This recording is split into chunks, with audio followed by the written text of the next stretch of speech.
at SacktownSports.com and the Sacktown Sports app. You can also watch the show on YouTube at Sacktown Sports 1140. Here are the Drive Guys with Kevin Gleason and Kyle Draper. Well, Kyle Draper's not here today. He's off today. I think he's back with us Monday. So Jay and Whitey today. So no Kyle Draper. But you know what is here? Donuts. We got donuts here, Jay. I haven't looked yet. I don't know what all is in there. I'm not sure what's left. You know, I miss that. Working mornings used to get donuts all the time. All the time. You know what else I miss about working mornings? Nothing else. I was going to say, there can't be too much. I was getting ready to say, would you trade working in the morning for donuts? Or would you rather stay in the afternoon? I'd stay in the afternoon. Yeah, you can go buy donuts. If you were in the mornings, I'd have to at least think about it. I was going to say the same thing. Yeah, that's nice. Of course, we have a fine morning show here with Carmichael Dave. Speak for yourself. No, I'm just playing. And we are getting warmed up for our Friday, day 2 of the draft show. And I just want to tell you real quick about a couple of guests we have today. First of all, at 4:30, first chat with Jerry Reynolds since we had the Scott Perry media conference. So that should be fun. That should be interesting. See what Jerry makes of everything going on and everything that might be going on and everything we think isn't going on. So we'll have Jerry at 4:30, 2:30. So just coming up bottom of this hour, Dieter Curtenbach from the Bay Area News Group, San Jose Mercury News. And we're going to talk to Dieter about this 49er draft. And I know they just made the one pick. It was hardly a surprise, but Jay, Dieter Curtenbach says that could not have gone better. The first pick for the 49ers could not have gone better. How about that? Yeah, it sounds that way. And we'll have a little sound or two I'll play from coming back from the break. Kyle Shanahan, John Lynch speaking on it, that they wanted to trade up. Yeah. To get their guy, and didn't happen. And according to John Lynch, they were sweating bullets. Mm-hmm. But it all worked out for the 49ers. So we'll see. Yeah. You never know what to believe before or after a draft. But I'm buying what the 49ers are selling us here.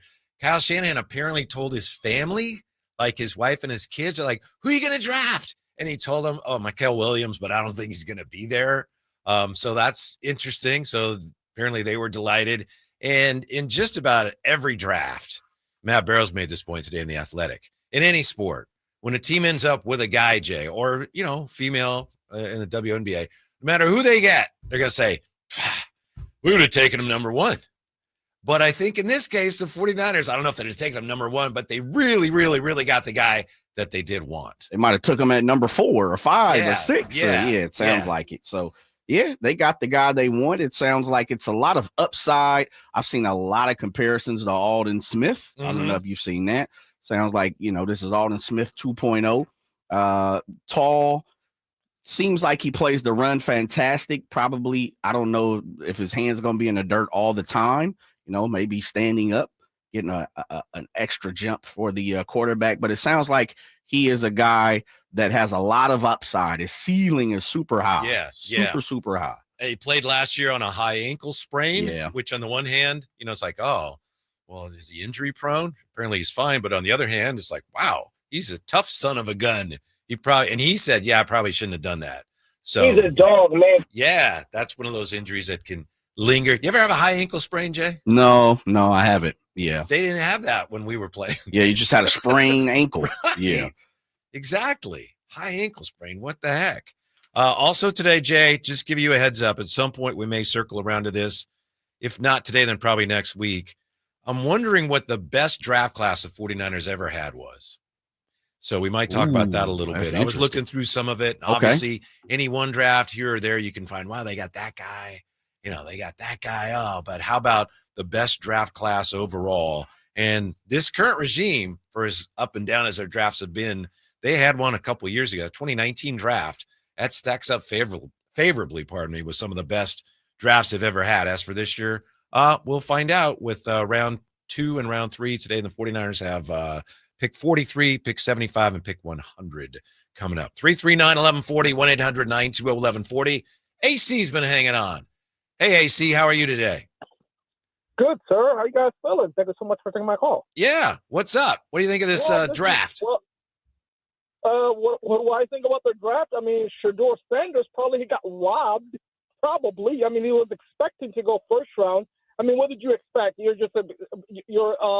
dad is a Deion Sanders, so you expect to go first round top pick. No, brother. You have to work for it. Me personally, name doesn't mean anything. You have to work for it. You have to put the effort in. This is why you have Cam Ward, who just went he went number 1 pick for the Tennessee Titans for a reason, because the team saw something in him that probably you and we did not see, or maybe you saw it, maybe I did. Well, I did not. So teams, they look at differently to see who's their potential. I mean, that's the way how I feel. All right. Thank you, AC. Appreciate that. Thanks for calling. What'd you think of that call, Jay? Shador is a very interesting conversation to be had. Yeah, but what'd you think of the call itself? Like, it's out of 10. The reason I asked is because AC, and it's a way of getting on. He's a self-proclaimed great caller. He will text.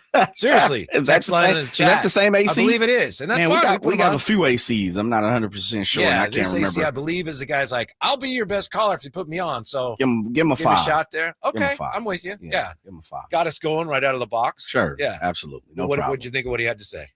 Shador is one of those guys that's going to be. I think we're going to talk about him for the foreseeable future. And when I say that, not only just today and the next week, probably the next upcoming years as well.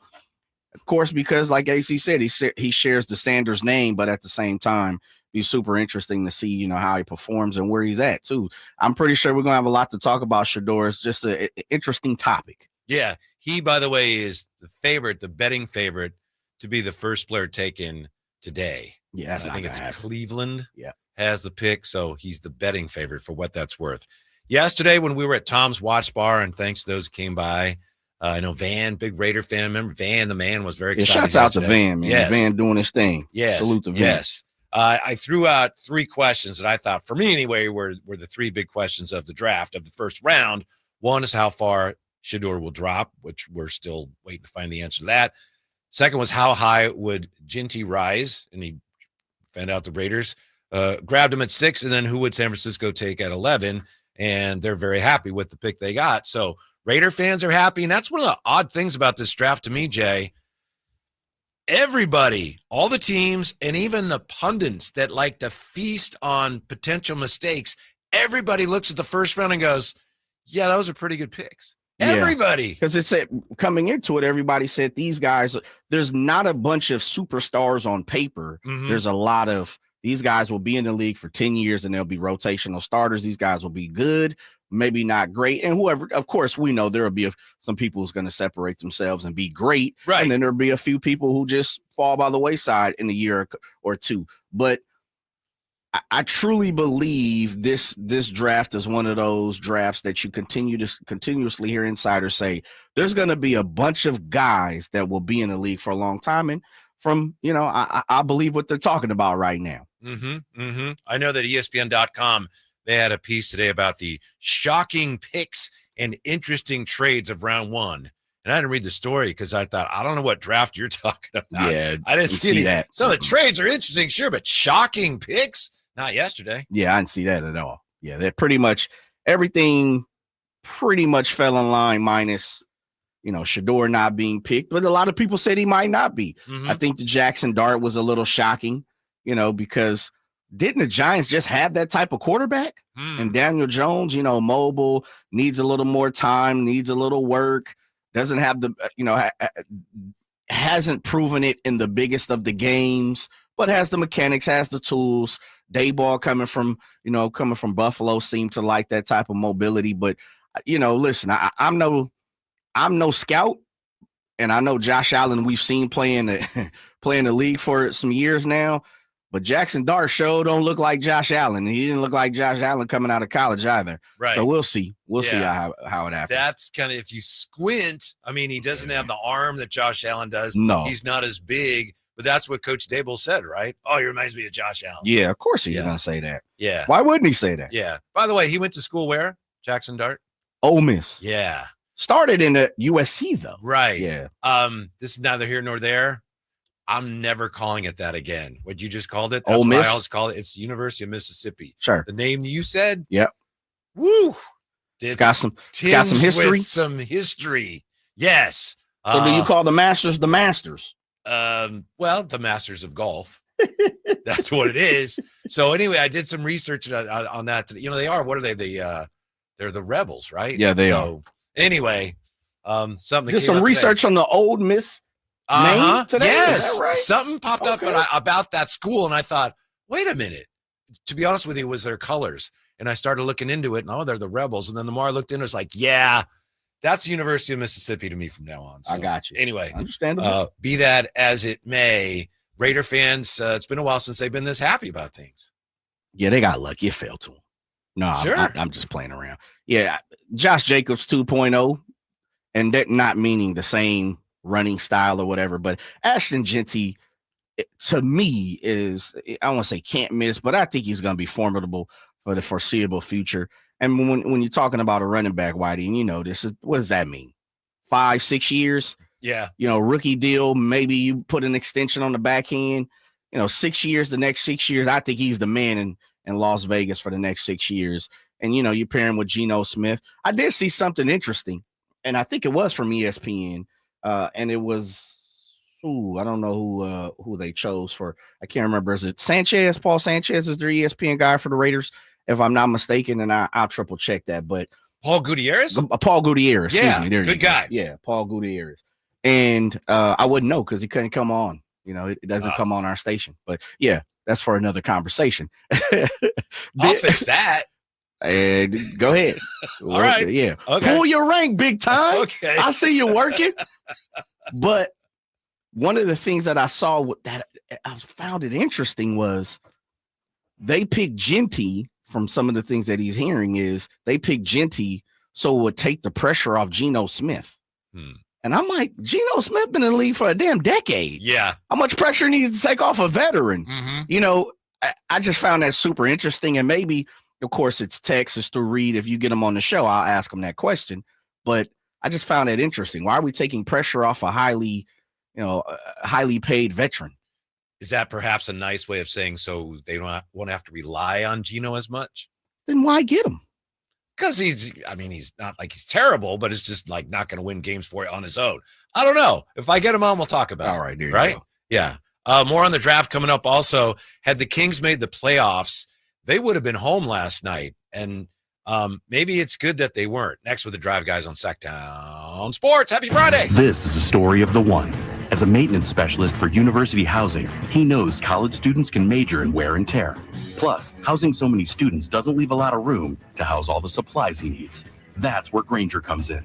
With over 1 million industrial-grade products and fast, dependable delivery, Grainger carries the quality products he needs so he doesn't have to. From a new door hinge to a whole new faucet. Call, click Grainger.com, or just stop by. Grainger, for the ones who get it done. Wesley Financial Group is not a law firm. Are you a victim of the timeshare trap and think there's no way out? I'm Chuck McDowell, founder of Wesley Financial Group, the original timeshare cancellation expert. And I'm here to tell you that there is a way out. All you need to do is give my office a call. I will send you a timeshare exit information kit absolutely free, explaining how the timeshare industry works and your options for cancellation. Call Wesley now for your free info kit. 800-961-5544. 800-961-5544. I'm Ken Korak with your Green and Gold Report, brought to you by Comcast Business, powering possibilities. Well, the A's call-up of last year's first-round pick and fourth selection overall in the draft, Nick Kurtz, is not surprising, but his rise through the A's minor league system is pretty astounding. Kurtz has played in only 32 minor league games, but the numbers are eye-popping. A .336 average, 11 home runs, and 37 RBIs. Comcast Business helps turn today's small businesses into engines of modern business.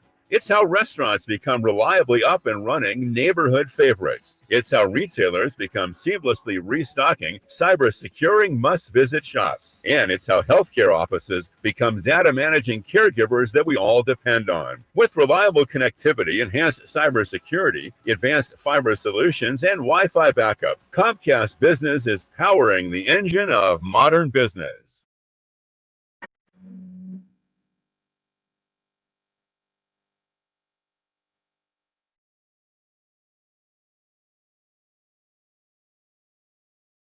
Live and local, it's the Drive Guys. Watch the show on youtube.com/Sactown Sports 1140. Or listen on the Sactown Sports app. Breaking news, Shador Sanders remains undrafted. What do you think of his deluxe draft cave, Jay? Did you see that?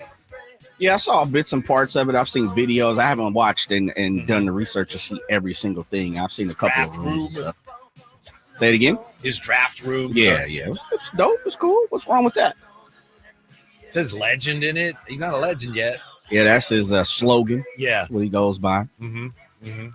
A work in progress. So could be a legend in high school already. Yeah. Pop Warner. Odds to draft Sanders, Las Vegas, -165. Cleveland plus 200. Pittsburgh plus 300. New Orleans plus 700. Miami 50-1. So we'll see today. He's going somewhere today, right? Were you surprised, Jay? I'll give Jay a moment here. 339-1140, 1-800-920-1140. We had said yesterday, if he slipped past 21, really good chance that he was not going to be picked in the first round. Overall, I know we know what we know, and we said what we said. Were you surprised that he was not selected in the first round, Jay? A little bit. Not a lot. A little bit. How about yourself? No, just because of everything we've been reading of late. Yeah. I did think Pittsburgh might grab him, but they didn't even want a quarterback there. Yeah. I'm pretty sure, and you really look at the situation when it comes down to Shador. If you put him in, and he may prove, and hopefully he does, I wish the best for Shador. You put him in a draft with 2 or 3 other top-notch quarterbacks, we're not even really talking about Shador being drafted first or second round, more or less. It's the fact that this league is so QB starved that sometimes I think we put I know we put a higher value on quarterbacks, and that's just part of the game when it comes to the NFL. So Shador will have an opportunity. It's not like he's not going to get drafted. And I heard Marcus Spears say something today of the 4-letter, and he was spot on. It's like dudes get passed on every day. Right. When it comes to the draft, because of who he is, or, the bravado that he has, or the connection that he's put out because of social network. They've done a great job with their podcasting. Of course, the Sanders family. He's going to get an opportunity to play. Yes. He's going to get an opportunity to prove himself. And let him cook then, and we'll see what it is. And Shador even said it yesterday, and I go back to his tweet. He said he was prepared and ready for anything that was going to happen yesterday. It's just that the way we're geared in the media, and we're part of the media, so of course guilty, but everybody looking for any kind of slight or snub, so that we can. Oh, did you see that? And so Shador Sanders hasn't been drafted yet. Oh, he's going to remember that. Watch out for it. It's like, just relax. Wait and see where he gets picked. He's going to have his opportunities. And if he becomes anything close to the player that he can become, it's not going to matter really where he was drafted. By the way, that Pittsburgh pick, Steelers ended up picking a player. This is a really heartbreaking story. A guy that I had read and thought that perhaps the 49ers would take. They took Derek Harmon from Oregon. Yeah, he was the 21st pick. Did you hear his story about his mother? Yeah, I've heard the story. Yeah, his mother has been on life support. And so after he was drafted, he told members of the Steelers he was going to go to the hospital to tell her that he'd been drafted, and he did. And then she passed shortly after her son shared the news that he was drafted. So obviously a day of very, very, very mixed emotions. He had shared previously that his mother had suffered a stroke during his freshman year, which had left her paralyzed on her left side. So not to bring the room down, but situation. You just did, Whitey. Well, I hadn't realized that it happened as we were talking about Pittsburgh with the 21st pick. And I don't know, I choose to look at that as I see the upside there. Obviously a tragedy, but at least he got to tell her. Yeah, definitely. Prayers up to him and his family, and wishing them the best and many blessings and prosperity as he moves forward. Absolutely. Yeah. Yes. Tough, man. Yeah. He was one of perhaps a handful of players the 49ers had considered, but by all accounts, they got the guy they really wanted, Mykel Williams. Allegedly. No, it sounds like that. It does. You're right.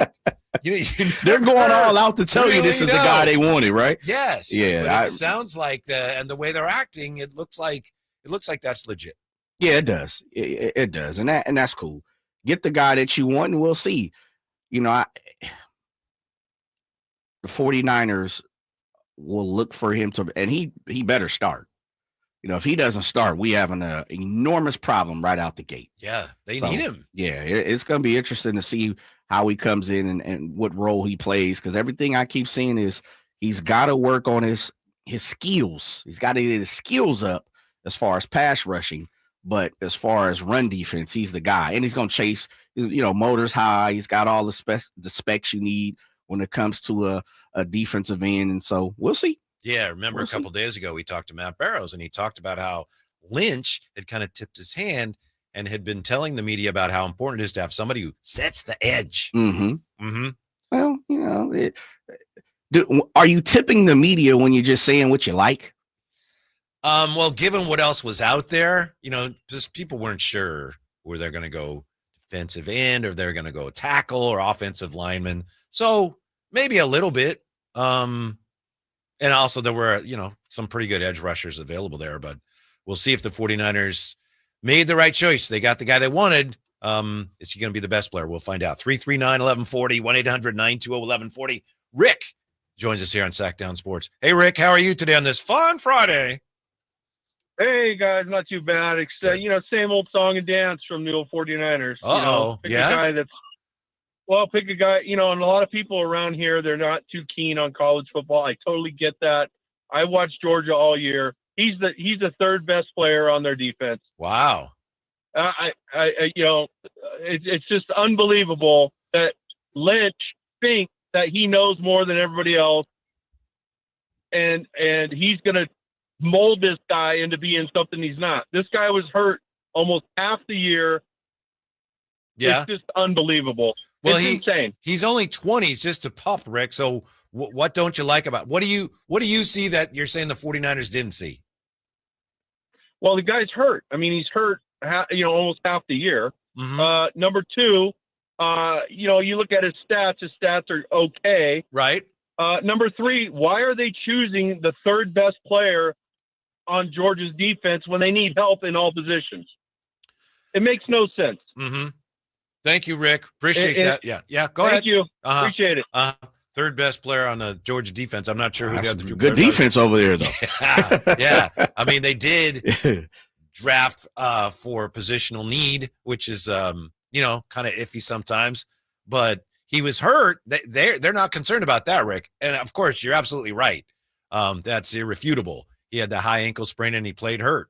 And he says, I probably shouldn't have done that. So that doesn't mean he's injury prone, but the 49ers have a long history of drafting injured players, right, Jay? Yeah. It'd be interesting to get a conversation with Rick. Sit down, have a beer with Rick, because I think Jalen Walker, most people believe Jalen Walker was probably the best guy coming out of Georgia. Walker's, is he going to play DN? Is he going to play linebacker? He played off-ball linebacker, meaning Walker last year for Georgia. But he had a little bit of experience on the edge. So maybe Rick was looking for a Walker-type guy. I'm not exactly sure. Starks, of course, from Georgia got picked later in the first round. He's their cornerback. I'm not sure. Don't you think one of the things the 49ers like about Mykel Williams, and we'll see if they're right, they love his ability to stop the run, which my understanding is he still needs some to make some progress there. But that was one of the things John Lynch talked about. And that is one thing defensively, no matter who they draft, what position, they've got to stop the run.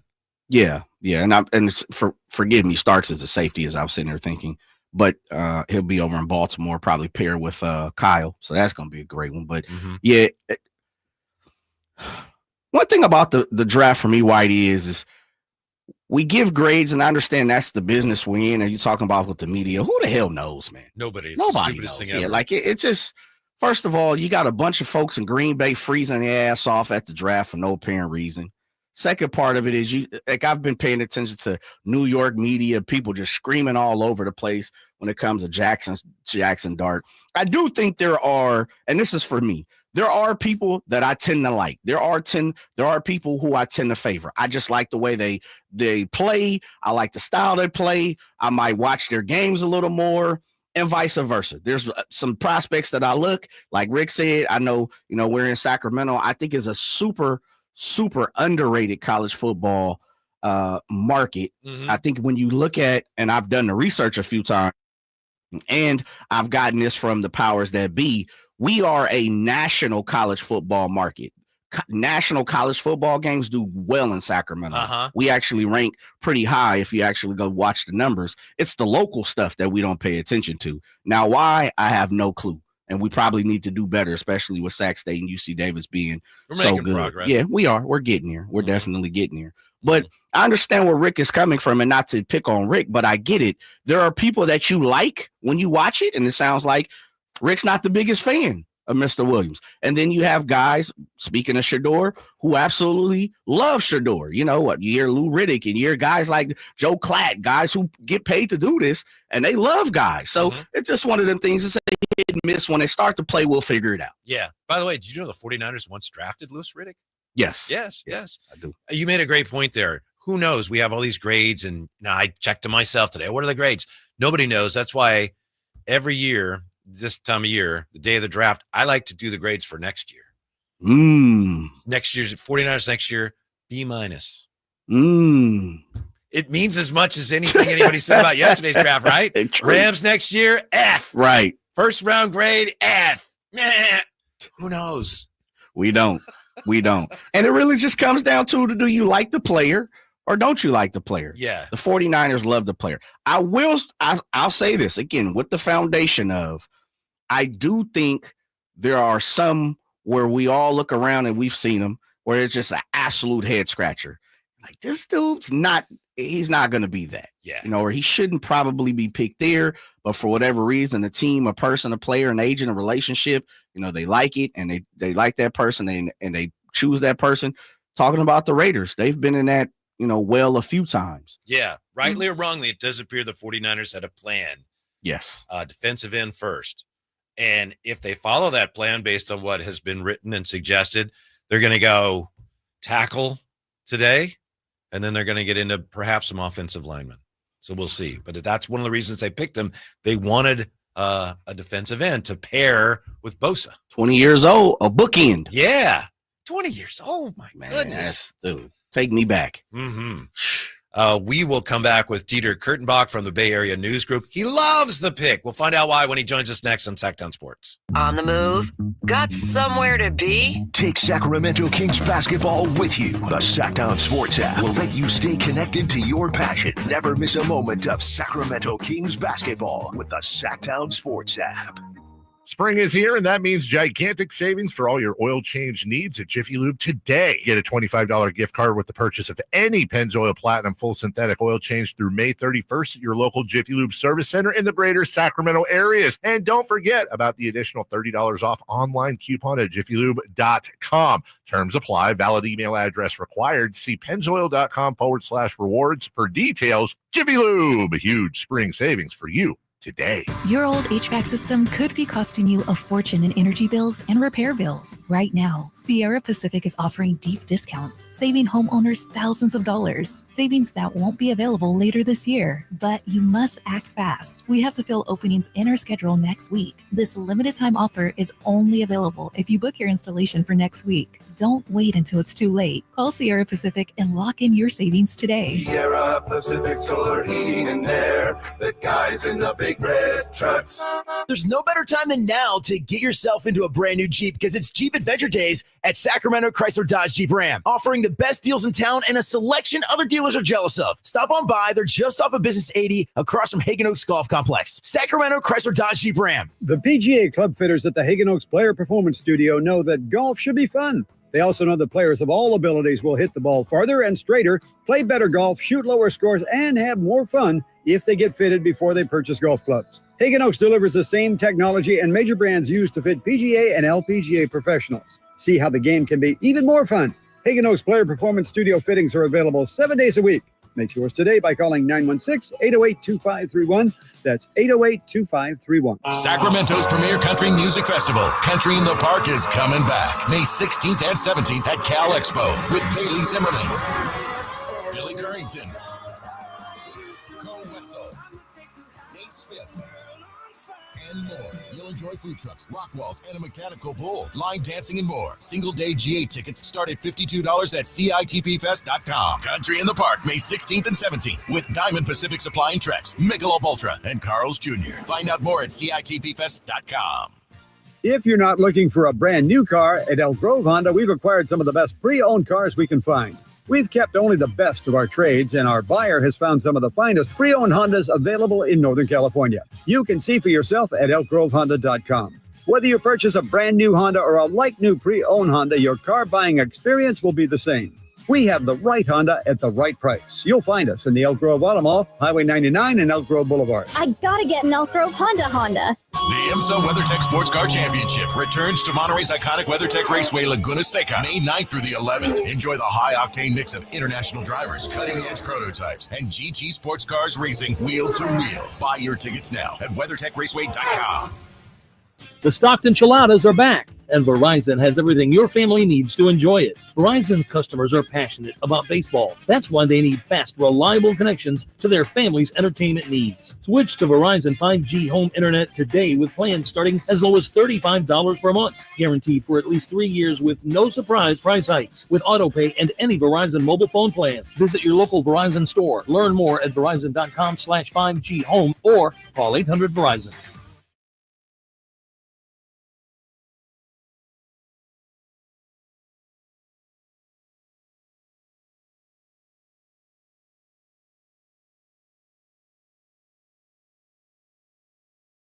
Coverage from 6 a.m. to 6 p.m. Monday through Friday. Sacktown Sports. It's Whitey and Jay today. Drive guys. Kyle Draper with the day off. We just talked to, was it Rick that we just talked to? Yeah, Rick, nice enough to call. He's not crazy about the 49ers first round selection yesterday. So we decided to find somebody who is nice enough to join us from the Bay Area News Group, San Jose Mercury News, Dieter Curtenbach with us. How are you today, Dieter? I'm doing great. Thanks for having me, guys. Yeah, thank you. It's been a while since we've spoken. Yeah, so I don't know. On the one hand, we got Rick, who says, Williams is the third best player on the Georgia defense. And I understand you wrote that the selection could not have been better. So what do you like so much about it? Where is Rick wrong? Well, first off, I should have run all my stuff by Rick. I mean, that would have made a lot more sense. Yep. We all grow and learn. Mykel Williams is going to be the best player in this draft in a couple of years. I'm convinced into my bones about this. He's 20 years old. He was Kirby Smart's dude on that defense. It was not a great Georgia defense this past year. And what Kirby Smart asked him to do, if you know a little bit about defensive tactics, like he stymied his production for the sake of others and for the sake of the defense and keeping structure and stopping the run game. And he was the plug for everything. And all I saw him do all season was win reps. Does that necessarily show up in the stat sheet? Does Pro Football Focus register reps won? No. But you know what? You can put on any second of any game and you can watch him do something awesome. No one brought me more joy in all the countless stupid hours I spent watching all 22 college football these past couple of months. Like, he is just sick. And he's doing all this on a bad high ankle sprain, playing through it first and foremost. So that shows you his toughness. And then not just playing through it, playing through 2 or 3 guys every rep. One of the axioms I truly believe in football is that I don't have to tell you who's good. The other team will tell you who's good. And every other opposing team that went against Georgia, every offensive coordinator was petrified of Mykel. For him to go at 11, I would have taken him over Travis Hunter. I would have taken him over. I would have taken him over everybody. I'm all the way in. I will be proven correct in the years to come. And you all got to remember where you heard it first. And Dieter, one of the things there, Robert Saleh coming back, he's in the wide 9. He's bringing it back, and they hadn't like it left that much. But Mykel really hasn't been in that spot in college. I know you speaking highly of Mr. Williams. What's your thoughts on him playing in the wide 9, a spot that he really hasn't done much in college? He's playing the 5 technique, and they were playing him at 4-eye at Georgia. He's going to get more opportunities to rush the passer, but he's got to play 5 technique. And this is one of my big pet peeves with the sport of football these days, and particularly with draft analysis. They call these guys edge. It's not a position. Edge is not a position. That's just a dude who doesn't know how to do anything but run at a quarterback. Do you play defensive end or are you an outside pass rushing linebacker? Mykel Williams is an actual defensive end because I watch him set edges. I watch him participate in the run game. I watch him take on double teams. I watch him actually do all the things that you want a defensive end to do. All these other guys, he had 13 sacks. Yeah, and then they ran right at him for the other 12 plays on the drive. Like, it is other highlight films seem to shape this discourse. Everyone looks good on the YouTube highlight film. But watching all 22 games, watch what the offensive coordinators do. And I'm not trying to talk down to people. I swear you shouldn't do this. This is a waste of time. My relationship with my wife is strained. I barely know my children right now. But, like, Mykel Williams plays defensive end. You know what the 49ers really needed outside of Nick Bosa? A defensive end. I've had Nick Bosa off to the side in the 49ers locker room countless times, and he's just been complaining to me, a random man, that he doesn't have anyone on the opposite side to set an edge. You know what they got yesterday? Someone who can set an edge. And, on top of that, when he gets that swim move, he gets that shot move, because he has a pretty good pass rushing bag, in my opinion, right now. But when he gets into the 49ers system and they teach him a thing or two because he's 20, what happens then? Now you can actually throw him out at the 9 when Nick needs a breather. Mm-hmm. Now you can put him at 7 and maybe split him out a little bit more if you like your linebackers behind. But you need someone to play 5 technique yesterday and the year before that and the year before that. And they finally got a guy who at the college level actually played 5 technique. It's a rarity. And I hate this edge rusher nonsense. Give me a defensive end. Mykel Williams is a defensive end. Dieter Curtenbach with us. Dieter, as a friend, first of all, before we get any further, I got to tell you, you are exhibiting some symptoms of TMA, TTS, which is too much all 22 syndrome. And so you might want to get that checked. I'm gone. It's not too much. I'm drowning. All I think about is Nick Emonwari floating around in the defensive backfield these days. I'm gone. You can't save me. There are no pills. There are no treatments. Okay. Well, I guess we'll have to manage it going forward then. That's the best we can do. Some fans they hear about this Mykel Williams. He had a bad ankle. He's hurt. Is this guy hurt? What's the level of concern fans should have about the fact that he was injured last year? Very little, because he played through it. Now, on the flip side, that is a reason to look at his production, which was not exemplary, and be like, how much of that is ankle and how much of that is him? I can't answer that question. I'm going to put it on the ankle because the dude was kicking you-know-what with a bad ankle. And you could tell, there were plays where you watch him and he's grimacing before every play, but he's out there. This guy's a football player. I know that is something that seems obvious, but let me tell you, at the college level, especially in the new college era where money is flowing around, better guys are getting paid better than Brock Purdy out here. Yes. So there's a term that has been floating around with these losers that I hang out with around the draft called yellow flags. And a yellow flag is, does he love football? Is this a real football guy? Because some guys are just in it for the money. And now the money isn't at the NFL level, it's at the college level overtly. And they're working on it in high school and they're just in it for the cash. And that's fine. You know what? Get your bag, get on with your life. Hope you had a good time. But you can't go into the NFL unless you got a death wish. Unless you really love this game. You have to have a screw loose to play defense in the NFL. It is too fast, too dangerous to do at anything other than 100%. This dude's out here playing at 50, 60%, throw whatever number you want on it. He's got a high ankle sprain and he's out there getting double teamed every rep. If he doesn't love football, I don't know what loving football looks like on tape. Dieter, I'll regress and kick over for today. The 49ers got 3 picks, and of course they, I believe, the 46th pick in the second round, but 2 in the third. Where do you think they go? We know it's been whispered that high defensive tackle, definitely on the offensive line. Besides those 2, do you think they step out today and take a peek anywhere else?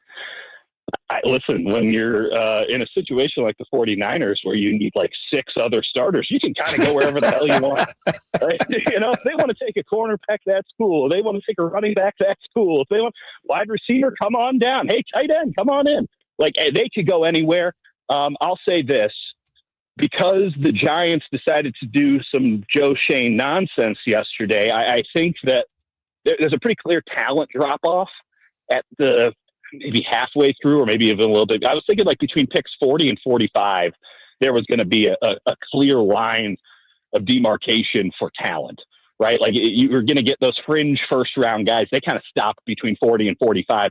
That's probably around 50 or 55 now, because Jackson Dart, who I do not think highly of, is somehow the first round quarterback. And James Pierce, who had, talk about red flags. I mean, I don't want to speak on it. I'll get anybody sued here, but oh boy, good luck to the Atlanta Falcons with that one.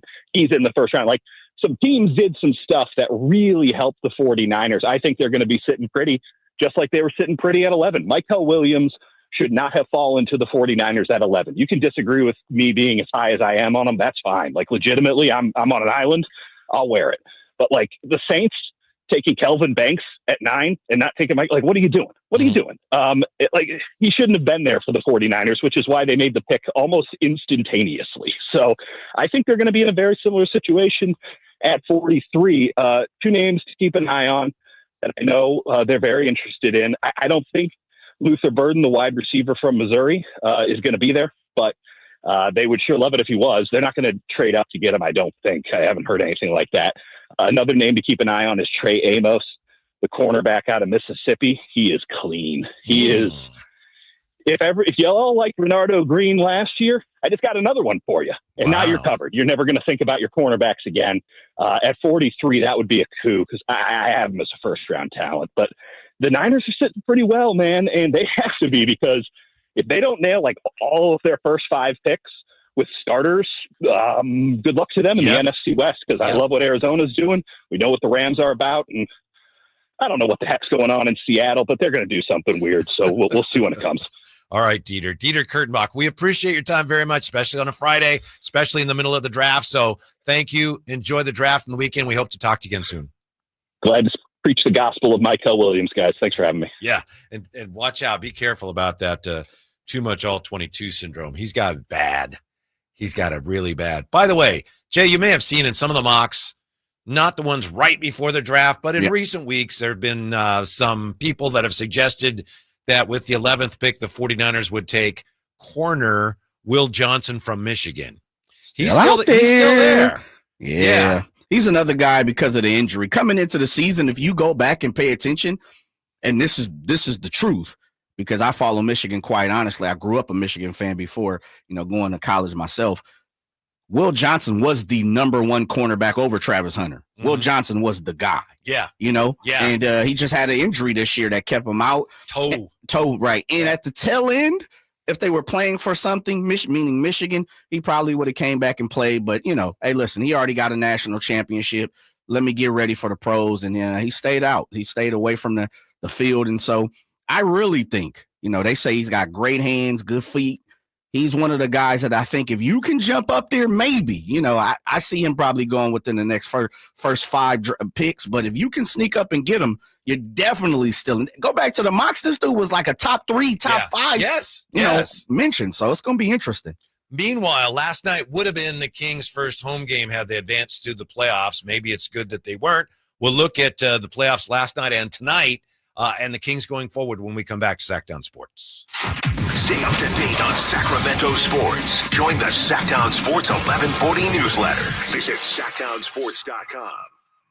It's Carmichael Dave talking to you about my good friends at American Energy. You're in the Sacramento area. You know how the seasons work. They are a-changing right now. So American Energy wants to help you stay warm for the rest of the cold season, but help you stay cool during the warm season. Best way to do that, make sure your system is operating safely. So right now is the time to take advantage of half off a tune-up, $24.50. They cut that right in half. And if you want a diagnostic, guess what? You can't beat free. If it's free, it's me. And now it can be you. And also, it's the end of the season blowout. $4,000 off a new system plus any rebates. That $4,000, that's a direct drop from the sticker price. It's a great deal. Check them out at theaeway.com or an instant quote, or give them a call at 916-520-9990. That's 916-520-9990. Tell them your good buddy Carmichael Dave sent you. Call 916-520-9990 now. Attention! If you owe money to the IRS, this is an urgent message. The IRS is cracking down by sending out collection letters, garnishing paychecks, seizing bank accounts, and putting liens on homes and businesses. They call it enforced compliance, and And you better watch out because penalties and interest on unpaid taxes compound daily, making it even harder to get out of debt. Don't let tax debt destroy your life. You need to call Optima Tax Relief, America's #1 tax resolution firm. They're experts in taxpayer assistance programs that can save you thousands if you qualify. A+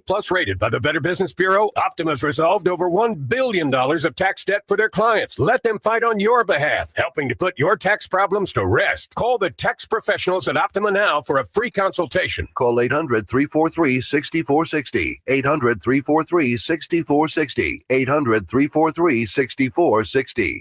Optima Tax Relief. Some restrictions apply. For complete details, please visit OptimaTaxRelief.com. Mike Rowe here with a quick question. Have you noticed cracks in your drywall, chimney, or exterior walls? I hope not, because if you have, they could be indications that you've got a much bigger problem with your foundation. That's where Groundworks comes in. They can honestly assess your situation and create a plan to stabilize your foundation. Schedule your free inspection at groundworks.com/row. And while you're there, check out my latest dirty job. It's a good one. Licensed in all states where work is performed. See website for details. Save $12,750 off MSRP. Every new 2025 Silverado 1500 LT and RST 5.3 at Maida Chevy. Exclusively at Maida Chevy. Now that's big, huge. See them all at MaidaChevy.com. Together, let's drive. See dealer for details. Insurance companies perform a very valuable service, but they want to keep their money. Although most cases settle before trial, it is paramount that the insurance companies know that if pressed, your legal team has the experience to take your case all the way. For 25 years, Ashton & Price has earned the reputation that if the insurance company isn't fair, we're ready to force them to be fair. My mom used to warn me, wait till dad gets home. Think of us as dad. The best part, there's no fee until we win. Remember, for the best advice, don't think twice. Call Ashton & Price.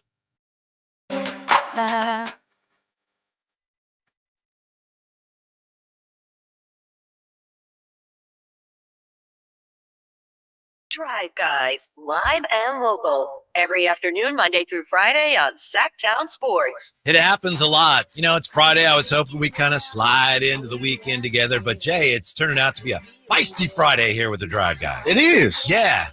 We had Rick on, and Rick, we appreciate Rick's time. Shouts out to Rick. Yes. Thanks for listening. Thanks for taking the time to participate in the show, to contribute to the show. He's not crazy about the Mykel Williams pick. Then Dieter Curtenbach came on. He's crazy about the picks. Now we have somebody on the text line. Not sure who. Rick, I don't know. It could be Rick, maybe not.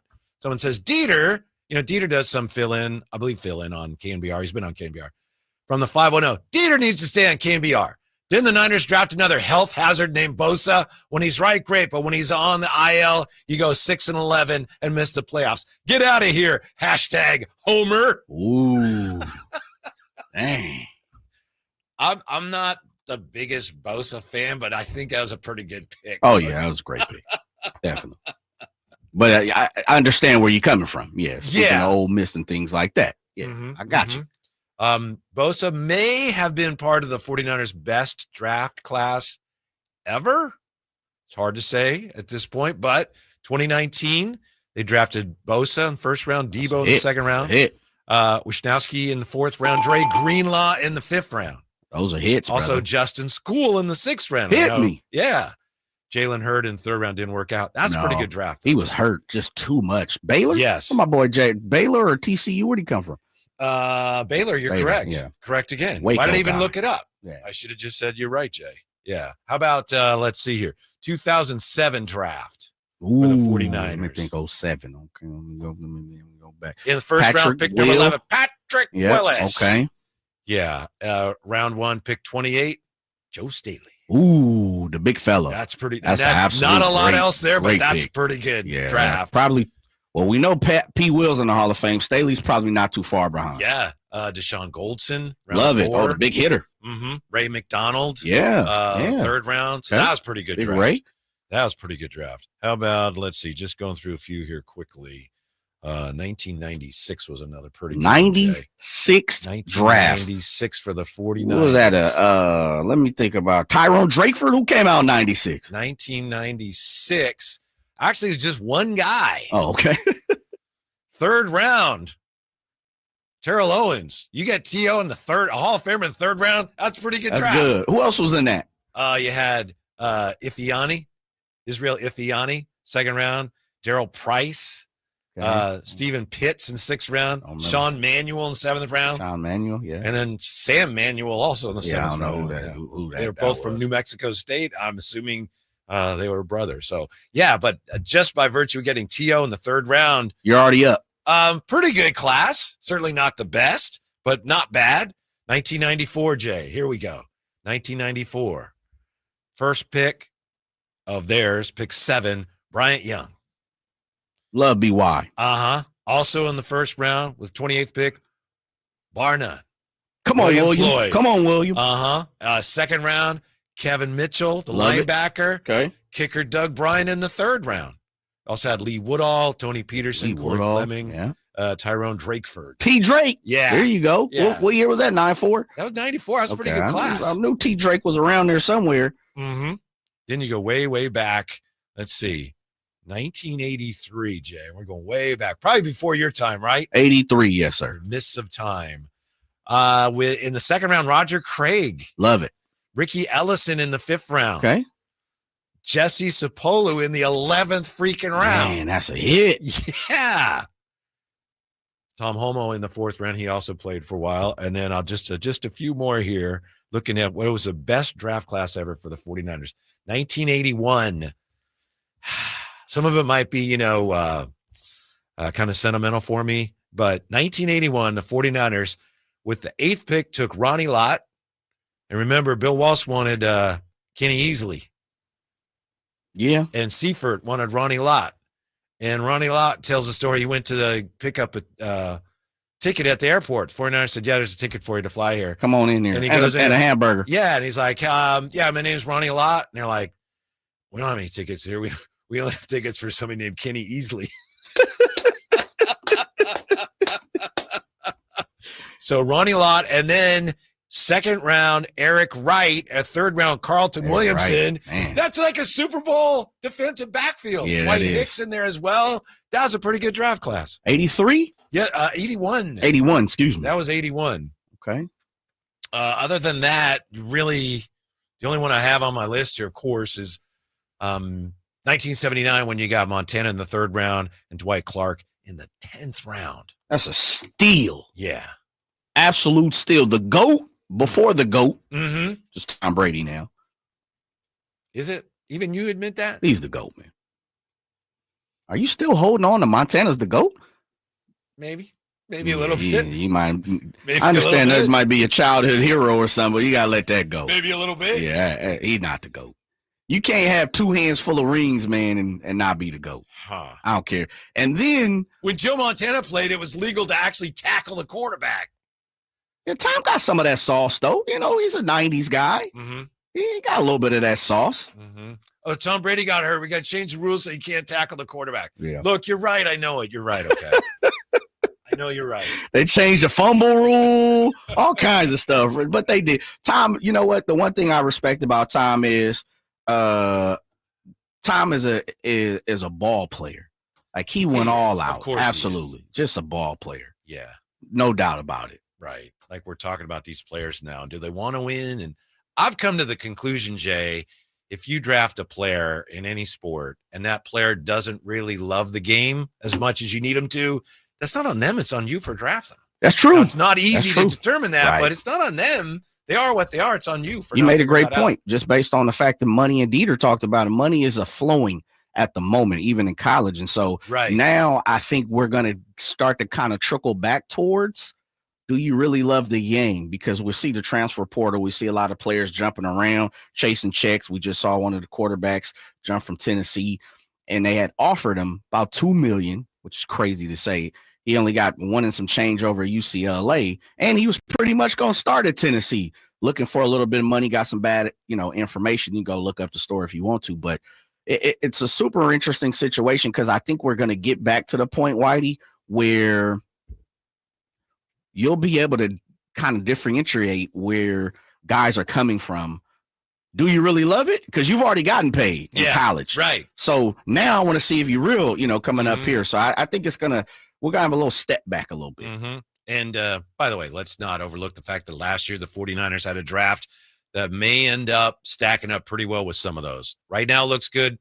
We haven't had enough time passed to really know for sure, but Ricky Pearsall, Renardo Green, Dominic Pooney, Malik Mustafa, Isaac Garendo, Jacob Cowing, Jared Kingston, and Tatum Bethune. That looks like I might end up being a really good class. And they really need to, put some heat on Jacob Cowing, and not so much to put some heat on it, but allow him to play. Let's see what he has to, offer, because he's supposed to be a speed guy. Mm-hmm. He's over top guy. He's shifty. So we love to see him play, and he probably get a little more run this year. That wide receiver depth looks a little shaky, as Dieter talked about. So hopefully they got him prepared and ready for this year, where they didn't. I won't say didn't need him last year, but didn't really need him to come in and play ball last year. Yeah. So again, upcoming for the 49ers today, you got pick 43, pick 75, and pick 100. Last night, Jay, the NBA playoffs continuing, and Ja and the Grizzlies were destroying OKC. Yeah. They were up 27 when he got hurt, one of those spills. That's the one thing I've always worried about, Ja. What goes up must come down.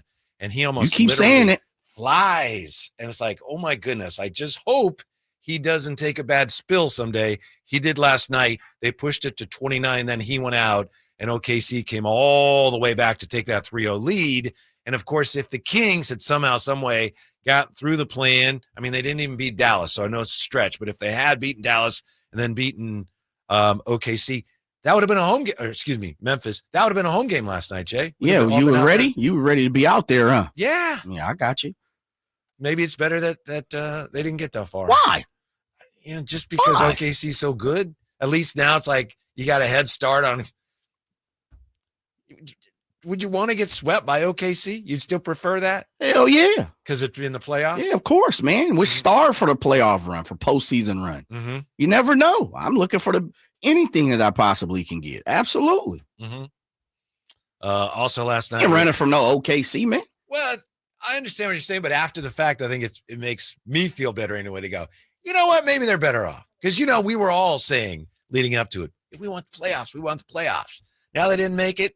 Maybe it's better off. Right. You can't do anything about it now. Yeah, well, yeah, that's true. I mean, but I'll be completely honest. I'd rather have a postseason run. I would rather. Yeah, and guaranteed. I bet if you ask Vivek, he'd love to be cashing in a few more coins as well, postseason run. But because we had an opportunity to be here during the last postseason run and see the electricity out at the Doco at the G1C, I love to see that again. So, I'm not running from anybody when it comes to competition. Yeah. I'm running straight forward and head on. I understand we're playing OKC, and you got some of these folks around Sacramento who act like you can't beat anybody, but that's just not me. I would want to be in a postseason. You're like Scott Perry. You don't run from trouble. You run to trouble. Absolutely. Also, shouts out to Scotty P. Yes. Knicks over the Pistons and the Clippers disemboweling the Nuggets. 117-83. Yeah. LA Clippers leading 2-1. You never know how healthy they're going to be able to remain, but that team is on their way to play OKC. I mean, they just destroyed the Nuggets last night. You had Jokic on the bench yelling at everybody. That team's falling apart. And the Clippers right now, it's like, oh my goodness. We saw a little bit of it when Kawhi made the left-handed throw in and they barely beat the Kings. They were just starting to get going, and right now they are on point. They're scary. Yeah. No, they look good. And as you said, we know if Kawhi is clicking on all cylinders, Harden's going to put up the points. They got some dogs down there, though. There's a couple cats down there who play ball. Zubats, obviously, taking the next step, doing his thing. So Clippers are scary. OKC is scary. As much hate as I'm talking, OKC is scary, but I'd rather been in the playoffs to play them. OKC, the Clippers, I meant to say, are playing so well that some people are looking at their bench and saying, man, Van Gundy's going to be a head coach somewhere soon. I don't know. Yeah. I don't know about that. Okay. But when we come back, top names available if the Kings are really looking at head coaching candidates, which we don't know they are. Well, we'll take a look at the top candidates if they really are looking at other coaches besides Coach Doug Christie. We'll look at that when we come back to Sacktown Sports. Your life, your goals, your legacy. With a dedicated Fidelity advisor, it's all part of a comprehensive plan to help grow and protect your wealth. Visit fidelity.com/wealth. Investment minimums apply. Fidelity Brokerage Services, LLC. Member NYSE SIPC.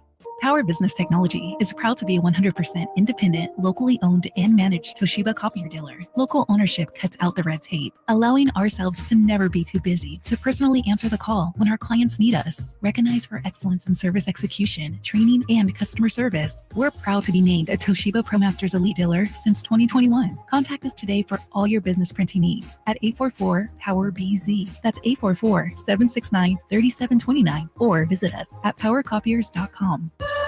I love a day on the water with friends, but my moderate to severe plaque psoriasis sometimes holds me back. Now I'm all in with clearer skin thanks to Skyrizi. Risankizumab Riza, a prescription-only 150 milligram injection for adults who are candidates for systemic or phototherapy. Teaching music is my passion, but my active psoriatic arthritis can limit me at times. Now I'm treating my joint symptoms with Skyrizi. With Skyrizi, most people with plaque psoriasis saw 90% clearer skin at 4 months. Or if you are an adult with active psoriatic arthritis, Skyrizi helps you move with less joint pain, stiffness, swelling, and fatigue. Don't use if allergic to Skyrizi. Serious allergic reactions, increased infections, or lower ability to fight them may occur. Before treatment, get checked for infections and tuberculosis. Tell your doctor about any flu-like symptoms or vaccines. There's nothing like clearer skin. There's nothing like better movement, and that means everything. Ask your doctor about Skyrizi. Visit Skyrizi.com or call 1-866-SKYRIZI to learn more.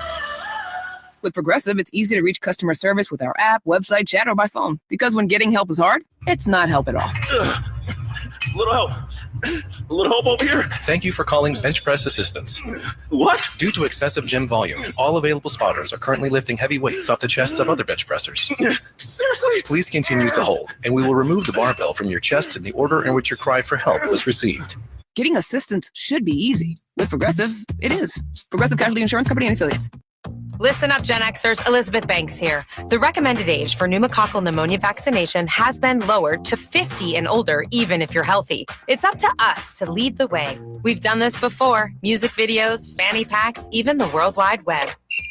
So let's do it again and get vaccinated. We're at over 6 times greater risk for pneumococcal pneumonia compared to adults under 50. Gen X, this is our shot. Visit vaxassist.com to schedule. Sponsored by Pfizer. Sacramento, get ready. The Sacktown Sports Live events calendar is packed with epic shows you won't want to miss. Classic rock bands, America takes the stage at Hard Rock Live Sacramento on May 9th. Then hip-hop legend LL Cool J brings the beats to Thunder Valley on May 10th. The Outlaw Music Festival rolls into Toyota Amphitheater on May 18th, and punk pioneers The Dam hit Ace of Spades on May 31st. June heats up with JJ Gray and Mofro at Ace of Spades on June 10th. Plus, country superstars Lee Brice and Walker Hayes at Ironstone Amphitheater on June 21st. Then, it's 3 days of country fun at the Country Summer Music Festival at Sonoma County Fairgrounds on June 27th through the 29th. Get your boots ready for the Folsom Pro Rodeo July 3rd through 5th. Then, catch Cody Johnson at Golden One Center on July 18th and Parker McCollum at Ironstone Amphitheater on August 16th. Mark your calendars, grab your tickets, and don't miss out. Find all the details at sacktownsports.com. KHTK HD1 Sacramento, KYMX HD3 Sacramento. Your home for Kings basketball for over 25 seasons. Hammer time thrown down by the league. From the Power Business Technology Toshiba Studios. Sacktown Sports, 1140.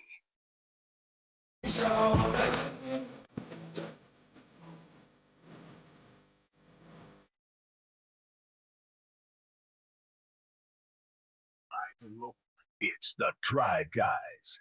Watch the show on youtube.com/Sacktown Sports 1140. Or listen on the Sacktown Sports app. I hope your weekend ends up being at least as good as mine has already been. Just had the pleasure of meeting Jay's wife. Thank you, Jay, for bringing your wife in to say hi. Appreciate She brought herself in, but yeah, thank you for. Well, you brought her in here. Well, she brought herself in here. Yeah, she brought she brought herself to the station. But yeah, I make sure anytime to meet the legendary Whitey Gleason, if I have an opportunity, you definitely make sure you do that.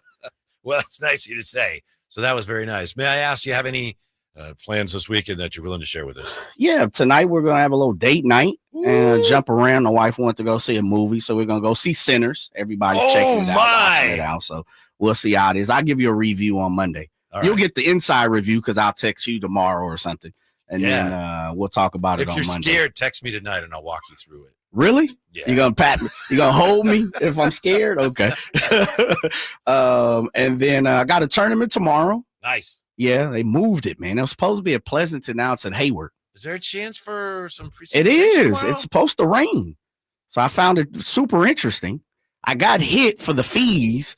Like, oh, yeah, send the fees down. I was like, I'll turn the cash in this time just based on it might rain. I want to keep my own money. You know, I want your money. I want my money in your hands just yet. Right. Yeah, but it is supposed to rain. So But it is refundable, right? If you get Oh, yeah, absolutely. Absolutely. Yeah. And more times than not, our fees and stuff get taken care of anyway. But yeah, this time it's on our pockets. It's Yeah, on our because you're wallet. probably sponsored. This is semi-pro. Yeah. Semi-pro level. It needs to be. Yeah. It needs to be a little more, I'll tell you that. Weren't you thinking about going out to Sutter Health Park this weekend? Yeah, I was. I wind up giving the tickets away, and that's fine. But you know what? I just saw they have what did I look at? Here we go. Walk offer. Yes, the walk offer. Yes. $10. Well, 2 for $20, right? 2 for the dub, right? Yeah. Yeah. And it's the May 7th, which is the Mariners. May 20th, the Angels, the Halos. The 22nd, the Halos. And the 23rd, guess who they play? Don't know. Friday, 7:05 start. Kyle Draper's Phillies That's are right. in town. Yes. I do know that because I was thinking of going to one of those because that's right around my birthday. So now I just hit it. I literally was getting ready to do it before. So I'm going to check and see if it's already burnt out, because the last time when they had the 2 for $25, I had wind up getting it and I caught it right before all, tickets were still in the seats. But now it was pushed to the berm. So I'm hoping the 2 for 10 or 2 for 20, whatever you want to call it, you 2 still for got 20, seats. Yeah. Okay. That's a good 1 for question. I was 10, wondering 2 for that the too. dub. I saw that and I didn't have time to look into it. I mean, if that's for actual seats, $10 a seat. Wow. Yeah, and I mean, even if you had, and this is the one thing about it is, and we, look at society, we talk about it here on the show quite a bit. You look around, everything's so expensive.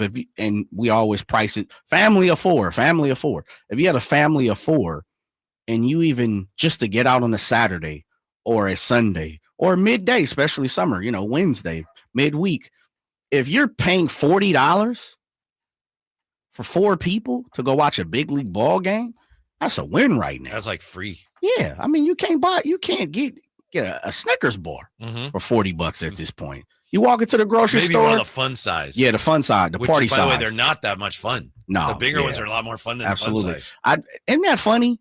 The small ones are called fun size, but the not king fun. size, the king big- size should be the fun size. That's a lot more fun. Yeah, absolutely. So it's just a win-win, man. You walk into the grocery store, you look, and they think they're giving you a deal. It's like 2 for $6 candy bars. You're like, man, hell no, that costs too much. Walk-off 4 for win for 40? the A's last night. Jacob Wilson. They're 12-13. They're 2 games out of first place in the American League West. Yeah, that's crazy.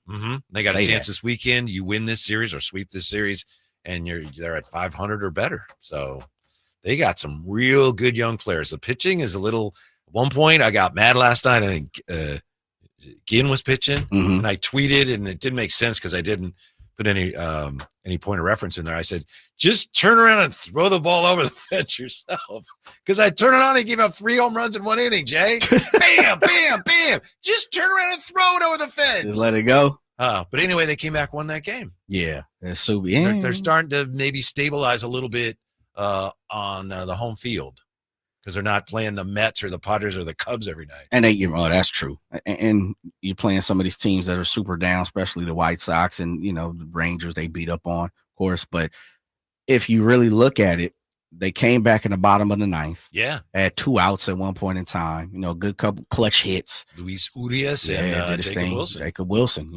Who did I say this on or off the air yesterday? Jacob Wilson. I had no idea. Oh, that was off the air. Yeah. So it's just, Jacob Wilson's got bloodline in the game, but he's touching the ball quite fairly right now. Oh, he's doing really, his thing. really, really bright prospect in all of baseball. Yeah, very true. He's got Very a true. handful of those guys. Yeah, they do. And typical, here we go. Here's the cycle. Here's the reshuffle.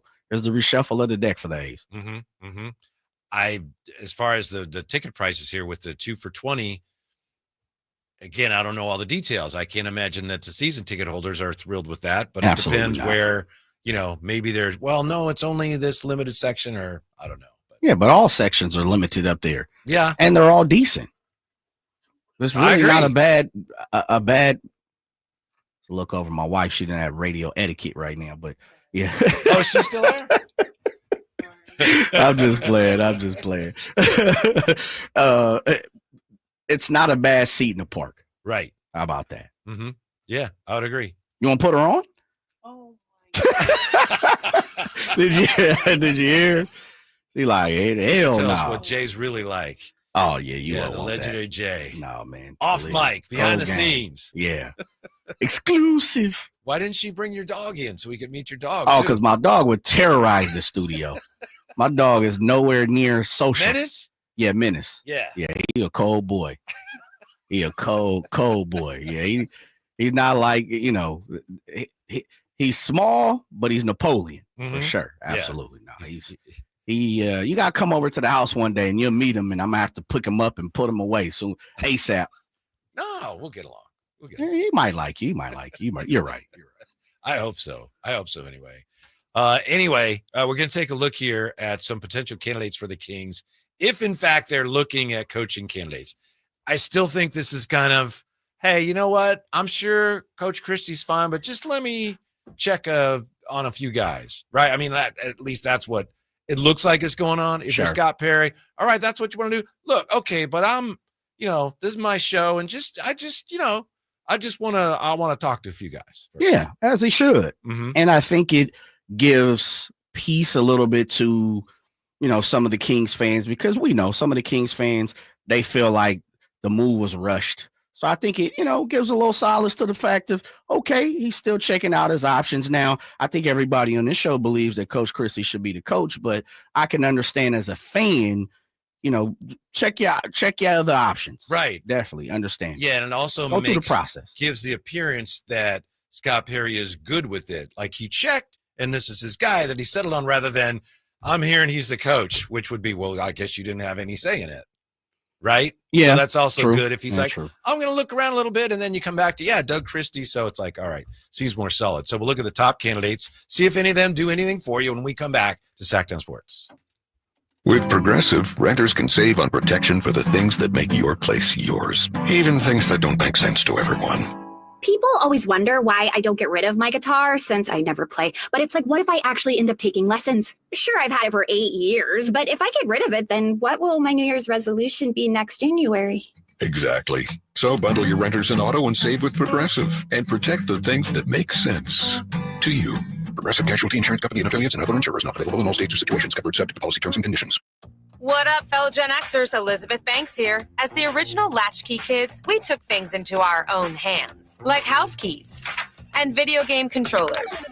And now it's time for us to do it again, because the recommended age to get vaccinated against pneumococcal pneumonia has been lowered to 50 and older, even if you're healthy. We're at over 6 times greater risk compared to adults under 50. So go to vaxassist.com and schedule. Gen X, this is our shot. Sponsored by Pfizer. What's going on? We're talking to Chad Hoblet of Hoblet Dodge Chrysler Jeep Ram in Woodland. Chad, what's happening for the Jeep Celebration event? I'm excited about this, or should I say my wife is. $20,000 off MSRP on the brand new 2025 Jeep Wagoneer S. She had a chance to drive one, and she loves it. And I've not heard from anyone who doesn't love their new Wagoneer. And we have a great selection and more on the way. I will admit, I sat in one, and it feels very luxurious. It's nice having such a great option to help get the family wherever they need to go. And if you're looking for something else, we have you covered there, too. People love our new certified pre-owned supercenter with over 200 vehicles available and over 50 under $20,000. Whatever you need, you can get it at Hoblet. Search, select, and save through their whole inventory at HobletDodge.com. Unbeatable prices, unbeatable selection. Nobody beats Hoblet, period. 20,000 total net savings after 14,000 factory rebates and 6,000 dealer discounts. Rebates include 7,000 CDJ federal tax credit offered by third party and subject to change without notice. Consult tax professional for eligibility. Through this net savings, sample VIN 562-884. See dealer for details. Diabetes, high blood pressure, anxiety meds, everyone's on them. If you're a 50-year-old male, maybe a bit porky, and you may even have type 2 diabetes, $1 million of term insurance may only cost you about $200 a month. Call Term Provider. Speak with Big Lou at 800-444-2013. Big Lou will find a term life policy for you even if you have type 2 diabetes, are overweight, or have high blood pressure. Term Provider has helped thousands of people like you who think they can't afford term life insurance. To buy $1 million of affordable term life for you, all you need to do is call Big Lou at 800-444-2013. Lou will make sure the scales are tipped in your favor. Call 800-444-2013. Big Lou will answer your call and work to fit you into a term life policy that you can afford. Remember, Big Lou's like you. He's on meds too. Call 800-444-2013. 800-444-2013.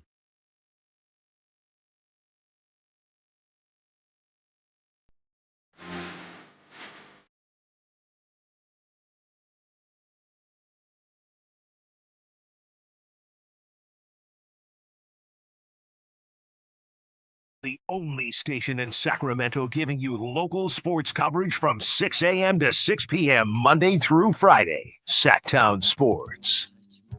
If the Kings were conducting a coaching search, which they may be, who would the candidates be? We'll look at that in just a moment here. It's a drive, guys. Jay and Whitey, and Jay's wife is with us today. Jay, as your wife, she probably goes to some of your softball games or baseball games. Has she ever been a scorekeeper? She does not. Okay. She has no clue how to keep score. I may have told you this story before. Yeah. Please forgive me if I have. I don't mean to be redundant, but years ago, before we were married, I'm playing in a softball game. I was working for a radio station in San Francisco. We're playing a softball game, and I'm playing third base. And for some reason, they needed somebody to keep score for an inning or something. And my wife wasn't my wife yet. She's like, "Yeah, I'll do it." So I'm playing third base. You know, it's one of those like late afternoon games. So you're like staring into the sun. You know, you're playing third, and you're like staring into the sun, kind of. And this guy hits a bullet right down the third base line. Shot. Me being, you know, with the lightning quick reflexes. Yes, sir. Cat light. Full out dive. What? Full out dive. And I'm in position. The ball hits the base and goes over my glove and down left field. Okay. So I'm like, yeah, what could I do there? Nothing. I was on it. I had it. Yeah, there's nothing you could do. Then I come back in the next inning and I got to check the scorecard, see when I'm up. And I was like, oh. And I'm looking like, wait. She gave me an error. Are you serious? E5. Oh yeah. And you must have did something at the house that day, the day before. He was at the doghouse. I said, you gave me an error on that? She said, I thought she should have made the play. So are you serious? Come on. Yes. How? I don't know. I'm guessing she thought it hit my glove. Okay. When it hit the bat. But still, I mean, I was prone. Did you specify to her that it hit the bag? I knew even then. I knew better than to really argue. You let it go, huh? You better than me because I'd have argued it. Really? Yeah. Man, that explains a lot. But I'll just never forget the way she said it. It's like, I thought you should have made the play. Or you should have rounded that up. All right. Okay. All right. By the way, speaking of baseball, softball, and the like, we have more information on those tickets, Jay. Frank Anwar in the Chateau says, shouts out, Frank. Lawns are $10 each and regular seats are $25. Now, I haven't checked this. I'm just going by what we're being told here. Yep. Amadrock says Thursday, May 22nd. He says section 122, row 11, seats 8, 9, 10, and 11 for $100. Hundo. Shouts out to Amadrock. Uh-huh. Dang, that's a win. That is. $100? Yeah. And 4 tickets? I forget it. You just told me. Is that for the Phillies? What day was that? This is Thursday, May 22nd. That's the Halos. Okay. It's the Halos. Yeah, and right? then the Phillies come in. Yeah, right I think that's the Halos. I like that. And it seems to be maybe a realization on the part of the powers that be that, okay, well, let's, all right, the original ticket prices, everything didn't quite work out for you, Sacramento. What can we do? Let's make this work for you. So I like it. I like it a lot. Yeah. No, the tough part is people like yourself who purchase tickets preseason beforehand. And that's kind of where the disgruntledness comes from, right? It's people have put a lot of hard-earned money on the table to see the A's, and you're now throwing out 2 for 25s and a 1 for 25 or two for 25s or 2 for 10, 2 for 20s and things like that. Man, it's gotta be tough, difficult. Amadrock comes back with, I changed it to May 20th for Asian American Pacific Islander That's night. out. That's dope. Half Filipino, got to support the tribe. Prices are the same. Salamat po, Amadrock, Anungi Nangawamo. I'll tell you what. Dope. here's the dang deal with potential coaching candidates. Again, we think that the Kings are conducting some kind of search, or at least Scott Perry's like, I want to talk to a few people, look at a few things. So this is from Basket News, 10 best available NBA coaches in 2025. Okay. This particular piece is in no way linked to the Kings. No one's suggesting the Kings have interest in or have talked to any of these guys, but these would be your top candidates. Some of these, I think, Jay, we can just say, nope. Number 1, Michael Malone. That'd be a negative, nope. yeah. Number 2, Taylor Jenkins. I'm interested in TJ. How about number 3 on the list? Mike Brown. Not for us. That'd be a no, right? Number 4, James Borrego, currently associate head coach Young of the gun. Pelicans. Yeah, and I thought he didn't get a I'm the honorary Hornets the honorary Hornets mascot over here on the West Coast, I guess, fan, but he didn't get a fair shake, I thought, under Jordan's situation. Borrego is one of those guys that's seen as a bright, young, I don't know how young he is anymore, but at the time he was in the league, bright, young coach. And I still believe he's young. He's probably like around my age or so, but I'm interested in Borrego. But I'll say this. If you go Borrego, then I'm going Doug. And I'm going Doug first, but, they're the same person. Right. Really. By the way, to your point, James Borrego in the 2021-22 season, he took Charlotte to a 43-39 record. Yeah. Kimba. They should be building a statue. You talking about somebody who gets a pass. And this is part of it. And I think this is like argument for me and Drapes. Michael Jordan gets a pass on his front office ownership. Oh, it's terrible. It is horrific. It's just uncomfortable. Horrific. Mm-hmm. He has done nothing, zero, zilch as an owner, front office, and how he's operated that organization before he sold. Mm-hmm. I would bet you anything if LeBron ends up getting into that down the road, which he may or may not, he doesn't have to. But if he does, every time he does something, I'll bet you he'll point out, Michael Jordan never did that. He should. Yeah. Number 5, Frank Vogel. I'm not the biggest Vogel guy. Like, I don't have nothing against him. He's just a basketball coach for me. Like, he's a good coach. Shots out. He should be in the league somewhere, but he's not my style. He's 480 and 422 for his career. Playoffs 49 and 43, and he's won a championship, and yet he just doesn't seem to be very coveted as a head coach. Yeah, I don't know why. I don't know him, never met him, to the best of my knowledge.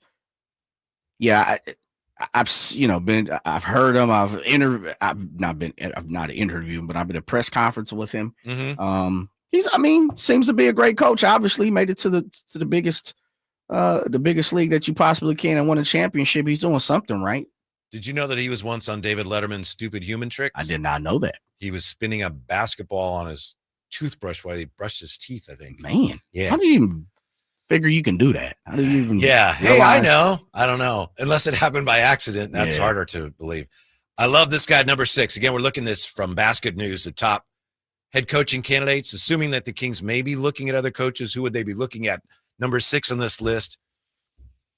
He was named one of the league's top assistant coaches in an annual GM survey. Sam Cassell. Love Sam Cassell. Sam Cassell's going to be a head coach someday. Shouts out, yeah. Number 7, Royal Ivey, respected assistant coach in the NBA for years, currently part of Ime Udoka's staff with the Houston Rockets. And you know where he comes from, right? Where? You know where he comes from, right? Where's that? That'll be Hookem. Oh, okay. UT guy. Okay. Yeah. So yeah, those two guys are going to be head coaches someday. Number 8, former Kings assistant, now with the Timberwolves, Micah Nori. You see him all the time. Yeah, you do. Yeah, I didn't know he had kind of jumped over the threshold of being one of those new guys. Now I had no clue. In 2024 general manager survey, he tied with Sam Cassell as the best assistant coach in the league. Pardon me. Yeah. Number 9, Chris Quinn, who is an assistant with Miami. Okay. And number 10 is Steve Nash. What? Yeah. Yeah. How is Doug not on there? Because he's not technically free yet, or right? Yeah, he's okay. not actually All available. right. He's Steve Nash is number 10.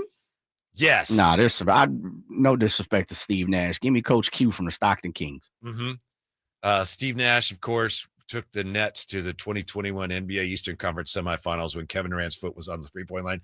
As far as I know, Steve Nash doesn't even want to be. No, man, he podcasting and stuff. Again. Yeah. He ain't doing nothing, man. Mm-hmm. Yeah, I don't know where that's coming from. He's coaching his kids and stuff. Yeah, Here's another thing that What probably does Steve Nash do that? he just put him on the list. Come He's on. probably as surprised Is he better as we than are. Jason Kidd? No. Okay. And then he had never been a coach, and that was a tough job. How's my boy E.T. not on there? That's a good Elston question. Turner. Well, let's see. There's at least one more name on here. 11, Mike Budenholzer. Okay. No, that's it. That's the All other right. line. I think Elston maybe, as you said, there's some of these young up-and-comers, and I think maybe those are the guys who are getting more attention. And Elston's been around a long time, and he's never gotten the credit he deserves. He's been an outstanding assistant coach, and he's well compensated, has a great career. But I'm with you. It's a shame that he's never been head coach. I know he got an interview here once, but my understanding is he had no chance to get the job, because that's when Coach Adelman was on his way out, and Coach Adelman was like, well, they better interview Elston. Sure. And they did. For My him. understanding is they interviewed him, but they were not going to get Wasn't the even job close. It was because just he was so formalities. closely aligned to Adelman. Yeah. And they wanted to break formalities. from that. It's tough. Guys like that, he's done everything in this league as far as coaching wise, but be the man. Mm-hmm. He's done it all. Mhm. Associate head coach, assistant head coach, down the end at the bench, in the front of the bench, back of the bench, side of the bench. Like, it's amazing how guys like that don't get an opportunity from someone, not even college. Yeah. Like, no one even thinks, let me pick up the phone and call Elston Turner. Let me just see if he wants to be a part of this. Mm-hmm. One of the things that works in Doug's favor is Slates has been telling us, you can't overlook this. This is a little awkward, but some of these guys like Taylor Jenkins, as you said, Jay, wow, you'd have to be interested in him. He is going to get a lot of money from someone. Sure. Kings are still paying Mike Brown, Yep. among others, if I remember my Kings history. I think Luke is done. Is Oh, Luke is he? done? I think he's done. Okay. Yeah, but I need to triple check that. And Doug Christie, because he hasn't been a head coach long, he's probably not going to be as expensive as some of those guys. You factor in their familiarity. Allegedly, though. And I get it. That's why I say probably. Yeah, allegedly. As a matter of fact, I should hit him up. No, you just never know. But I know. That's why I said. Yeah, how do we know that? Mm-hmm.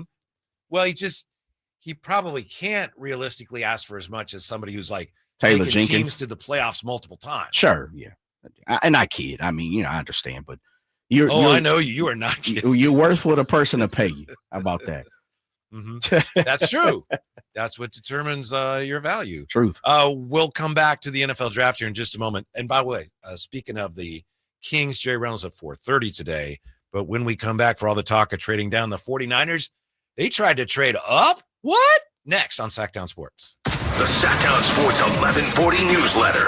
Right to your email. Get your latest on the Sacramento Kings, UC Davis, and Sac State with the Sacktown Sports 1140 newsletter. Visit SacktownSports.com to join. Sacramento weather is brought to you by Fidium Fiber. I'm meteorologist Heather Waldman in the KCRA3 Weather Center. Lots of clouds and cool Saturday with just a few showers in the afternoon. Morning temperatures in the upper 40s, afternoon highs in the low 60s. Get the latest forecast on the KCRA News and the KCRA app. For your home internet, choose more speed and less frustration. Fidium Fiber Internet was built for reliability. It's perfect for streaming sports, watching TV, and working from home. Check out FidiumFiber.com for speeds up to 2 gigs. It's a myth to think you don't play golf well enough to get fitted for golf clubs. The professionals at the Hagen Oaks Player Performance Studio would argue that playing the game with golf clubs properly fitted to your body and swing characteristics is the best way to improve your game and have more fun on the golf course. With a professional staff of fitters, all the major brands of equipment, and cutting-edge technology featuring TrackMan, the indoor-outdoor Hagen Oaks Player Performance Studio is worth a look. See for yourself, Fulton Avenue at the Cap City Freeway. Schedule your fitting at 916-808-2531, 808-2531. Sacramento's premier country music festival, Country in the Park, is coming back May 16th and 17th at Cal Expo with Bailey Zimmerman, Billy Currington, Cole Wetzel, Nate Smith, and more. You'll enjoy food trucks, rock walls, and a mechanical bull, line dancing, and more. Single-day GA tickets start at $52 at CITPFest.com. Country in the Park, May 16th and 17th with Diamond Pacific Supply and Trex, Mykel Ultra, and Carl's Jr. Find out more at CITPFest.com.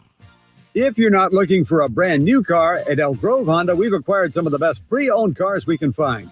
We've kept only the best of our trades, and our buyer has found some of the finest pre-owned Hondas available in Northern California. You can see for yourself at elkgrovehonda.com. Whether you purchase a brand new Honda or a like-new pre-owned Honda, your car buying experience will be the same.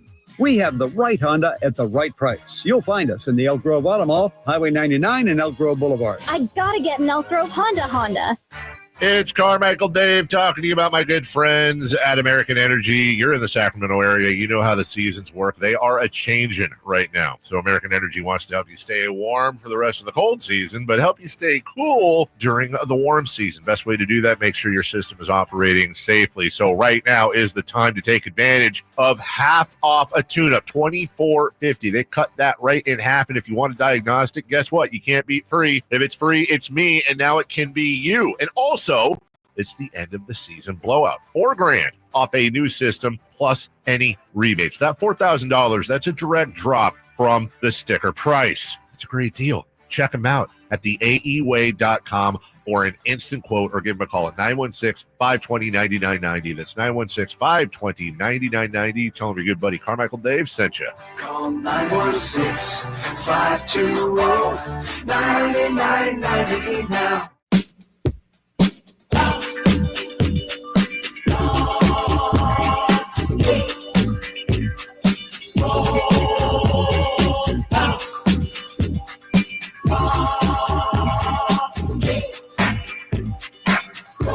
Your afternoon home for Kings talk and so much more. The Drive Guys on Sacktown Sports.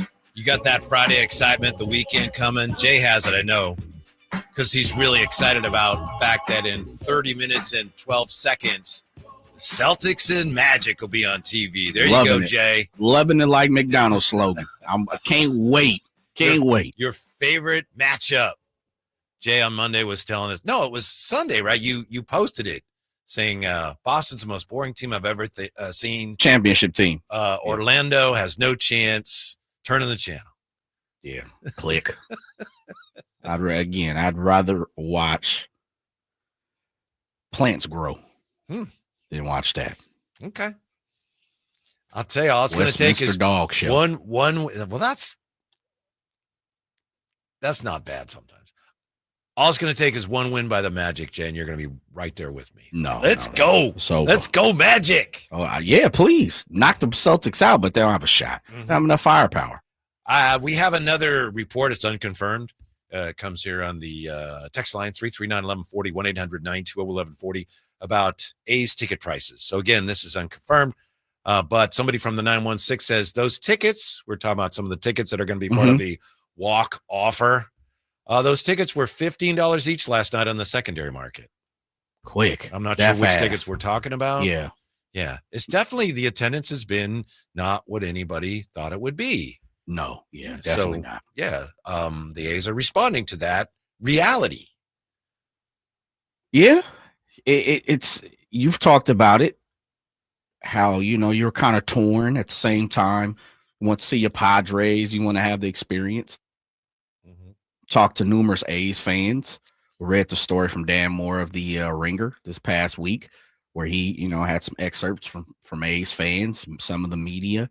They gave their thoughts on the A's and the fandom of the people from Sacramento, and if they, want to come out and support the squad, support John Fisher, compared to, do you just feel greasy, slimy, sneaky for going out there and being like part you're of selling your soul to the devil? Yeah. People ask me all the time, I've been out there yet? Just go enjoy a game. And still on the fence.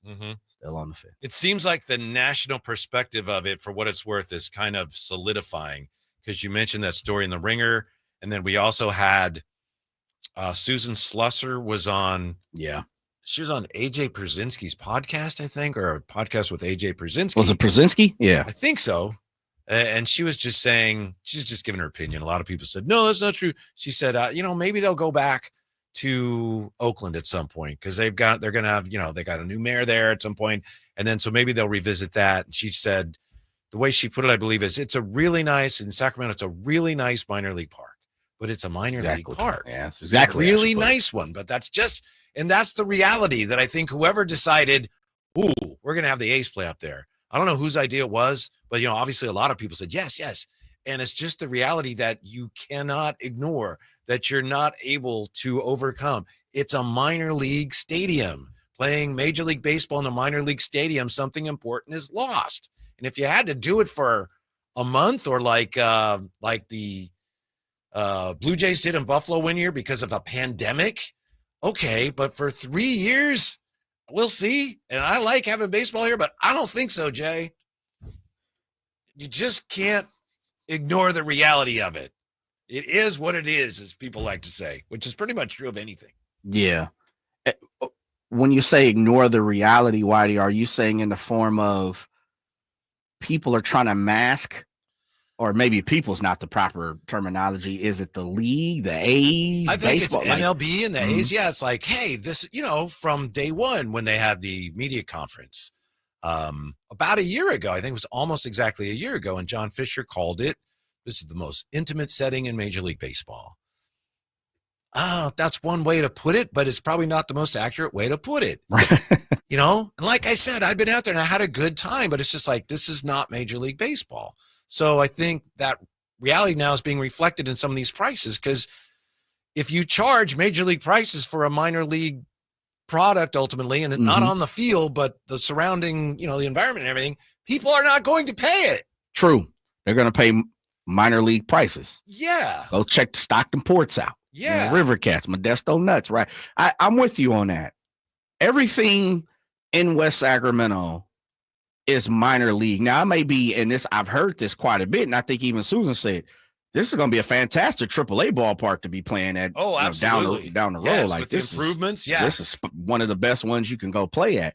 And we know Sacramento has come out. They've led the PCL in attendance in so many years. Now, you know, as we know, different ballparks pop up and brand new teams pop up. And of course, you know, they fall here and there, but they're always one of the best attended ballparks in the minor leagues. And so everything out there is minor league except for the teams. Yeah. And when you really sit down and think about it, you go to a ballpark and, you know, you go to Arizona and you see the pool out in right field.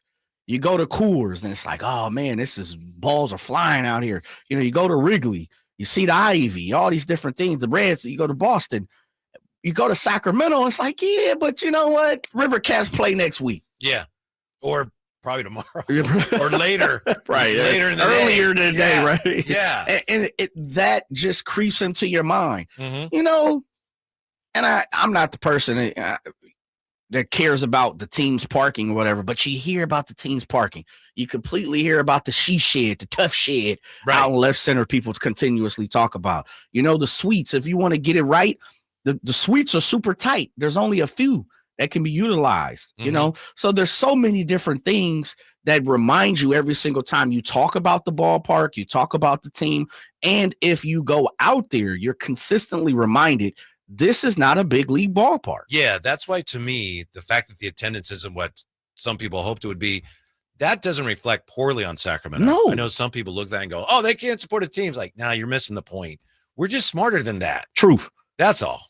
You're not pulling the wool over our eyes. Right. And I'll be honest, I continue to keep on saying Sacramento will turn up and turn out if you give them respect, if you entrench yourself in the community, and if you're one of ours. I do wonder, to your point, we may never know how many more people would be going to the games if they had gotten fully behind being the Sacramento A's. That's where I'm going, Whitey, is if you turn up and you turn out, mean you're good.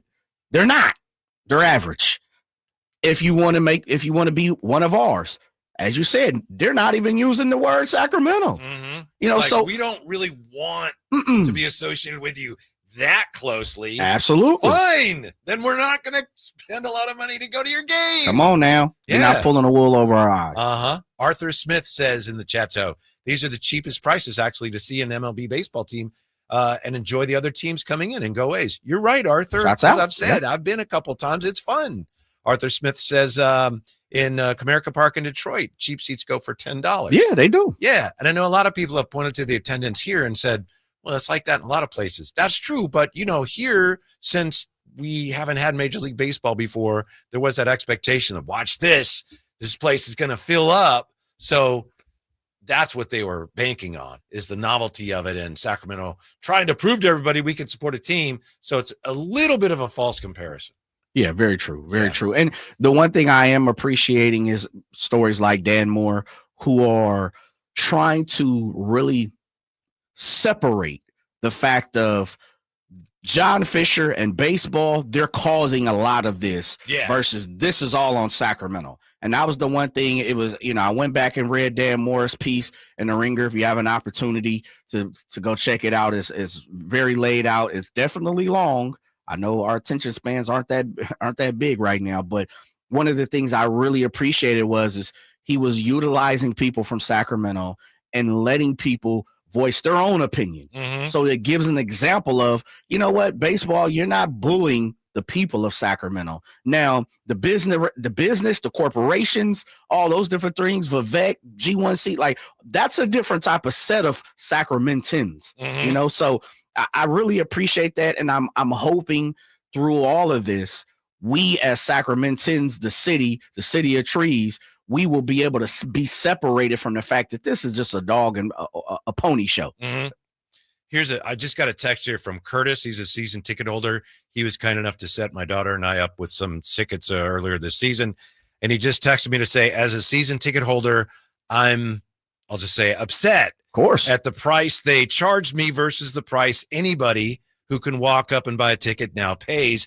I will not be renewing next season. And he also adds, even on a slow night, there's still twice as many people in Sacramento as I saw in Chicago at the White Sox last week. He says the White Sox have, in Chicago, they have $2 tickets.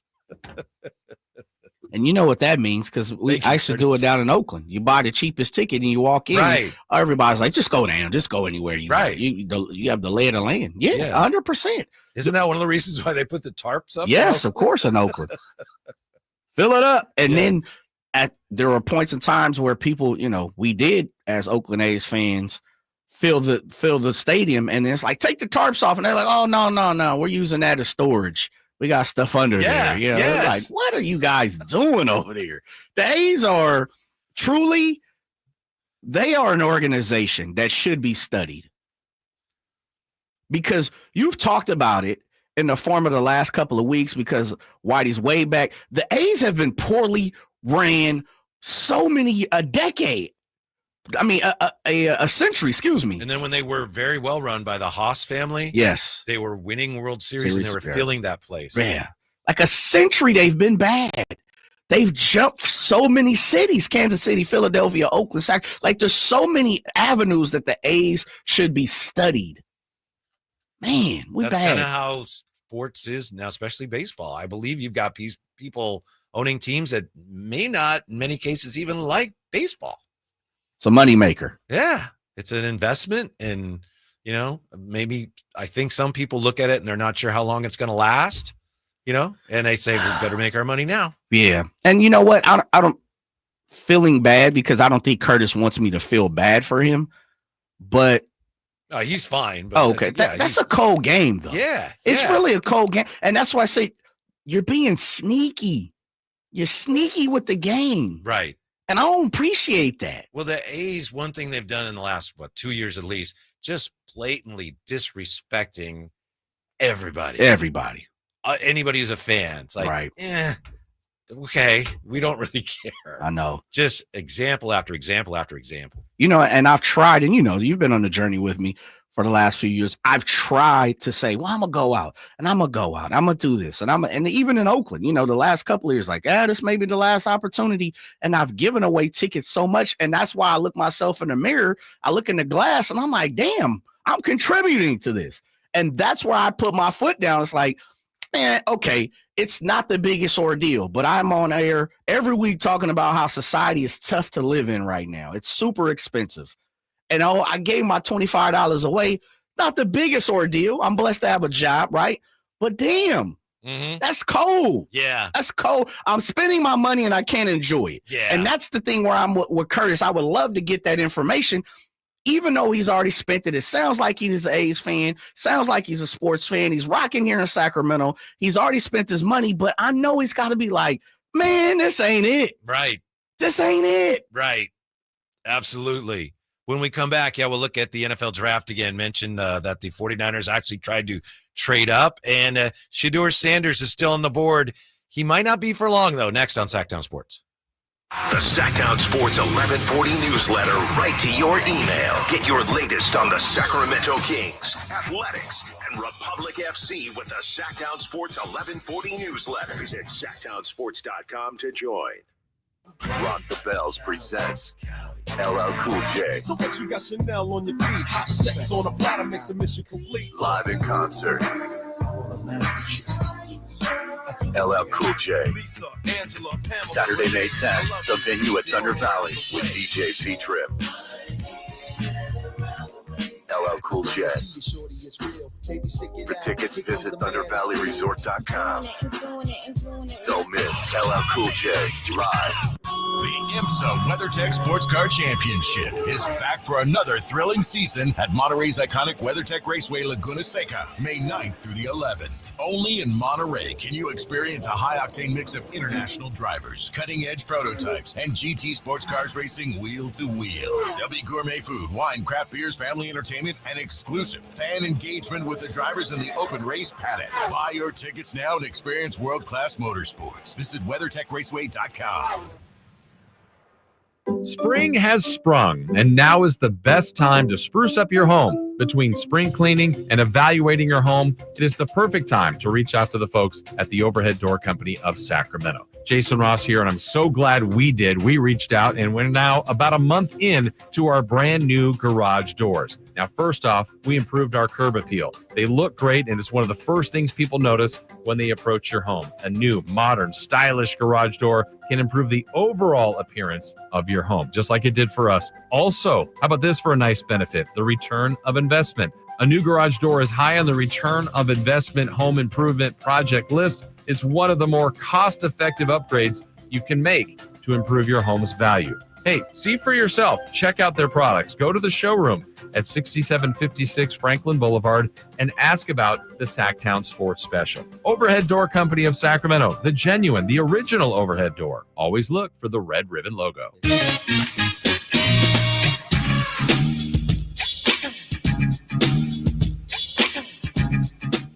Mykel. Hey, how you doing? My man, it's John Lynch. You ready to be a Niner? Yes, sir. Oh, that's awesome, buddy. We're so fired up to get you, man. We've been sitting here nervous about going up. I tried to go up, didn't work, but we got you here. So we are so damn fired up, man. You're gonna be great for us, man. And the entire building got behind this. So I'm gonna turn you over to Coach Shanahan. All right, buddy. Let's hear it from Mike. Live and local, 6 a.m. to 6 p.m. Monday through Friday. Sacktown Sports. John Lynch and Mykel Williams, the newest 49er. My understanding is that Shanahan always tells those guys, make sure you enjoy tonight because when you get here, it's going to be time to work. Coaches are going to coach, Jay. Have fun tonight. Enjoy this. But when you get here, playtime's over. Yeah. Guess what, Coach? I ain't coming tomorrow either. No. They getting flown in. I've already seen guys. He was there today. He was already there this morning. Yeah. You're already getting flown in. As soon as you get that call, you better report. And if nothing else, it's just to say, hi, what's up? You got to go through the PR whole shift and everything else. So yeah, they like the pick. That's why I know I told this story earlier, but one of my favorite 49er draft stories is the one that Ronnie Lott told about how Seifert wanted him and Walsh wanted Easley, and they ended up drafting Ronnie Lott, and they said there's a ticket for you at the airport, but he went to the airport to get his ticket, and they said we don't have a ticket for you, we just have some for Kenny Easley. Yeah, we don't even know who you are, sir. Mr. Lott. Nothing here for you. Sorry. Are you sure you're supposed to be? Sure your name's not Easley? Oh, man. That's talk about a guy that set the tone for, and your culture going forward. I know Joe gets and probably deserves most of the credit for it, but, man, without Ronnie Lott, they were not the 49ers. Oh, no, absolutely. No, I mean, and you talk to everybody on that team, they'll let you know that, for sure. You hear so many stories how much Ronnie Lott meant to those 80s San Francisco 49ers team. Just a ton. Yeah, so they tried to trade up. We talked yesterday a lot about how looks like nobody wants to trade up. Maybe the Broncos will. Teams are trying to trade down, but the 49ers wanted to trade up. They wanted Mykel Williams so badly they were trying to trade up, and they couldn't do it, and it worked out. It's better that they didn't. Yeah, true. Stud Pat got the guy, and hopefully he will pan out to be what Dieter Curtenbach, who was on the show, wants him to be. He loves him. Absolutely loves him. Yes, we've had a caller or two suggesting that this guy was hurt last year. He's young. His stats weren't great. It's a big risk. Why are the 49ers doing this? Then we had Dieter Curtenbach on from Bay Area News Group. He says, this guy's going to be great. It's a great pick. They could not have made a better pick. Bang, bang, Niners. And Jay is where on that scale? Oh, they made a mistake. Best pick ever. Jay is. It's a draft and it's a lottery. It's a crapshoot. I'll wait to see where they at. But I like the specimen, meaning I like what I see. You know, I really like what I see.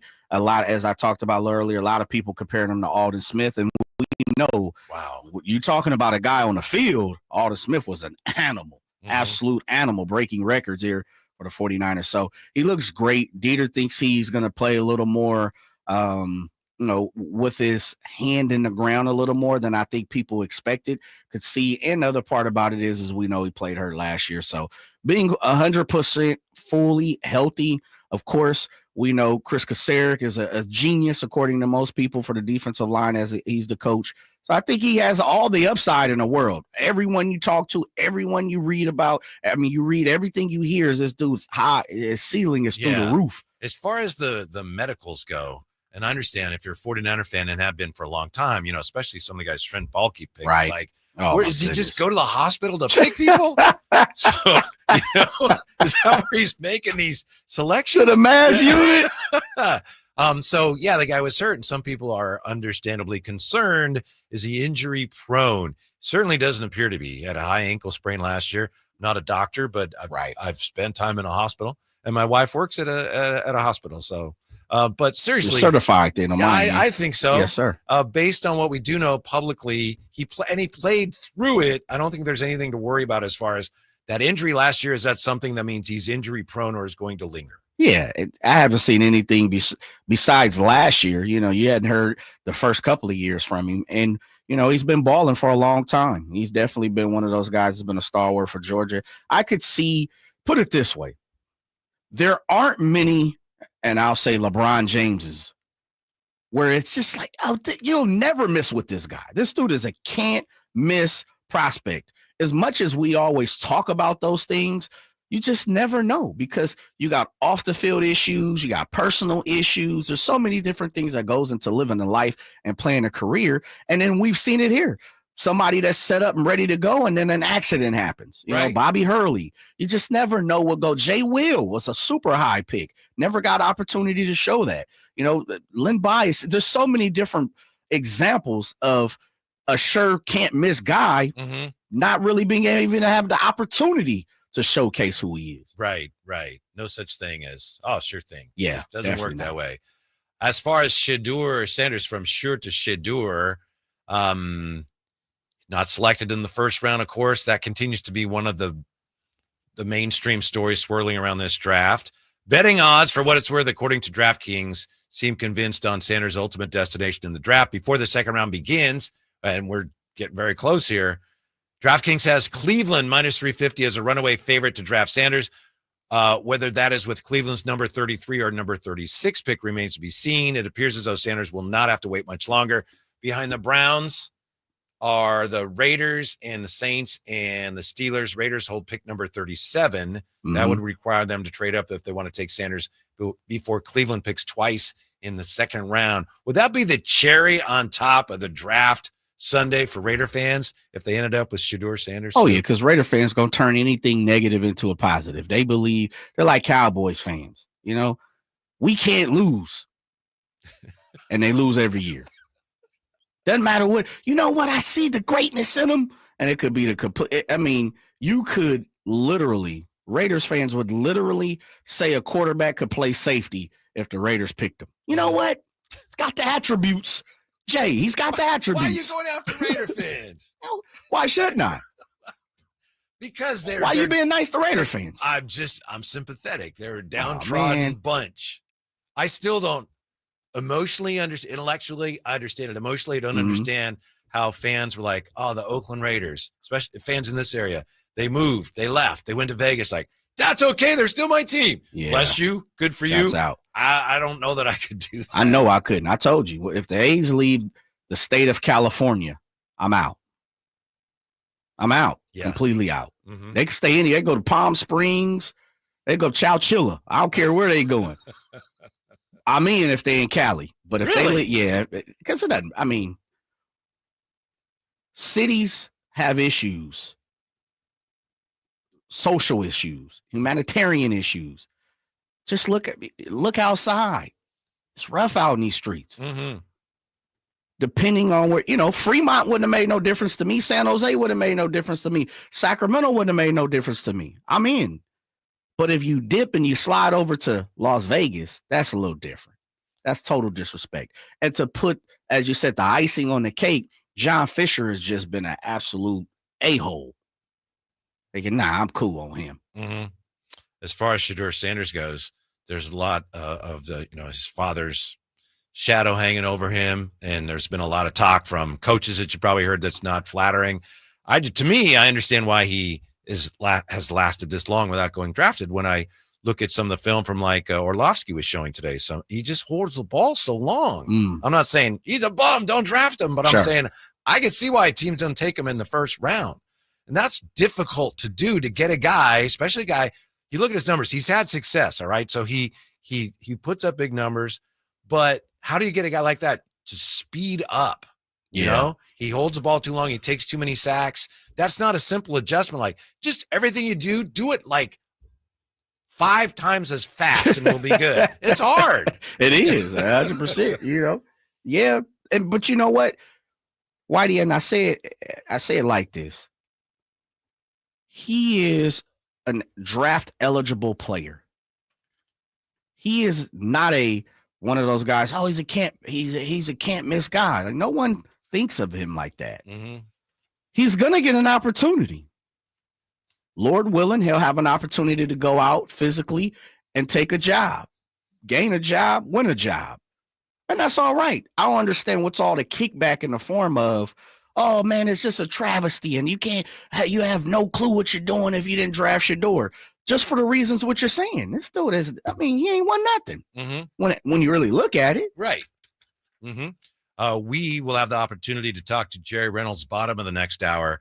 When we come right back, we will look at the players the 49ers would like a shot at picking today, next on Sacktown Sports. Fisher Investments. We may seem like other money managers, but we're different. What makes you so different than the rest of us? We ensure clients receive unparalleled service at every step of the relationship. Tell me more. Our investment counselors focus on service over sales, prioritizing clients' needs. How do you make money? We don't sell any commission-based products. We have a simple management fee based on the value of our client's portfolio. So we do better when our clients do better. What about client portfolios? We get to know each client, their finances, family, health, lifestyle, and more, and then we tailor a portfolio based on their specific goals and needs. Your clients really come first then, huh? Yes, we make them a top priority. Our goal is helping them achieve a comfortable retirement. Wow, maybe we are different. At Fisher Investments, we're clearly different. Learn more at FisherInvestments.com. Investing in securities involves the risk of loss. Mike Rowe here with a quick question. Have you noticed a musty smell in your home? I hope not, because damp smells mean that you could have a crawl space problem. That's where Groundworks comes in. They can honestly assess your situation and create a plan to waterproof your crawl space and get to the root cause of the problem. Schedule your free inspection at groundworks.com/row. And while you're there, check out my latest dirty job. It's a good one. Licensed in all states where work is performed. See website for details. What's up? We're talking to Chad Hoblet of Hoblet Dodge Chrysler Jeep Ram and Woodland. Ram Truck Month is back. Chad, what kind of deals are happening at Hoblet? Right now, save up to $17,000 off MSRP on the hard-to-find new 2024 Ram 2500 Bighorn Crew Cabs. We have hundreds of new Ram Heavy Duties available with huge savings, including on the new 2025 Ram Heavy Duties. One of many reasons we are California's #1 Ram truck dealer. Okay, what kind of selection are we talking about? We have over 300 new Ram Heavy Duties available, including the all-new 2025 Ram Heavy Duties everyone's buzzing about. With more arriving daily, it's a full-on Ram takeover. If you've been thinking about a new Ram Heavy Duty, now is the time, especially with potential tariffs that could impact the pricing soon. Search, select, and save through their whole inventory at HoblettDodge.com. Unbeatable prices, unbeatable selection. Nobody beats Hoblet, period. 17,000 total net savings on select new 2024 Ram 2500 Bighorns after $79.72 factory rebates and $90.28 dealer discount. Rebates include $500 first responder bonus cash for eligible first responders. To this net savings, sample VIN 395, 300, and 396, 633. See dealer for details. Golf to Go is brought to you by the Hagen Oaks Golf Super Shop. Here's Frank LaRosa. For beginning golfers, not getting into bad habits gives you a much better chance of enjoying the game and shooting lower scores. John Howells in Golf Monthly says these mistakes should be avoided. First, know your club distances. Take your yardages not from your best or worst shot, but somewhere in the middle. And no dancing allowed. Swaying in the backswing is a common fault, which forces you to compensate in the downswing. Mastering impact. Trust the loft on the club face and don't try to lift the ball. Club face control. For right-handers, take care to set the perfect grip with 2 V's between thumb and forefinger pointing to your right shoulder. Bunker shots. Many struggle here because they fail to open the club face before hitting the shot. Turn the club before you take your grip. And finally, learn how to read greens and hole more putts. Even on a miss, putts that miss above the hole offer more chance of holding the putt. Now go out and have some fun. That's your Golf to Go. I'm Frank LaRosa. Sacramento's premier country music festival, Country in the Park, is coming back May 16th and 17th at Cal Expo with Bailey Zimmerman, Billy Currington, Cole Wetzel, Nate Smith, and more. You'll enjoy food trucks, rock walls, and a mechanical bull, line dancing, and more. Single-day GA tickets start at $52 at CITPFest.com. Country in the Park, May 16th and 17th with Diamond Pacific Supply and Trex, Michelob Ultra, and Carl's Jr. Find out more at CITPFest.com. KHD1 Sacramento, KYMX HD3 Sacramento. Your flagship station for the Beam Team. From the Power Business Technology Toshiba Studios. This is Sacktown Sports 1140.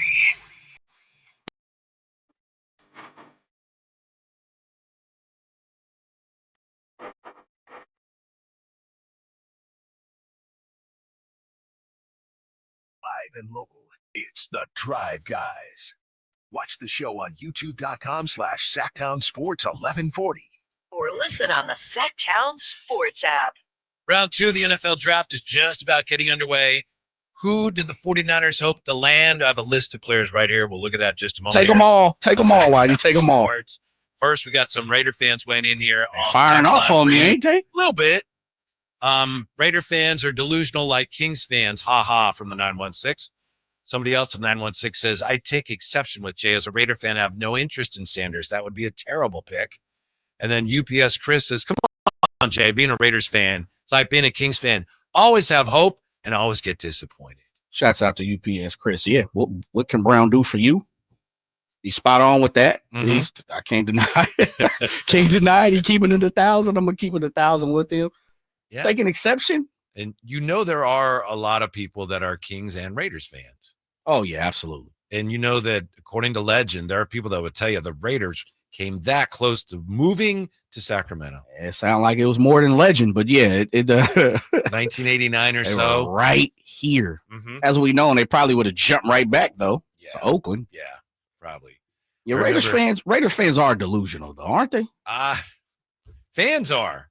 By Yeah, definition, you're most right. fans are. But are they a little more than normal? Oh, yeah. Okay, you can say it. Well, you don't have to run from it. You know the Raiders fans are a little delusional. I remember going into, if you had to go into the Arco Arena, Arco 2, the will call, and you go in there, and sometimes it got a little cramped in there. But I remember in one corner, they had a model of what the football field was going to look like. Yeah. Yeah, and I think it might even have said Raiders in the end zones. But where? Yeah, I think it did. It did. Yeah. Who has those? Those would be so cool to have. Because that was supposed to be the football stadium and baseball stadium where you go from the tunnel underneath Arco. Yes, sir. You end up in the and the new stadium next door. It was Never this quite got close. that finished. It was this close. You can see my hand. It was this close, Yes. like the emoji. Uh-huh. Yeah, it was this close. It was emoji close. Yes, it was emoji close, and it just couldn't happen. They put in the foundation for the grandstands. I'll say this. that Yeah, actually was put they in. are. Yeah. They are still there. Yeah. I would say this. I would have been a Raider fan then. Sure. And I'm glad I'm not. So I'm glad it didn't come. So it would never happen. But if the Dodgers moved here, you'd be a Dodger fan, wouldn't Oh you? yeah, I'm rocking. Yeah. For sure. Speaking Meaning if they would have came from Brooklyn to here? No, from Los Angeles. Oh no! Oh hell no! That was already out the door. What year are we talking? When? No, I'm just saying in theory, if they next year, no. Shohei San said, "I want to go to Sacramento." No, that ship has been sailed. Really? That thing is all the way around the world. Sacramento Magellan, Dodgers, and they're like 100-year lease. Nah, I'm out, man. Okay. I'm like the Las Vegas residents. I'd rather have my own team now. Niners should try to trade draft picks over. Well, I'm sorry. We have. I thought this was from misspelling. I'm sorry for the misspelling. I'm driving and using speech to text. I'm sorry. Can't quite. So we got George Kiddo in here. We got some comments that I can't quite decipher. So thanks for listening. Keep trying. I just want to mention that Jay, before we get back to the draft, Jay has plans tonight to go see Sinners. Yeah. That looks really creepy. It's about vampires, allegedly. Or it's not alleged, it is. Some kind of, Yeah, but monsters, creatures of the night. I'm with you. I'm not the biggest movie person. So going to the theater doesn't do it for me. I love movies, but since the pandemic, I've probably you could count the times on one hand that I've been. I hear you. I got you. Wife want to see it. But I would want now to see it. Now, yeah. When it first was coming out, 3 weeks ago, she was like, that's not for me. Too much going on. And now, her friends have gotten a hold of her and all that good jazz. And people have told her, like, yeah, it's great. See the reviews. Like, oh, let's go. So we wind up going. But I care less. I wanted to ask you, and I want to ask everybody, if you're listening, I want to ask you, and I know this is something that came up on the morning show today, but I mean, they got there a different way. But since Jay's going to see that movie, what is the scariest movie you've ever seen? Just when you were at the movie or watching it, the most scared you've been? At the theater, or maybe just at home. I'm not a big horror film guy because they're all the same to me. Really? So. And you mean they just don't work for you? They don't really do nothing for me. It's like it ain't real life. But I would say, Whitey, that's the two that come to my mind are when I was a kid was Candyman. And then I didn't see it, but I remember the previews. Yeah, Candyman. They rebooted it, but it wasn't the same. It came out, I don't know, 6, 7, 8 years ago. The We're original, not talking about Willy Wonka. No, we ain't talking about Willy and the Factory. And then the second one, I was just trying to think, what was the other one? I just had it. I lost it, but trying to think. I guess, and they're actually redoing another one is because I just said it's not real life.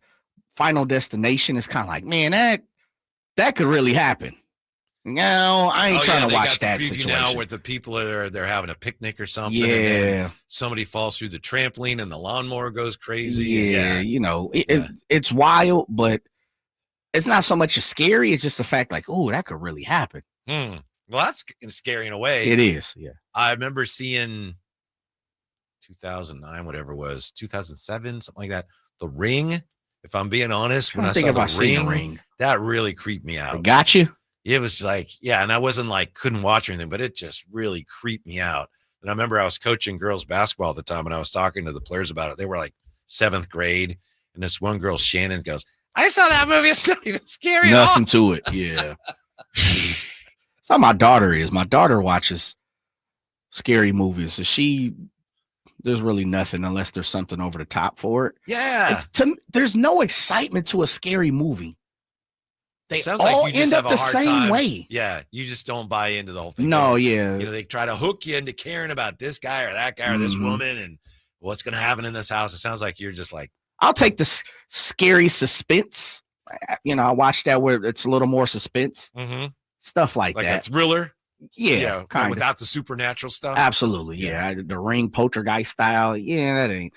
No, I'm cool with that. The first Alien, when that came out, I remember I was kind of scared at that. Yeah, a lot of people were, though. Showed it to my a lot of people were. daughter and her friend, who, again, they were, I don't know, 6th grade or whatever. Oh, I want to show you a scary movie. And they watched it, and they're like, we have to watch this whole thing. It's just kind of boring. Well, you're jumping. I was like, man, the special effects. Look out. It's going to come out of his chest. Yeah. Dad, can we do something else? Let me say this real fast before you move on to the draft.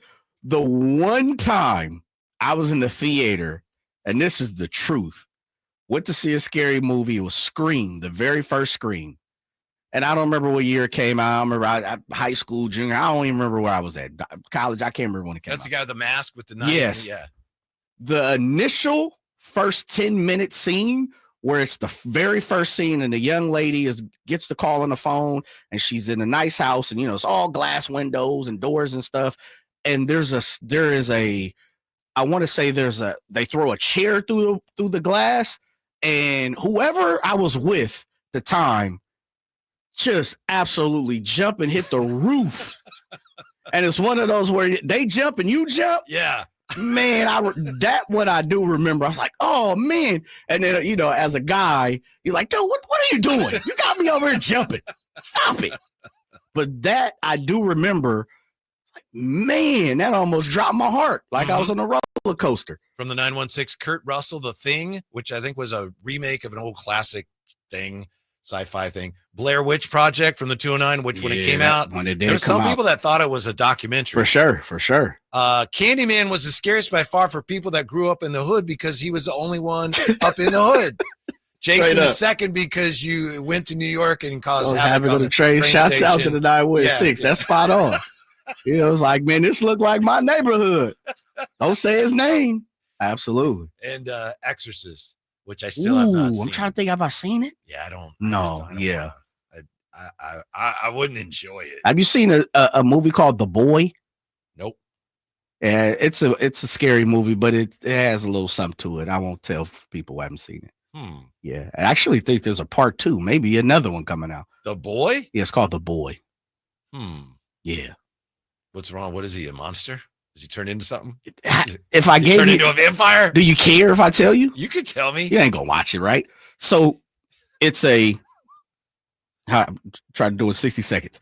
There is a older man and woman, husband and wife, and they're looking for a nanny and someone to watch their doll son.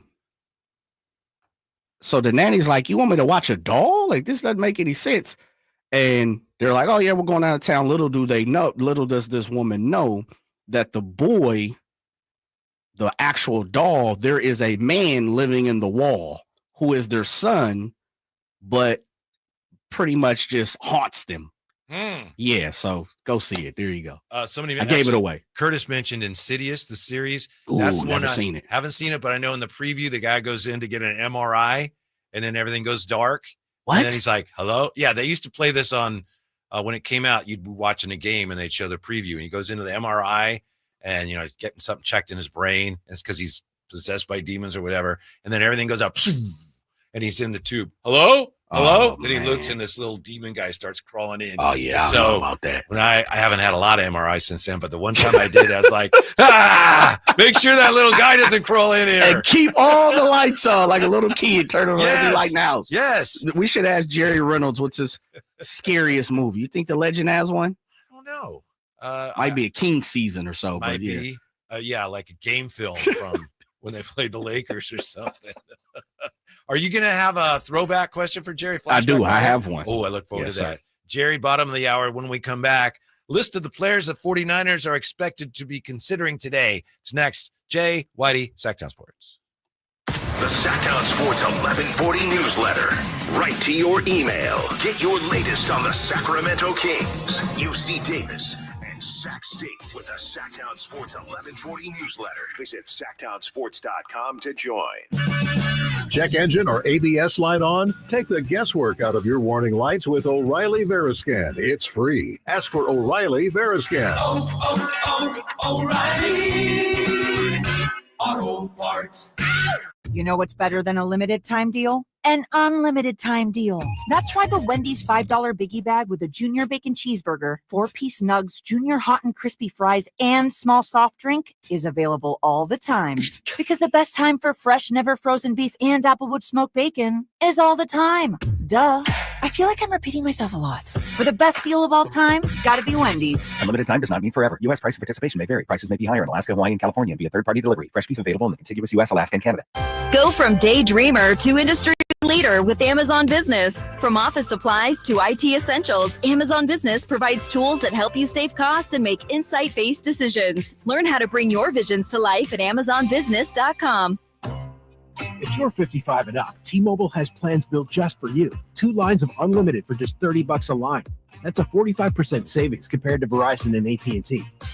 But don't just take our word for it. It's not just the savings that are great with our T-Mobile plan. There's all this value from all these other things that T-Mobile offers. T-Mobile has been such a savings for us. We love it. Switch today and get 2 free 5G phones like the Motorola Edge with Turbo Power charging that gives you power for the day in just 15 minutes. And customers 55 and up can get 2 lines of talk, text, and data for only $30 a line. Go to T-Mobile.com/55 to learn more. With 24 monthly bill credits and 2 new lines with autopay for well-qualified customers, plus taxes, fees, and $35 per line connection charge. Credits end and balance due if you pay off early or cancel. Contact us, plus $5 per line without autopay. Debit or bank account required. 45% off 2 lines versus AT&T Starter and Verizon Welcome. Plan benefits vary. See details at T-Mobile.com. Motorola Edge requires 68-watt charger. Chargers sold separately. Actual performance will vary based on usage and configuration.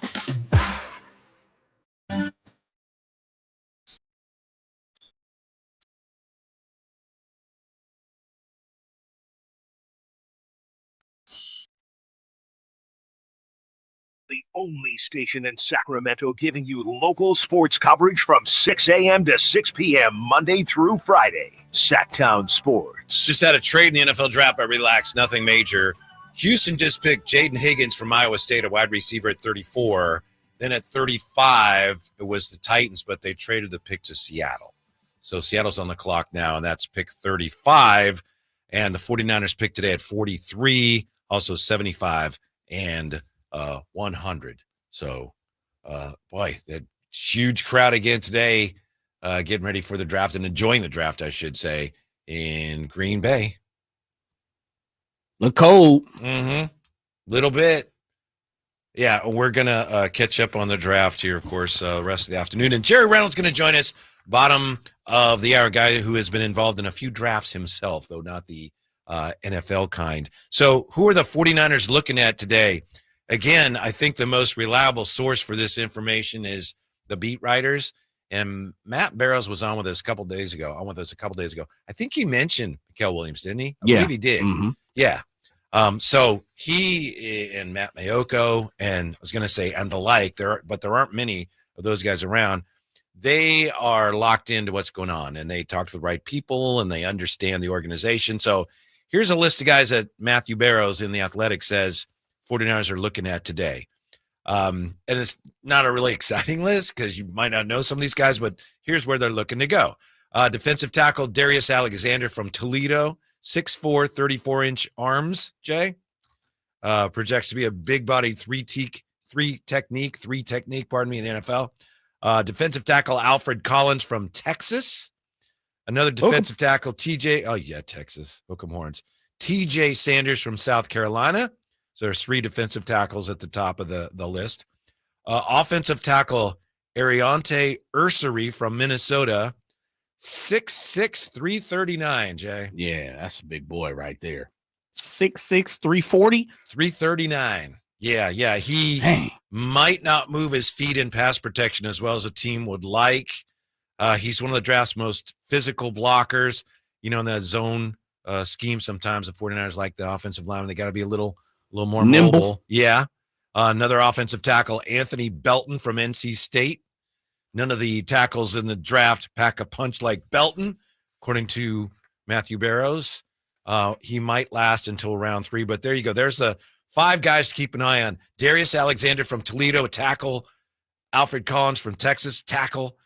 TJ Sanders, South Carolina, tackle.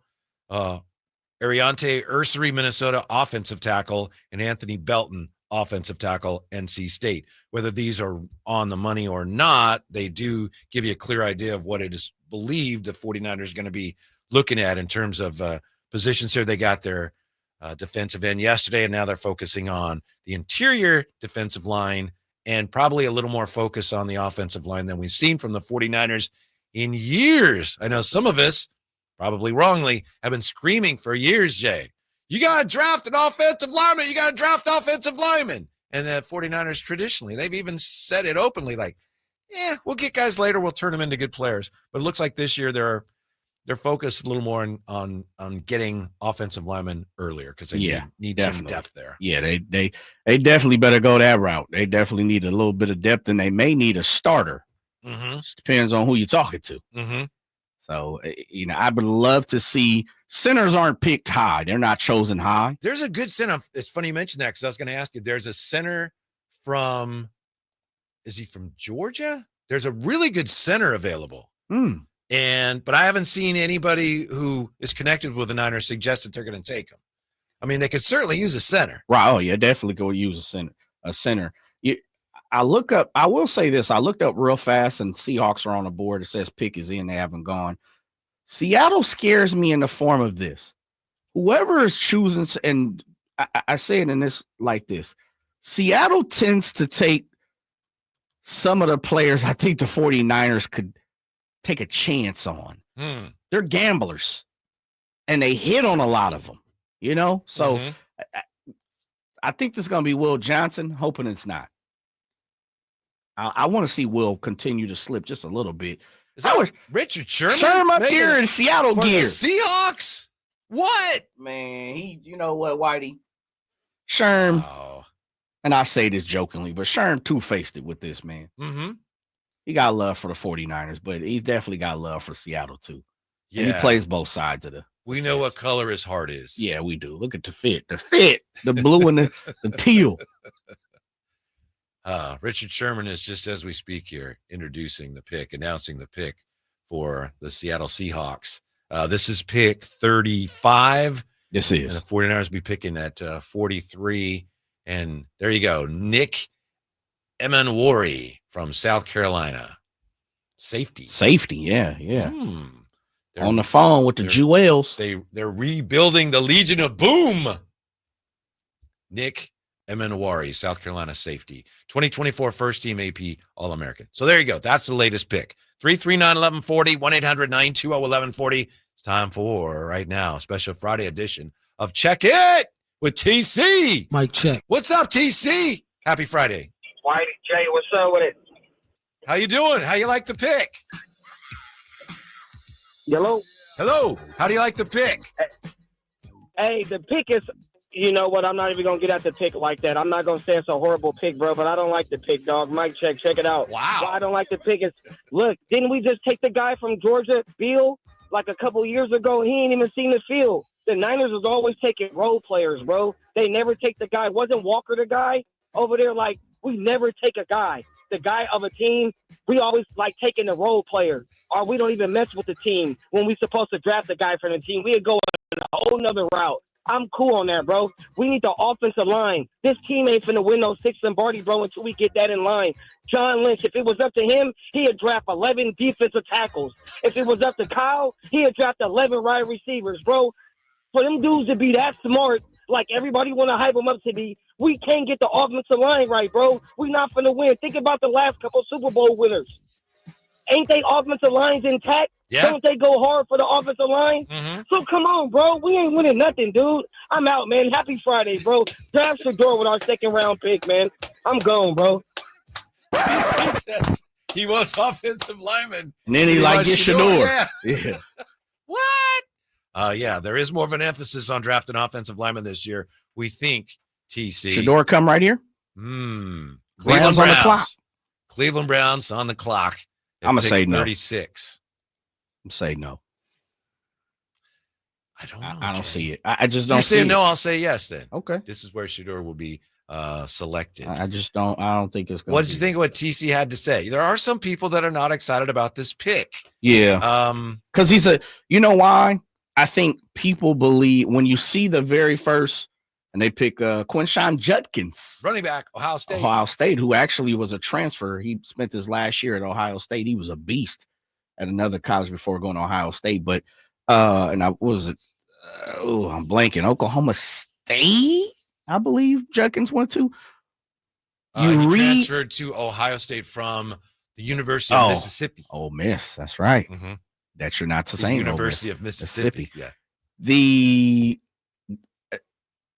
When you read under Mykel Williams' name, you consistently see he's young and he has a lot of upside. Ceiling is super high, and he's not a finished product. He doesn't, at the moment, contain great rushing skills in the form of a swim move, a push. He's got to develop his moves. Mm-hmm. And when you like guys like TC, hopefully I'm speaking correctly for T is on him. And I think all 49er fans, we're looking for ready-made players because we want that Super Bowl. It's been right at our fingertips. We ain't trying to wait on a project, and he's not a project, but when you read the description of who he is, sometimes it can come off as not being a finished product. And we all know no one is. Right. You're not. I'm not. We're all still learning. The other part too, and I get what T is saying, is this. If you are, and I don't know TC's college game 100%, I don't know if he watches it, but I would temper myself to say he watches big games, but he's not entrenched in it, because he pays a lot attention to the 49ers and the Kings. And I may be wrong, but for him to say why we didn't get the guy from Georgia, which is Walker, right? Jalen Walker, it can baffle you because if you're not tied to college, Whitey, and you hear the big names, but then you look and see your team not pick the big name from that school, like, what in the hell are we doing? Right. Especially when Walker got picked 5-6 picks behind you at 17, I believe. It could throw you off a little bit. I get what he's saying. That's not how you build a football team necessarily. Yeah, and by the way, the center that I was talking about, and I'm not saying they're going to pick him. I haven't seen anybody link the 49ers to this player, but we know they need a center. They need to be. Jared Wilson from Georgia. Zone-specific center, tremendous movement skills. So, yeah, they could use some help on the offensive line. We're going to come back with Jerry Reynolds. Oh, real quick. Yes. Real quick. The Raiders just traded their pick to Miami. Uh-oh. They traded their pick to Miami. So Shador won't be going to the Raiders just yet. Is anyone ever going to pick him? We hope to find out today. And we got Jerry Reynolds to find out what he thought of Scott Perry's introductory press conference. Next on Sacktown Sports. Happy Friday.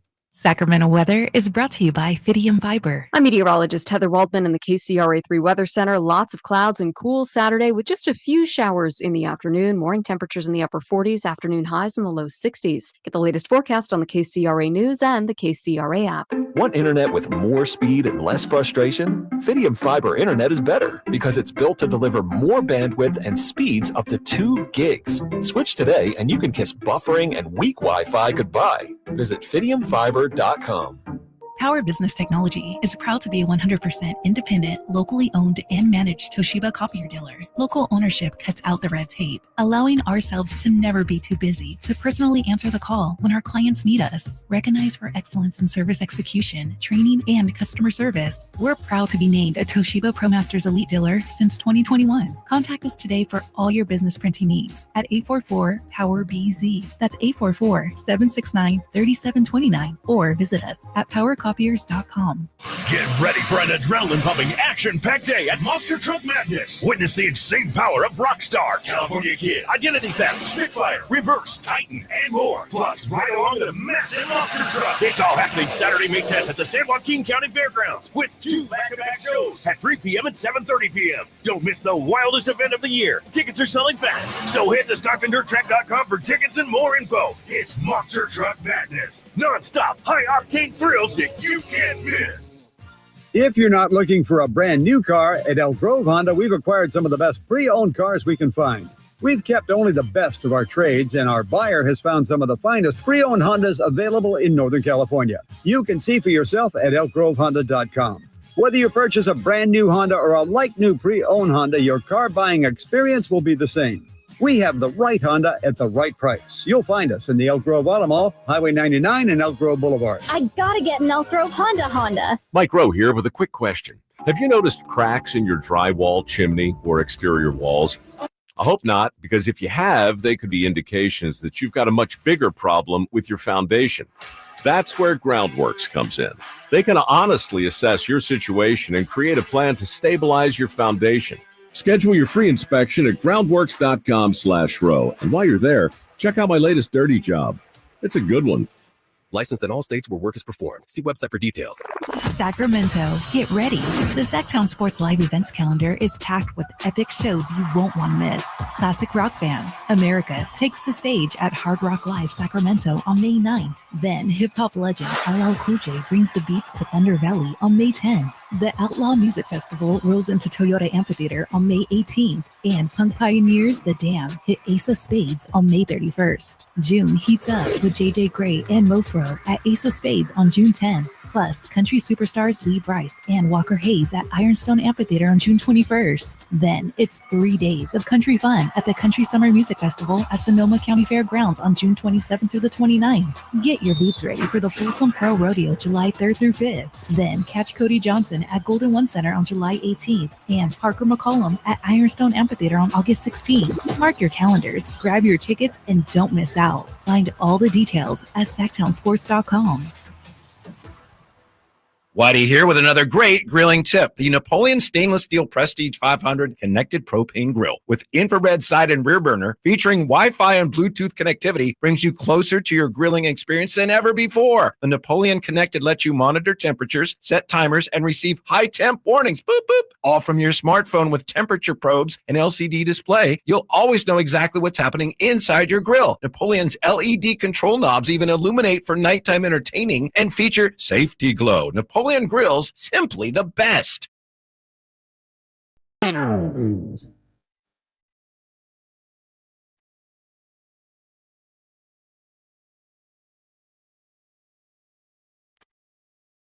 Your flagship station for the Bean Team, Sacktown Sports.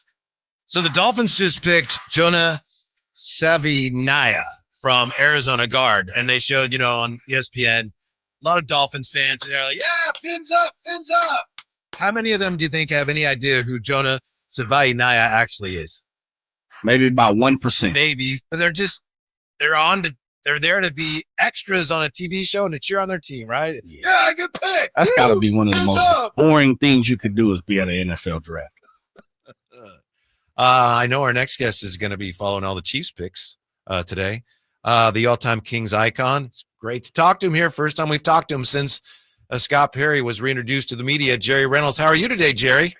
Pretty good. Trying to sell Jay, trying to keep up with the draft and NBA playoffs is pretty difficult for me. And then, of course, I was kind of wanting Kyle to be there. I noticed the Chiefs traded their late first-round pick, to let the Eagles go in front of them. I guess that was kind of a pity move, the way I could see it. Wanted to give them a little head start because they know they'll get them. Yeah. Well, that's nice. That's good sportsmanship. Yeah, that's what I think they did. Well, yeah, a lot going on. We were wondering what you thought of, and I know you know Scott Perry, and you were here when he was here before, but what you thought of his, if anything, of his media press conference this week, Jer. Well, I thought he did a terrific job. Obviously, with Scott, he's got a great personality, and you saw that, and so very comfortable with media and fans, and so I mean, I'm not surprised by any of that. I mean, I think he's a very experienced basketball man, good guy in every way, and I don't think you'll find many people say anything bad about him. And all he's got to do is work some miracles. Oh, that's all. I wanted to ask you, and pardon me, Jay, because I know Jay has questions. Sam Amick mentioned this on Dave's show a couple days ago. How valuable is it, Jerry, for a guy like Scott Perry, as you mentioned, great personality, so he gets along with people and he knows so many people around the league, so many people. How important is that? How useful is it when it comes to actually talking to people and exploring potential trades? I think it's very helpful to be truthful, because he's a guy that people like and trust.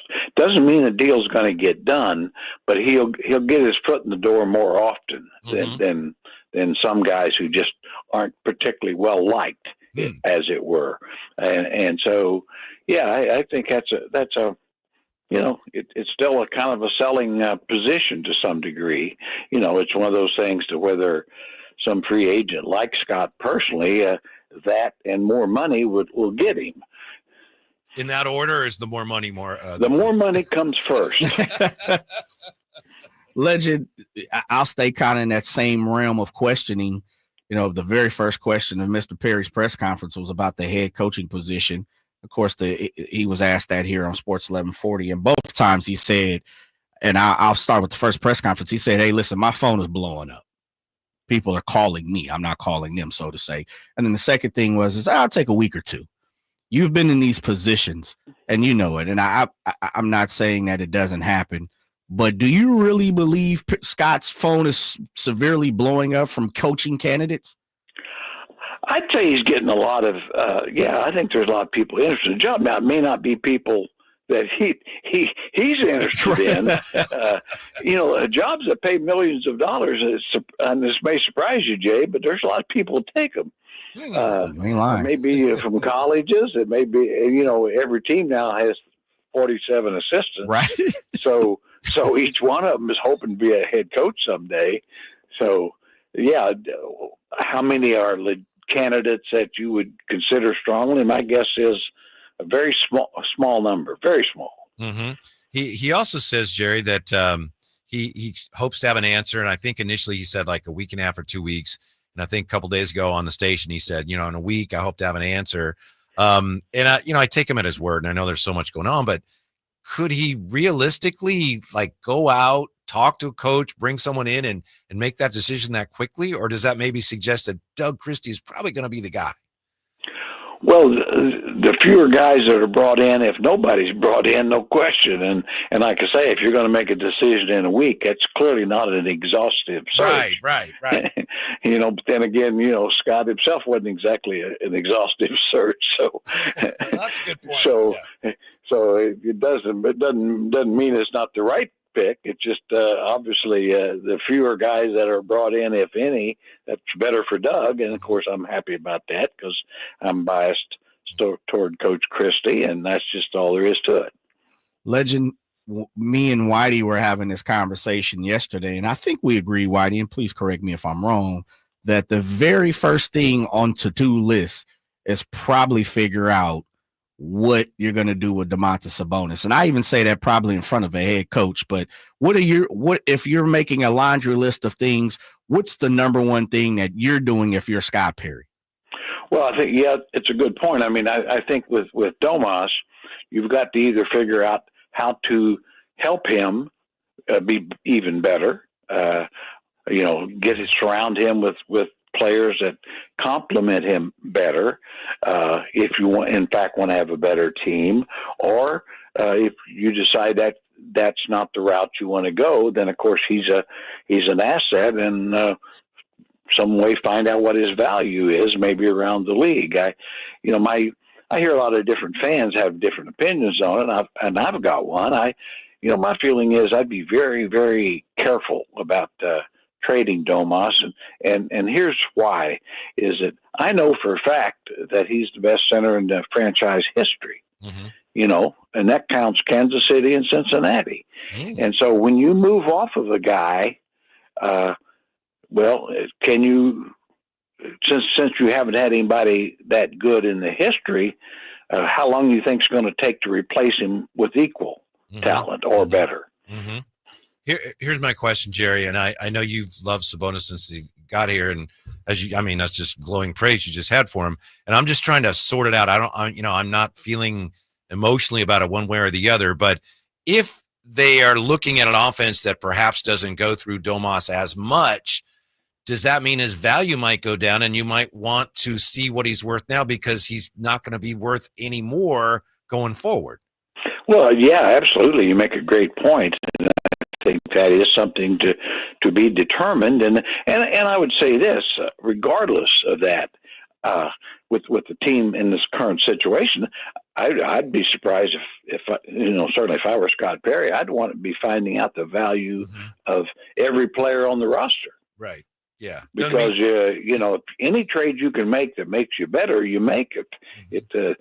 There's no. I mean, the way I would look at it, you don't have Giannis Antetokounmpo on this roster, so everybody's tradable if for a deal that makes you better. Now, I think that's easier to say and hard to do. Yeah. Joined by the legendary Jerry Reynolds, legend, one of the I guess pieces of movement that we're probably going to see this offseason, if you listen to Scott Perry, is point guard. And I know, you've had a conversation or two with Whitey off air as far as point guards and maybe some of the We've got targets. our guy. You both of you guys have X marks the spot now? Well, maybe.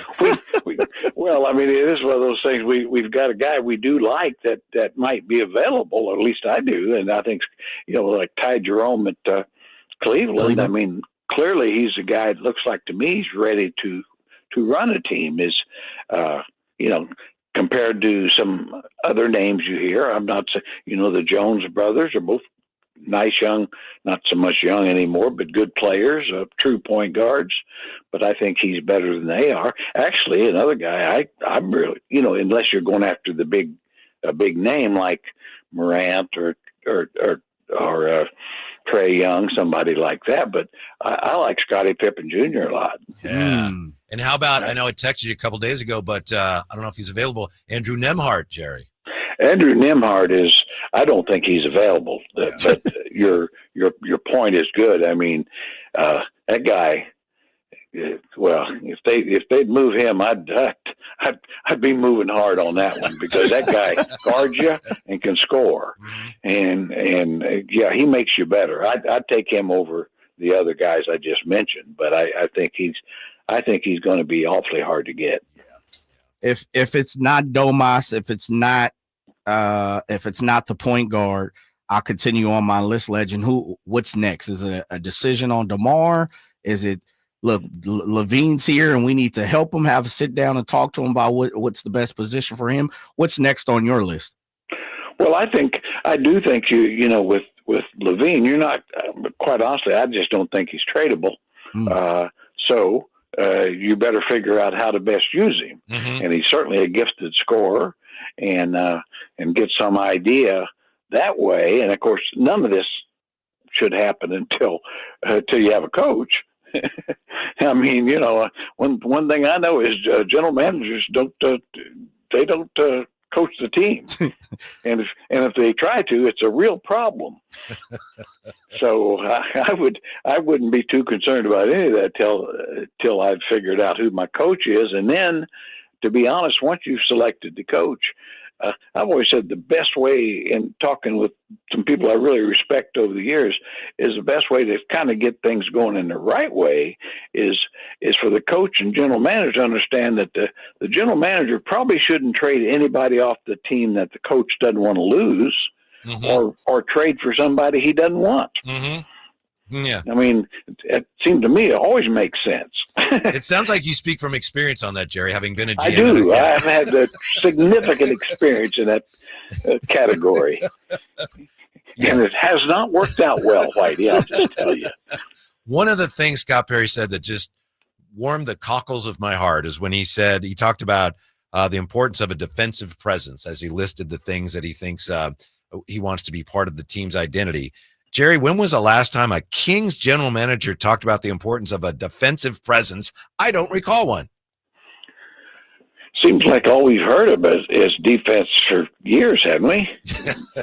Yeah. I'm not opposed to hearing about it. I'd like to see more of it. Yeah, well, I mean, Coach Scott, he knows. He knows that to win in the league consistently, your defense has to be to a certain level. I mean, obviously, the better offensively you are, the less good defense you have to play, so to speak. But this team, you have to be a brain surgeon to not watching the NBA to know this team isn't very good on defense. Mm-hmm. So yeah, and I think they've got a couple, we've talked about it. I think they've got probably 3 guys on the current roster that are well above average defenders, and that's Laravia and Keegan Murray and Keon Ellis. Carter is probably will be into that territory, but it's a fairly small group in my eyes. A select group. Very few good men, huh? Yeah. Few good men, and you need more of them. I mean, every team has some defenders probably below average, but they don't. It doesn't show up as bad if you got guys. If 4 guys are really good, then it's kind of like a Karl Anthony Towns in New York. Well, you got some awfully good defenders on that team, so he can kind of blend in there a little bit. Is that how the Clippers get by? They're so good defensively, even though James Harden's on the floor? Yeah, well, I tell you, they are good defensively. I mean, they have bought in, and they've got pretty good depth. And I do think, obviously Ty Lue's a terrific head coach, but boy, Jeff Van Gundy, you can see the difference in defense, how they react and play. Mm-hmm. And I think he's had an impact there. But even Harden seems to actually. I don't know how much he cares, but he's sure faking it pretty well. Legend, one of the questions that I think everybody wants to know around in Sacramento, and I know you don't have the answer, but of course you've got tons of knowledge. So I come to your doorsteps and ask you the autonomy question. You've been a part of the Sacramento Kings organization and the extensions of the Sacramento Kings organization for so long. And one of the questions that people consistently ask us, and of course, Scott Perry's got it on multiple occasions already, is the autonomy to do what he feels like as the basketball ops heads guy. Do you believe Scott Perry has the pizzazz to coming here to Sacramento and actually have full autonomy? I think he does today. Now, will he have when a big trade that he'd like to make comes up? Because certainly any huge trade, you're still going to buy the owner and all that. And that's at some point, that's where the rubber hits the road, and any owner always has some interest in the team, by the way, and maybe has a favorite player they'd like to get on the team. And that's where, if you got full autonomy, you say no, and that has to be no. Mm-hmm. And I want to do this, and yes has to be yes. So there's no way of knowing, to be honest. I don't, honestly, I think a lot of people, I'm not sure that was said in the past. I'm not sure that there seems to be a lot of different slants on it, and that wasn't the case. And, I always say it's one of those things going back years when Michael Malone was hired. Well, the person that hired him, supposedly the GM fired him. Well, I don't believe that. I don't believe the GMs, for the most part, hire and fire head coaches without total approval, certainly of ownership. Mm-hmm. Mm-hmm. Yeah. And I don't think they should. I mean, they should have total approval of ownership to hire somebody or fire somebody. Mm-hmm. But I think the real key is who does the selecting, and that's what I think Scott Perry's expecting to have control of, that he can select the next head coach, and if he can, it's not going to work long term just on that basis alone. I know Jay has a Flashback Friday question for you coming up, and this kind of might relate to that, but we're just touching on the Clippers there. Jerry, in your estimation, you've seen so many players, so many great players come and go. How good is Kawhi Leonard? And not, people say, well, if he hadn't got hurt, this or that, who knows? But just from what we've seen, from what he's actually done, not what he could do, but from what he's done when he's played, how good is Kawhi Leonard? Well, to me, at his best, and we've seen, he's been the best player on a couple of championship teams, so there is that. Mm-hmm. But I mean, really, when you start talking about the best players in the world, well, Antetokounmpo and Jokic, and Shea Gilgeous-Alexander, well, he's in there. He's got to be in there when he's healthy. Yeah. He's in there with LeBron and Luka and Gilgeous-Alexander and Antetokounmpo and Jokic. And I don't know who else can be in that group that he's not better than. And he's probably better than a couple of those guys when he's at his best. So he's one of the best in the world. I mean, he's certainly one of the top 5 or 6, and maybe higher than that right now. Is it because of how good he is at both ends? Yeah, I mean, he's great. You know, he changed the game defensively, and those big giant hands. It's like, my gosh, he we've seen it. I mean, he changed the game defensively as well as offensively, and clearly he's got to be a guy that's easy to play with. He doesn't seem to have any selfishness in him at all. He just goes and plays. And if he can stay healthy, I'd say if I'm Oklahoma City, I'd be very, very scared. Yeah. Legend, my throwback question of the day is we've talked about teams who can win without technically a bona fide superstar, and we're trying to figure out those type of teams. And here on the Drive, guys, the first one that we came up was the Detroit Pistons of early 2000s, which Scott Perry was involved in. Scott Perry was definitely involved in. And then the one prior to that, I think the next closest was the 78-79 Sonics, who won the championship. Take me back to 78-79. I know the names, of course, Lenny Wilkins off the top of that, but the Sigmas, Paul Silas's, guys like that, they didn't really have a bona fide superstar. How in the hell did they win? You know what they really did have? They had a bunch of they had several all-stars and guys that were close. Gus Williams and Dennis Johnson were the guards. At that time, people forget that Dennis started there. And then John Johnson, small forward, a near all-star. Of course, Paul Silas. And then Jack Second was a several-time all-star. I think Freddie Brown, downtown Freddie Brown came off the bench. And still don't like Freddie because he beat my Vincent Junior College team, so I'm still pissed about that. He was playing for Burlington, Iowa. But anyway. Didn't you say one time you were watching them practice when Russell was a coach? Yeah. He said, run a play, and Freddie Brown said, F you, Russ. Yeah, that was he was when Russ was coaching the Sonics, and they were working out in my gym at Rockhurst University in Kansas City. That was a practice site for all the teams as well as the Kings, and so I'd get to watch practice. And it's funny. Russ, I always remember because Russ yelled something like, "Freddie, run number 2," and Freddie just said, "F you, Russ," and took a jump shot. Southeastern Iowa Community College. Well, it was one of those little moments, for a young college coach to say, "Wow, this is different." I mean, once I got in the league, I understand it. It happens more than you might think. You know who else that team had, Jared? I'm just looking at it. I forgot about the great Lonnie Shelton, who was a handful. Oh yeah, Lonnie Shelton, Oregon State, big time, right? Yeah. Yeah, boy, he was a scary buckaroo. That guy.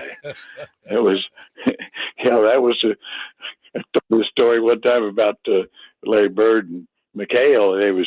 Mykel was guarding Shelton. I think he's with the Knicks then, and he was just beating up Mykel. And it's at the timeout. Larry said he went to Mykel and he said, "Kevin, what's wrong with you? Are you scared of that guy?" And Kevin said, "Hell yeah, I'm scared of him. So why don't you guard him?" Larry said, "No, I'm scared of him too. I just want to check if you were."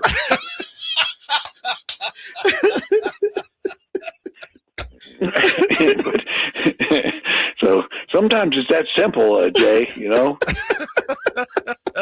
It's that easy. When is Reynolds Remembers 2 coming out? Yeah, come on, man. Yeah, I remember too much sometimes and not enough at others. All right, Coach. We appreciate it. Hope you have enjoy the rest of the draft and enjoy the playoffs this weekend. Yeah, I'm excited. I'm going to try to get it all done here tonight. So it's been great being with you, young men, and so we'll see what happens. All right. Thank you, Jerry. We appreciate it very much. We'll talk to you. Okay. Take care. Sanders has been selected. TJ Sanders, defensive tackle from South Carolina, has been selected by the Bills at number 41. Who they traded. He was, according to Matt Barrows, he was a guy that the 49ers liked. Defensive tackle from South Carolina. Yes, sir. One of a handful of prospects who might be light for the position, but a handful for guards and centers because they get off the ball so quickly. So TJ Sanders was on that list we mentioned earlier, players the 49ers might like. How about this? Cross him off. Another quarterback taken one spot before Showtime. TJ Sanders. Yeah, by the Saints. Uh-huh. Tyler Shaw. Yeah. Man. Mm-hmm. So started at Oregon. I remember high flying in Oregon, 21-22. Mm-hmm. Then jumped over to Louisville. Yeah. So the Jets are up now, and then the 49ers pick is 43. Oh, Shador Sanders. Huh? Yeah.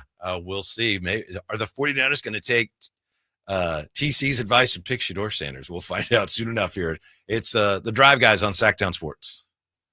Spring has sprung, and now is the best time to spruce up your home. Between spring cleaning and evaluating your home, it is the perfect time to reach out to the folks at the Overhead Door Company of Sacramento. Jason Ross here, and I'm so glad we did. We reached out, and we're now about a month in to our brand new garage doors. Now, first off, we improved our curb appeal. They look great, and it's one of the first things people notice when they approach your home. A new, modern, stylish garage door can improve the overall appearance of your home, just like it did for us. Also, how about this for a nice benefit? The return of investment. A new garage door is high on the return of investment home improvement project list. It's one of the more cost-effective upgrades you can make to improve your home's value. Hey, see for yourself. Check out their products. Go to the showroom at 6756 Franklin Boulevard and ask about the Sacktown Sports Special. Overhead Door Company of Sacramento, the genuine, the original overhead door. Always look for the red ribbon logo. With Progressive, renters can save on protection for the things that make your place yours, even things that don't make sense to everyone. People always wonder why I don't get rid of my guitar since I never play. But it's like, what if I actually end up taking lessons? Sure, I've had it for 8 years, but if I get rid of it, then what will my New Year's resolution be next January? Exactly. So bundle your renters in auto and save with Progressive and protect the things that make sense to you. Progressive Casualty Insurance Company and affiliates and other insurers not available in all states or situations. Covered subject to policy terms and conditions. Confidence is knowing you're ready to handle whatever comes your way. That's what it feels like to take on your workday with Cintas. They make sure your AEDs are up to date, your fire extinguishers are tested and inspected, your floor mats are cleaned and delivered, and your workwear looks good, feels good, and is freshly laundered with the Cintas Apparel Plus program. So are you ready to take on today? Visit Cintas.com and get ready for the workday. Grab the keys to a new Toyota. It's time to take on the great outdoors with a truck built for adventure. Get a low-cost lease on a legendary 2024 Tacoma, or get low financing or an incredible $3,000 cash back on a rugged 2025 Tundra. Plus, the all-new 2025 4Runner has arrived. Toyota, let's go places. Offers available through TFS buyers with premium-ready credit. Cashback available through TMNA and cannot be combined with other offers. That's 4/30/25. I'm Ken Korak with your Green and Gold Report, brought to you by Comcast Business, powering possibilities. Well, the A's call-up of last year's first-round pick and fourth selection overall in the draft, Nick Kurtz, is not surprising, but his rise through the A's minor league system is pretty astounding. Kurtz has played in only 32 minor league games, but the numbers are eye-popping. A .336 average, 11 home runs, and 37 RBIs. Comcast Business helps turn today's small businesses into engines of modern business. It's how restaurants become reliably up and running neighborhood favorites. It's how retailers become seamlessly restocking, cyber-securing must-visit shops. And it's how healthcare offices become data-managing caregivers that we all depend on. With reliable connectivity, enhanced cybersecurity, advanced fiber solutions, and Wi-Fi backup, Comcast Business is powering the engine of modern business.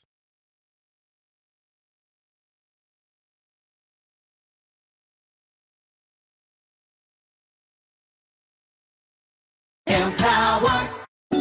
Hey everybody, Kyle Draper here from Mercedes-Benz of Stockton. Business owners, Hey, listen up, you business owners. Looking for ways to maximize your earnings while keeping costs low? Then you need to go talk to my friends at Mercedes-Benz of Stockton. They offer a full fleet of service vans for all your business needs. Plus, right now, they offer super low rates and great deals on their Sprinter vans and e-Sprinter vans. Mercedes-Benz of Stockton understands the needs of your business in today's market, and they're ready to help you right now. Who wouldn't want to save money? But their vans aren't just for businesses. Because they are fully customizable, you can use them for your everyday needs. They're great for the morning carpool or a night out on the town. And you know summer is right around the corner. Road trip, anyone?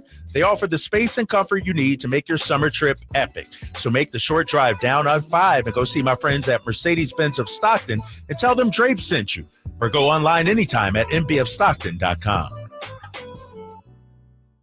Alan Stiles here with your Sacktown Sports Injury Update, brought to you by Downtown LA Law Group. Second baseman Zach Geloff, out with that fractured right hand, has started up baseball activity, including fielding grounders and throwing. He has been cleared to start a hitting progression, and the A's remain hopeful that he could return in early May. Ken Waldichuk, left-handed pitcher, out with that left elbow sprain, threw all fastballs in his last bullpen. He is targeting a return before the All-Star break. This injury report was brought to you by Downtown LA Law Group. Hey, I'm Alan Stiles. Have an injury? Call Downtown. Downtown LA Law Group, an injury law firm, has many happy clients in Sacramento and the surrounding areas who have called Downtown. Get paid for your injuries from slip and falls or auto accidents. One of their most recent settlements was $1.5 million for a motorcycle accident. Have you had an auto accident? Call Downtown. Text injury help to 40222. That's injury help to 40222 and visit them at calldowntown.com. Whoa, it's you, the Capital One Bank guy. That's what they call me. Mind if I get a selfie? Yeah, sure thing. Say no fees or minimums on your Capital One checking account. Wow, that's a keeper.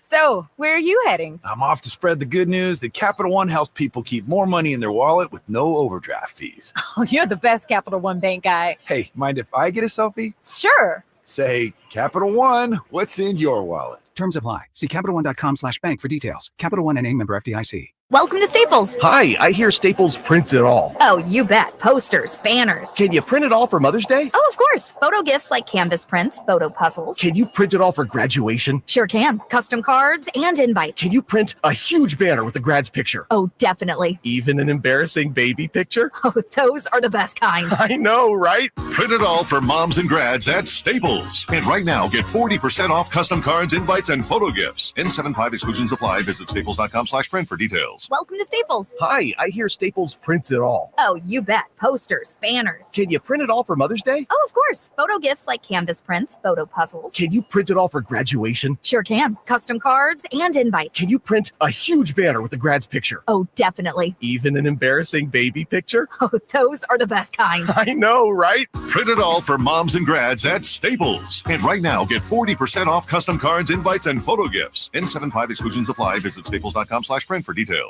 Progressive knows if you have to choose between everyday life and your boat, boat wins. What are you going to do? Take the boat out for a spin or go mail something? Boat wins! Are we cleaning the patio or taking the boat out fishing? Boat wins! Are we skipping that eye exam to go sailing? Boat wins! Rescheduling eye exams can be a nightmare. All right, fine. Eye exam, then boat. Yeah! With Progressive, you can bundle your boat with your home or auto and save with a discount and spend more time enjoying those savings on your boat. Progressive Casualty Insurance Company, affiliates, and other insurers. Not available in all states and situations. Save $12,750 off MSRP. Every new 2025 Silverado 1500 LT and RST 5.3 in stock at the Meda Chevy Silverado Supercenter. After all rebates. And Meda Chevy still has one of the largest selections in the Sacramento area. $12,750 off new Silverado exclusively at the Meda Chevy Silverado Supercenter. Now that's big, huge. See them all at MedaChevy.com. Together, let's drive. Frustrating not available with special financing, lease, and some other offers. KHDK HD1 Sacramento, KYMX HD3 Sacramento. From the Power Business Technology Toshiba Studios. This is Sacktown Sports 1140.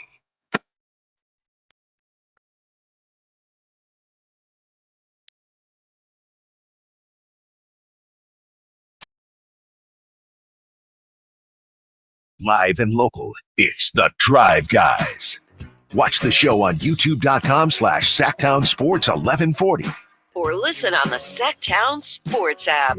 49ers have made their first pick of the day, their second pick of this draft with the 43rd selection. The 49ers selected a player who was on the list that we went over earlier. Alfred Collins, defensive tackle from Texas. There's two things about him that I know Jay is going to love. One, went to Texas. Yep. And that long 85-inch wingspan is the biggest of any interior defensive lineman expected to be taken on days 1 or 2.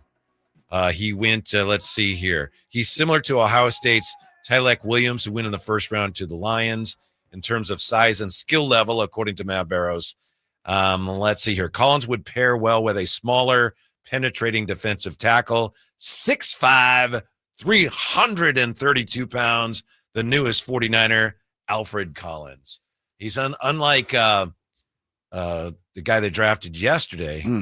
He's a fifth-year senior, so he's a little older. Yeah. He's like 40 or something. No, he's 23. He's OG. He's 23. Yeah. With an interesting major, human dimensions of organizations. Ooh. Yeah. So the 49ers fortifying that defensive line and fortifying their run defense. Yeah, for everything that I've seen, and they just popped it up, it was 123 tackles in his career. But obviously, I've watched numerous UT games over his career. And one of the things that pops off for me when I watch him is he's always around the ball as a defensive tackle. And the other thing I like about him too is as big as he is, 6'5", would you have 6'5", 330? 6'5", 332, yes, sir. Like that is huge. He's quick.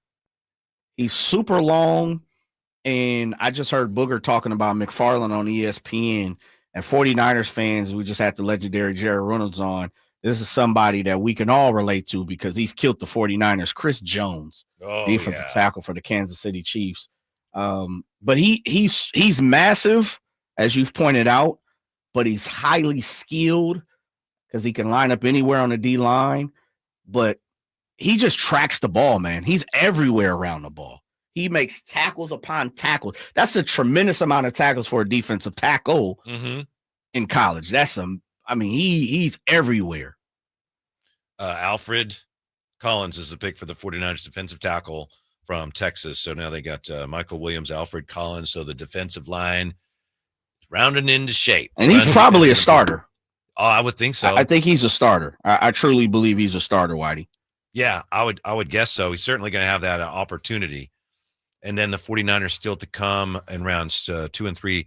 They have pick 75, so they got a ways to go.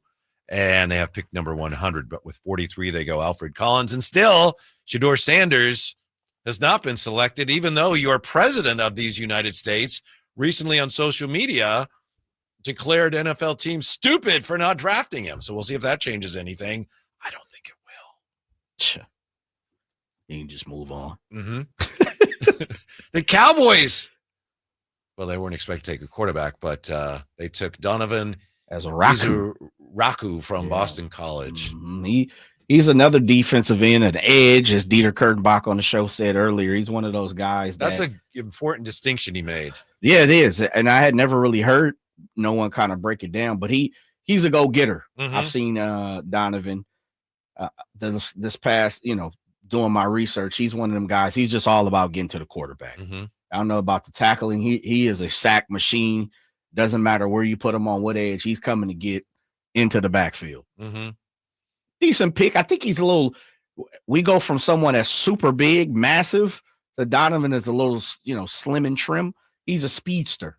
He's going to get you by speed, not by power. It looks like Dion is no longer where they moved locations from yesterday. Yeah, it looked like he's at the house. That's where Dion. And you saw his oldest daughter, and their newest child, his son. Yeah, he's at the house now. He's sitting at the couch. Dion got shorts and a t-shirt on. He's like, yeah, that was all good for one night. So call me when you get drafted. I'll be here. ESPN don't want to talk to him. He'll be around. I think last night ESPN went to his house. Kind of an update. Here's what's going on. Oh, okay. Yeah, wherever they were. Prime was at the party. Oh, yeah. Who they went to Shador Sanders' house then?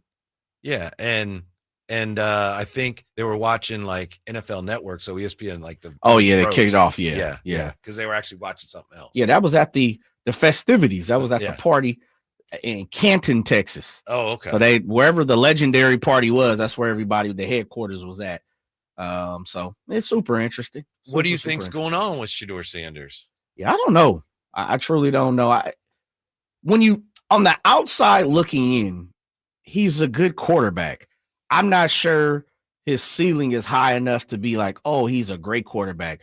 For me, I don't think he's as bad as some people who dislike who he is. I don't think he's that bad because I'm one of the people I continue to always talk about recycle quarterbacks in the league. There's some trash quarterbacks that continue to still get deals, and they shouldn't even be in the league, not even close. You should be teaching high school football at this point. But they get it because people's like, oh, he's a quarterback and it's hardest thing to find. Yeah, right. There's people that can play it all the time if you give them an opportunity. Go ahead. I was just going to say, I think part of it is the celebrity of Shador Sanders and his father for some real conservative football people. And True. They tend to be conservative. Whether you're here or there with Dion, it's like, I would think some coaches would see that as we just don't need all the distraction. There's going to be a lot more media attention on him. Do we really need? Because he's not that a good star, right? Yeah, he's not a superstar. Yeah. So I think perhaps that's something that's working against him too. That could be. Fairly or unfairly. Yeah, it could be. That kind of leads towards a whole nother discussion, which is just what you said when you say conservative type, owners and things like that. Cities, we all know there's certain cities that don't accept everybody that comes through there. I don't care what nobody say. I just truly believe Shador, for me, is an above average quarterback prospect. And he does certain things good and great. And there's certain things, as you said, timing and certain things. He's not overly athletic. He doesn't really escape on the feet. He's not that type of guy. He's a baller. He's confident. He's a leader. He's got the morals, so, off the field, as much as he's got the bravado, he's not in trouble. Dion ain't playing that type of situation. Yeah. But I just don't think he blows anyone away. And he didn't do himself no justice. He didn't throw at the combine, certain things that he didn't do, and he operated as a superstar quarterback, and it could have backfired. Yeah. And if you strip away the celebrity and the notoriety, maybe you're left with a guy maybe he's a third-round pick. There's a lot of quarterbacks that have been picked in the third round, even later, that have been very good. Absolutely. But it's just with all Shador Sanders hasn't been picked yet. He's getting snubbed. This is disrespectful. I think some of that's overplayed. Yeah, I agree with that. I definitely agree with that. There's an opportunity for him to get on somebody's squad here soon, and he's going to have an opportunity to ball. But you raise a great point. It may take a well-established coach, and it may take a well-established organization and owner to say, we ain't tripping about none of that. That's why I thought Pittsburgh was a great spot for him. Yeah. And still may be. Yeah, I agree with you. Coach Tomlin was like, I don't care. He's a really good prospect. And the Rooneys they've been tied forever. Mm-hmm. We'll come back with final thoughts of the week on Scott Perry and why he's a good choice for the Kings. Drive Guys, Sacktown Sports. Do you have 3 ex-wives and your current trophy wife wants a life insurance policy 3 times the size of the policies you had to purchase for your previous mistakes? If so, you need to call Big Lou, a term provider, 800-568-2790. Big Lou is intimately familiar with your problems, and if you're 50 or 60 years old and in reasonably good health, a $1 million policy should only cost about $100 to $200 per month. Big Lou may have a solution for your previous policies as well. You may even save enough money to lighten the load on your new $1 million policy. Remember, call Big Lou. He's like you, except he's only on number 2. Call Term Provider at 800-568-2790. That's 800-568-2790. For $1 million in term life insurance that you can live with, call Big Lou at 800-568-2790. Hello, I'm Frank Aqua with Retirement Security Centers with a weekly economic update. The international trade seesaw continues with uncertainty and ambiguity, the current norm. Trump stated that he thinks tariffs on China are high and will be lowered substantially. This gave the stock market some optimism. Of course, this was quickly rebuffed by China's Ministry of Commerce, who said there is no progress, but the U.S. should remove all unilateral tariffs. Treasury Secretary Scott Bessent then countered that the U.S. has the opportunity for a big deal on trade. The uncertainty of all this has caused the International Monetary Fund to lower growth estimates in Asia to 3.9% from 4.6%. Uncertainty is only limited to trade, as Trump has been thought to be exploring firing Federal Reserve Chair Jerome Powell, who he appointed in 2017. The heart of the rift between the two is the autonomy of the Federal Reserve. Trump feels the president should have sway over monetary policy, while the Federal Reserve was established to be autonomous to avoid political pressure on monetary policy. The stance on firing Powell has softened, but the ask is still there. Lower interest rates. Now, how might this affect you or your family? Please go to frankontheradio.com to schedule an appointment, watch videos, and receive market updates. I'm ready to help you start your journey so you can define your future. Securities and investment advisory services offered through Mosaic Wealth, member FINRA SIPC. Mosaic Wealth is separately owned in other entities and or marketing names. Products or services referenced here are independent of Mosaic Wealth.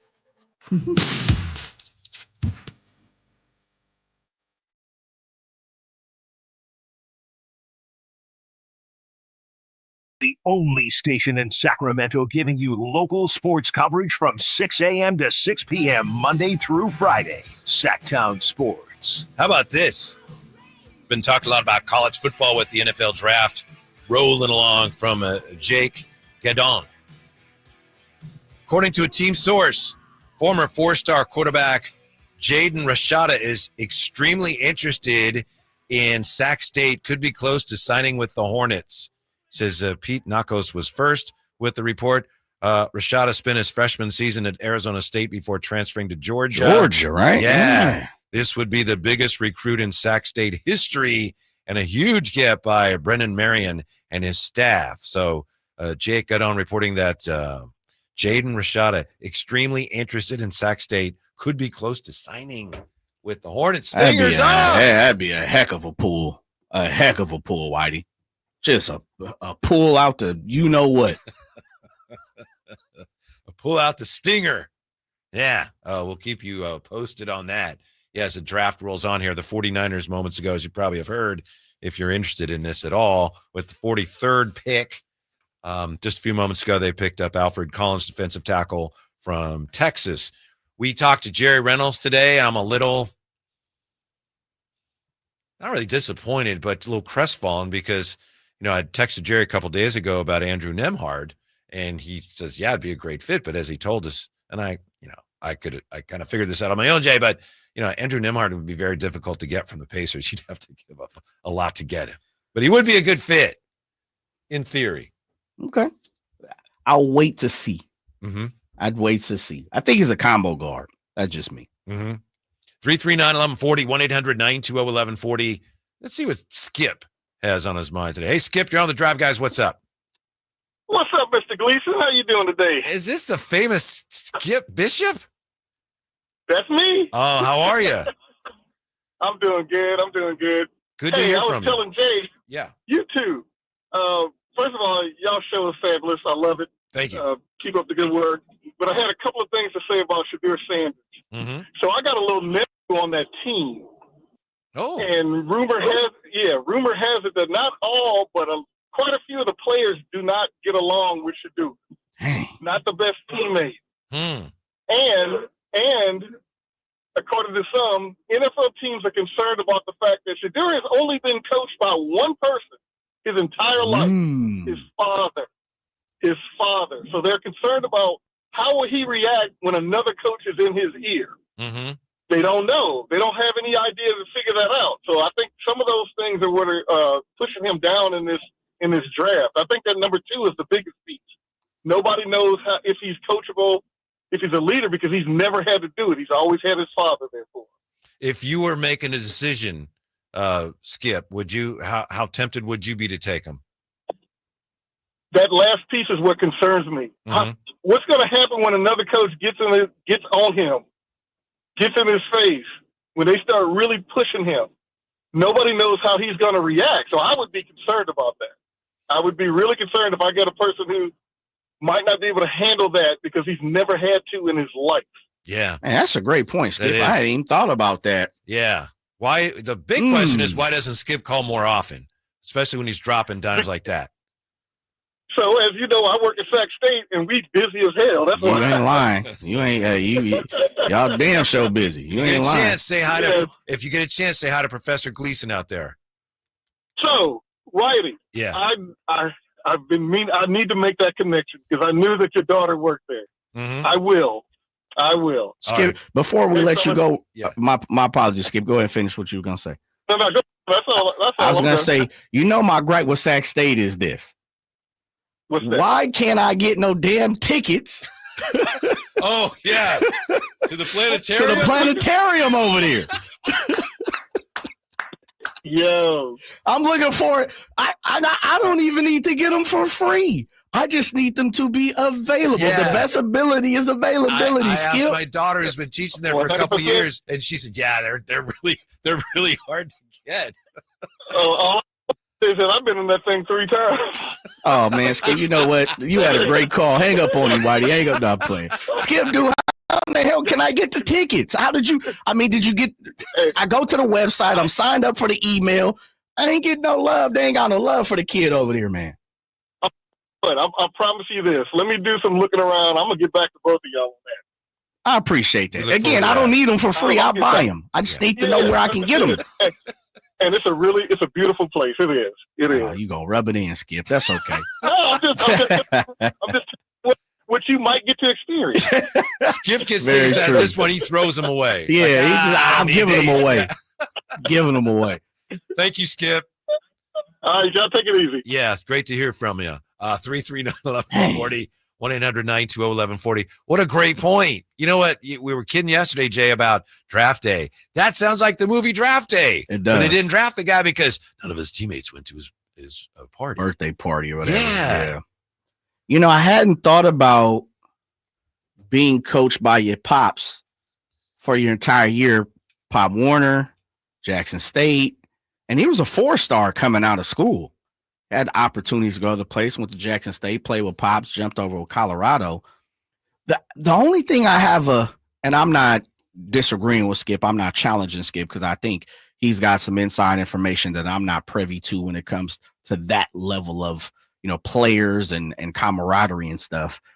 I haven't heard, and there's a difference between being a leader of men and an NFL team and not having daddy over your shoulder. But I haven't heard anyone say he's not a leader. I've heard tons of people like he is very, and I hate this, especially being African-American. I hate to say it like this because it just bogs me, but he's very well spoken. Oh, yeah. Yeah, he's a person I that. learned to never say that. Yeah, I can't stand that. Yeah. He's one of those guys that can spin on a dime in conversation. He's a fast thinker. Now, of course, again, some people are turned off by the bravado and the flashiness and, the confidence, almost conceitedness of Shador Sanders and the Sanders family, comes across. But you also, I think that's where you got to do your research, Whitey, because Deion has always said, you look good, you feel good, you play good, right? Mm-hmm. Those are profits for him to pump himself up, Yeah. Those are the things that got him ready to go out there. That was his bravado to go out and play a sport that he needed to. I would be a little concerned if I were picking Shador Sanders or considering it.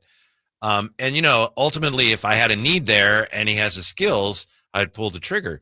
But I'd be nervous that at some point, if it didn't go well, that at some point his dad would get involved and everything. There's such a media focus on Deion. And maybe that's wrong. Maybe it's unfair, but I wouldn't want to be in a situation where we're trying to get this young man to play a certain way and it's not going well. And then on top of that, we got his dad and people would ask his dad about it. And maybe Deion would say, I don't want to talk about it. But if he did, that would just cause more problems for me. So it's a little trickier than it should be. Yeah, it is. But someone's going to pick him. Right.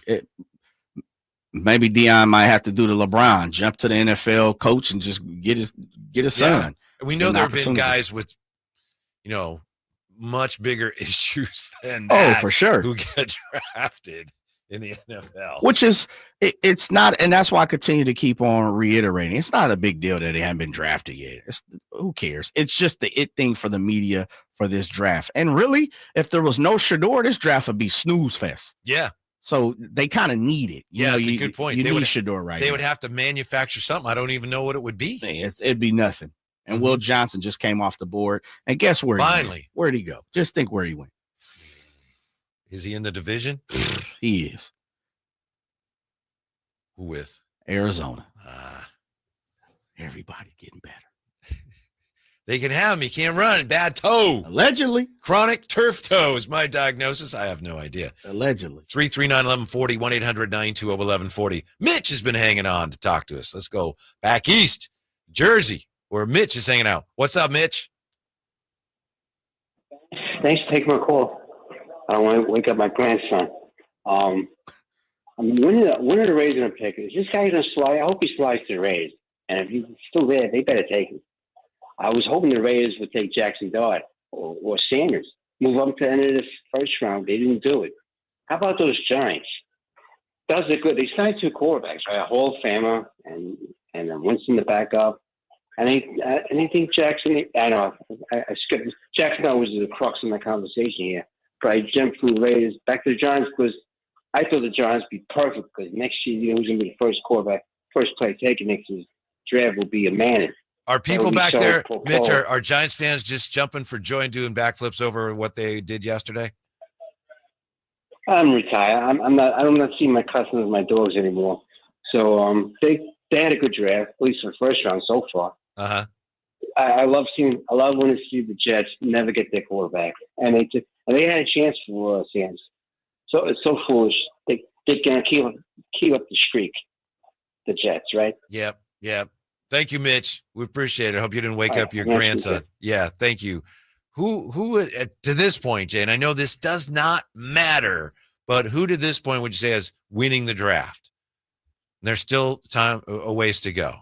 Because I think you can make the case the Giants. And I'm talking about moves that A, make sense, and B, have a little bit of zip to them. Yeah. Abdul Carter, and then you get a quarterback. Jackson Dart. Yeah.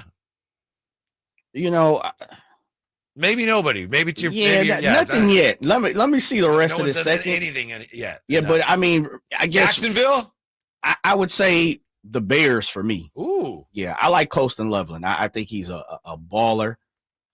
I think he was highly underused at Michigan just based on the quarterback situation this year. By the way, excuse me, but number 48, Texans took Ariante Ursary, a tackle. Yeah. I mentioned that because he was a guy that 49ers had interest. Yeah, and then they picked up Luther Burden III, who I think Luther Burden. Did you see him on Social Network last night? No. Did you have opportunity? He posted, gloves and cleats, and he was at the field at 1 a.m. Really? Yeah, getting it in on the field, running routes, stuff like that. I think Luther Burden has something to prove. Mm-hmm. I truly do. And he was highly touted coming out of high school into college, chose to go to Missouri, over some other schools, things like that. But I think he's got something to prove. I really like, you got a young quarterback in Caleb Williams. You add Colston Loveland, who's your tight end. You got Cole Kmet. I don't know what that means there. I know they want to play double tight end with the Bears. And then you got Luther Burden there too. And you got Roma Dunze. They got some spark. I like what they've done so far, the Bears. Yeah, I think they're shaping up as one of the most improved teams of the league this year. But we got a lot of pizza left in the box before we get to that point. 49ers, as you probably know, they had the following picks. 43 they already took, then number 75, then number 100. Are you going to be, you think, watching a lot of the draft this weekend?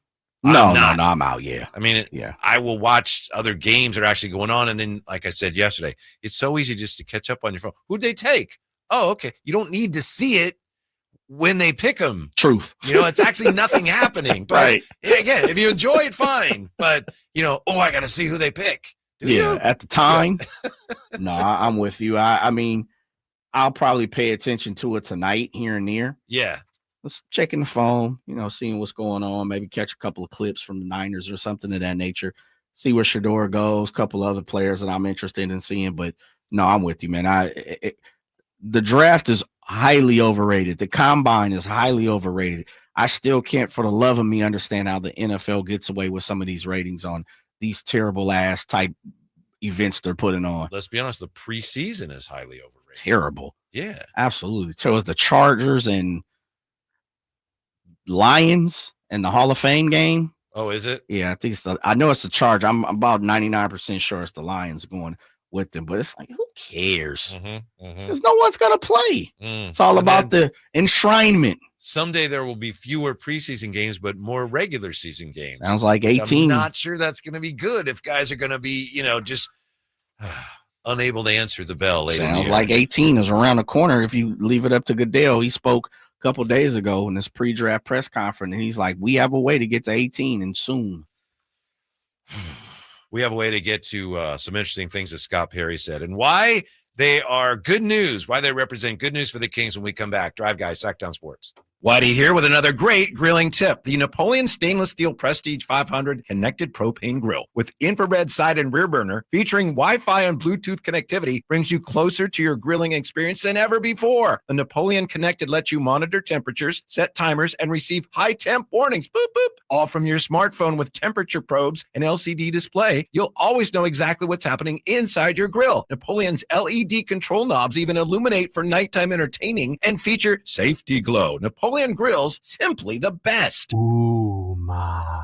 What was that? That is business phone bliss with the Uma Cloud phone system. It handles all our voice, video, and messaging needs. You sound very calm. I am. Uma has everything I need to run my business more efficiently, like virtual receptionist, call routing, and video conferencing. And it starts at just $19.95 per month per user, plus taxes and fees. Uma. Nice. Find your business comm at uma.com/radio. How can you free your team from time-consuming office tasks? Amazon Business. Smart business buying tools enable buyers to find and purchase items fast so they can focus on strategy and growth. Free up your team and focus on your future. Learn more at AmazonBusiness.com.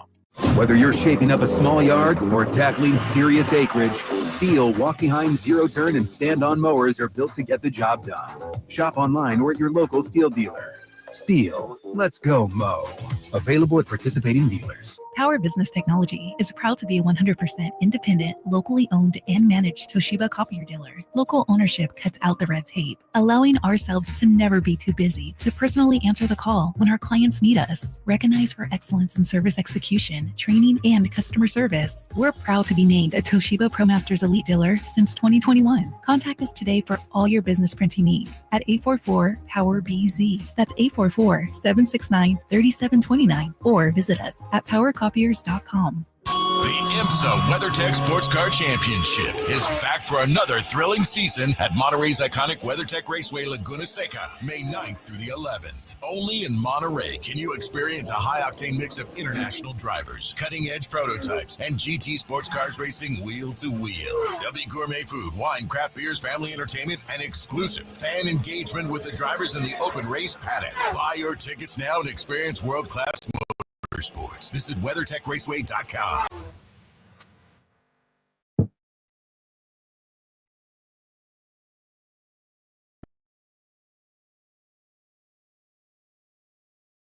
The only station in Sacramento giving you local sports coverage from 6 a.m. to 6 p.m. Monday through Friday. Sacktown Sports. On the text line here, how about this on Dion and the situation, and Shador, actually, from the 530. Coaches are insecure because they feel like they're drafting the son that will end up getting coached by his dad.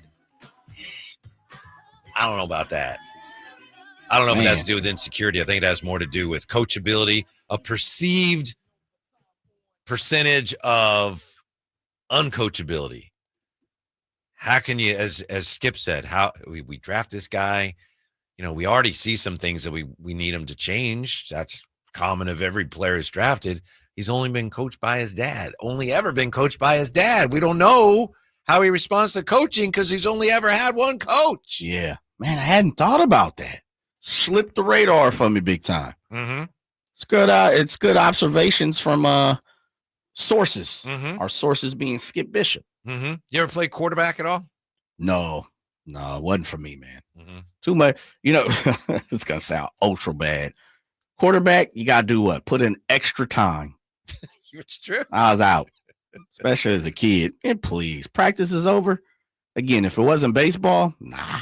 Yeah. Naturally did it. I know it has nothing to do with anything near this level. I'm not suggesting it does, but I remember when I was playing quarterback for the Vallejo Vikings, Jay. Double and V. I was like, if I'm throwing it to that guy, that's the guy I'm looking at the whole way. You got to look him up and look at him down, White. That's who I'm throwing it to. How can I throw it to if I'm not watching him? That's right. Never quite got the knack, like, oh, look, The over no there. look? I was like, there's my guy, and I'm going to. Is he open yet? Yeah, maybe. Let's see. Oh, intercepted. So coach. You were Shador Sanders, huh? You held the ball quite a bit, huh? Yeah, I did. But I tended How many to. picks you throw? A lot. I really don't. Little. Know. I know. I threw opening loss of the season against the 49ers. I think it was Sean Rogers' team, who is now the Kings director of security. Mm-hmm. He might have been on that team, and then he played at Davis, and he was drafted by the actual 49ers. He might have been on that team, but first game of the season, big game, 2 contenders. I remember looking at the clock, it's like 26 seconds to go, back to throw. I had to throw it to Kevin Trapp. He's our best receiver. There's like 8 guys on him. I think You stared him down? I did, definitely. And I think Dennis Patrick was a great athlete. I think he went up, picked it off, and we lost. Dang. Coaches gave me a little bit of the business the next practice. That's all right. It's part You of lost us the game. part of being a QB spot, right? That's right. You either get all the glory or all the hate. Dang. But that's the thing. And what are we talking? I was 6th, 7th grade, whatever. But it was hard not to look at the guy I wanted to throw the ball to. That's from playing street football where you only had 2 guys. Right. And you had to pay attention anyway. You had cars, dogs, folks on bikes. Yeah, but definitely. Yeah. But with Shador and Caleb Williams was this way a little bit too.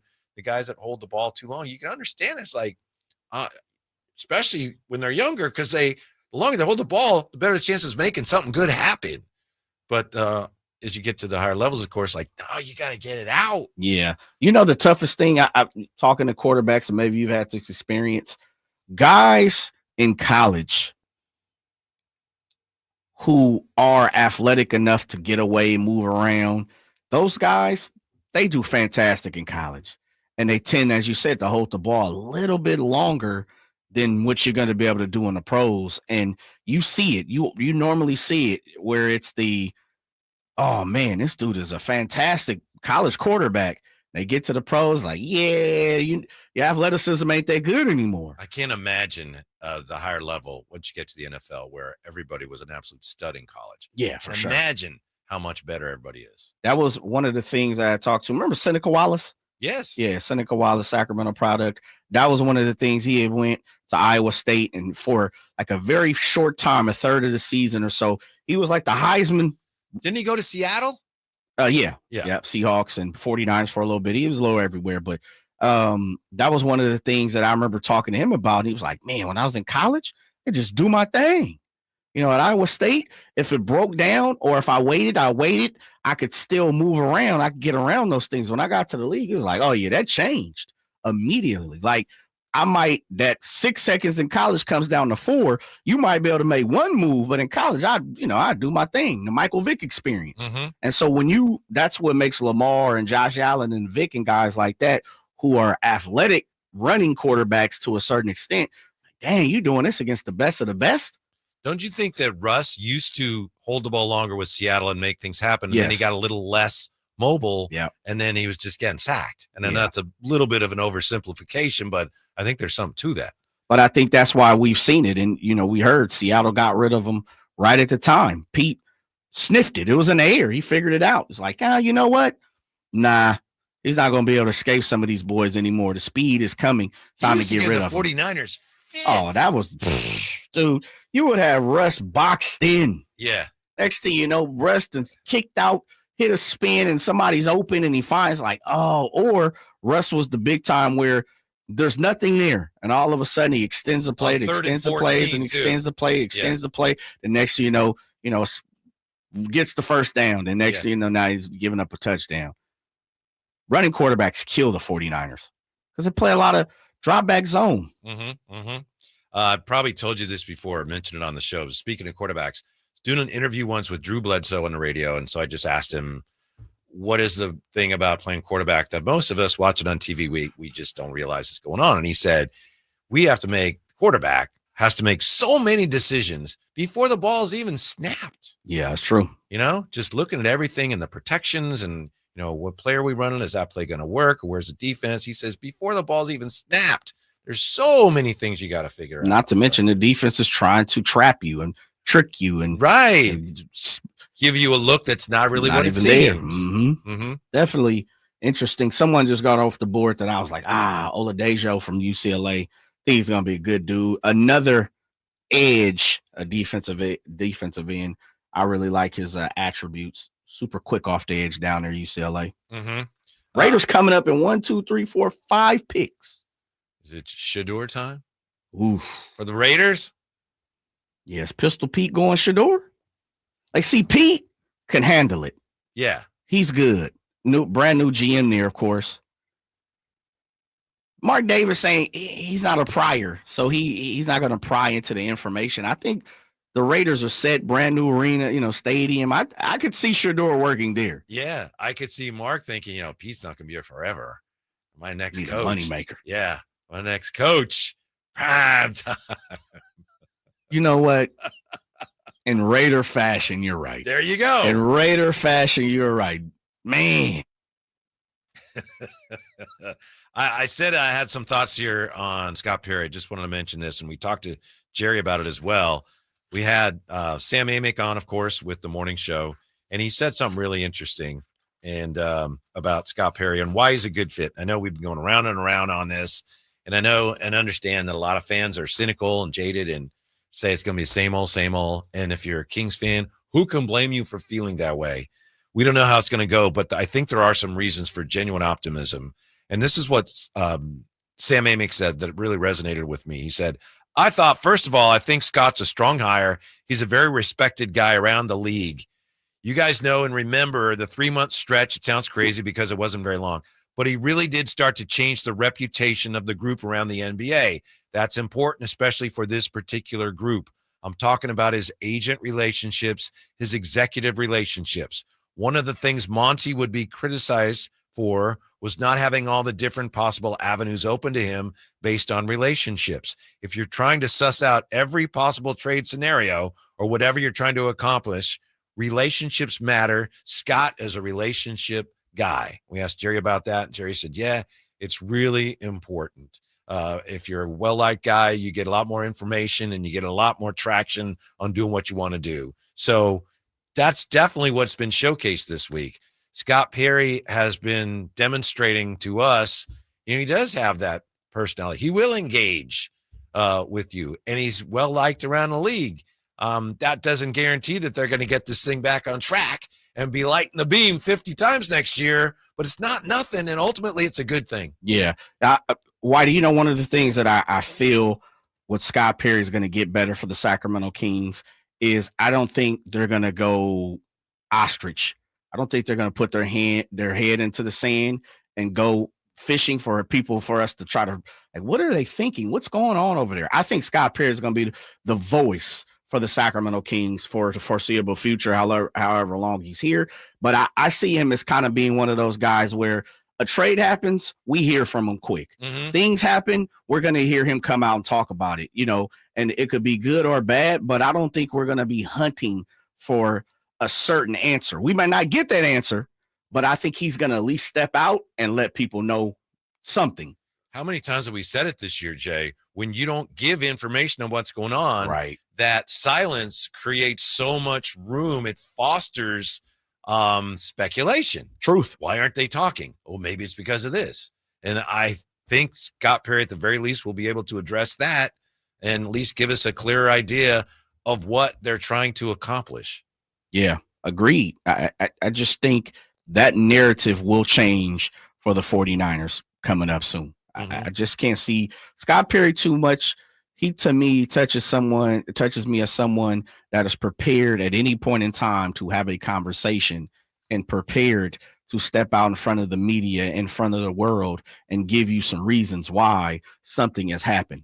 So I'm hoping that changes, and just for the reasons of what you just said. I don't want to have to guess anymore.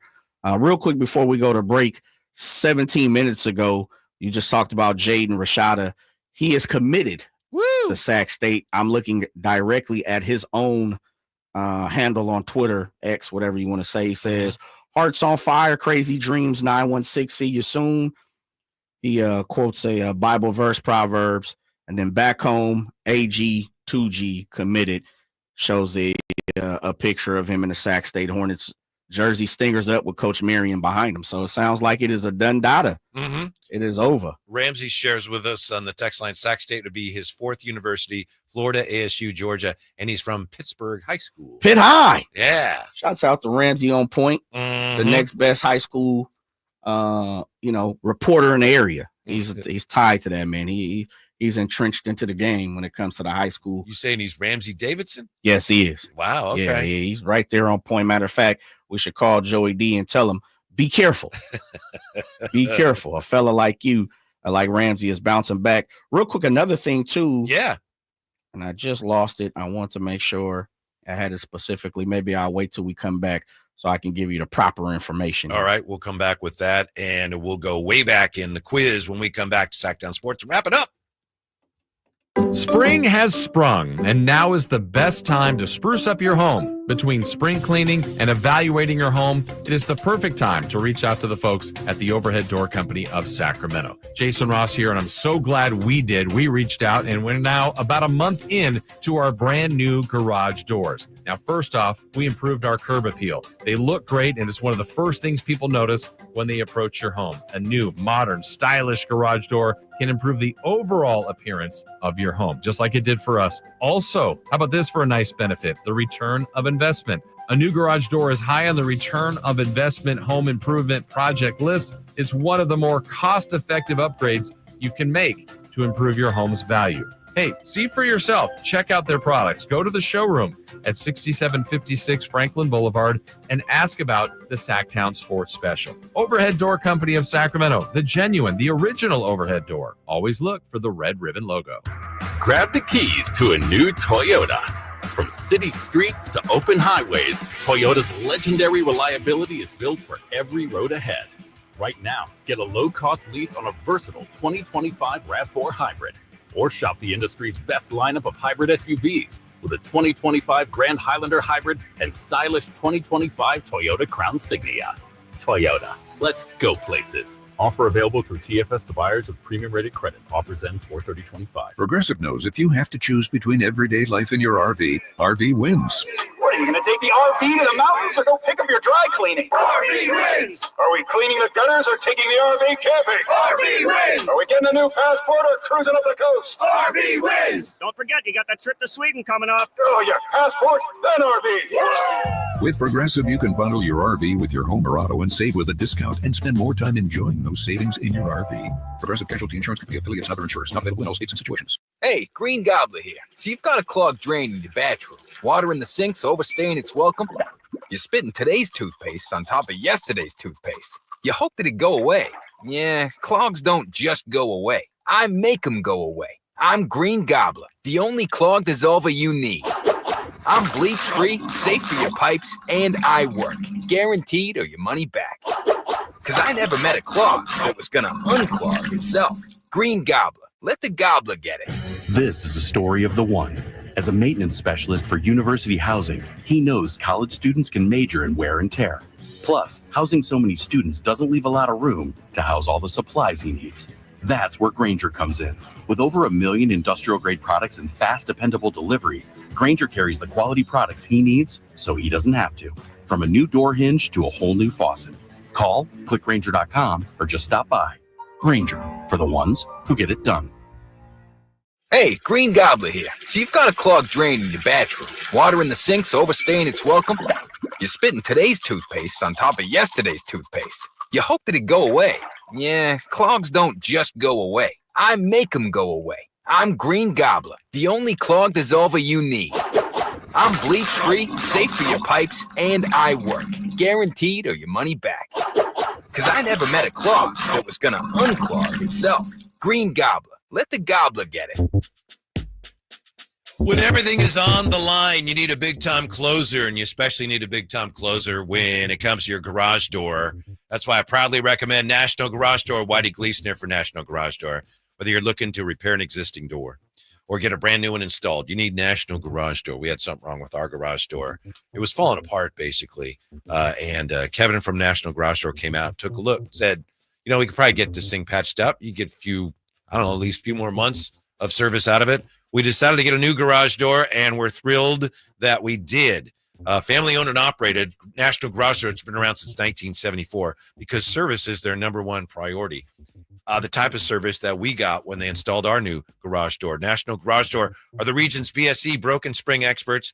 They've got incredible garage doors. The showroom is amazing. National Garage, it really is. I was just surprised at some of the stuff that's available. National Garage Door sells quality Rainer branded garage doors. They offer the sales, the service, and installation on all residential and commercial doors and operators. So if you have garage door needs, even thought about your garage door? Maybe it needs some tender love and care. If the old one's coming apart, you're looking to improve your curb appeal, that National Garage Door come through for you in the clutch and be your closer and opener. 916-638-4554. That's National Garage Door.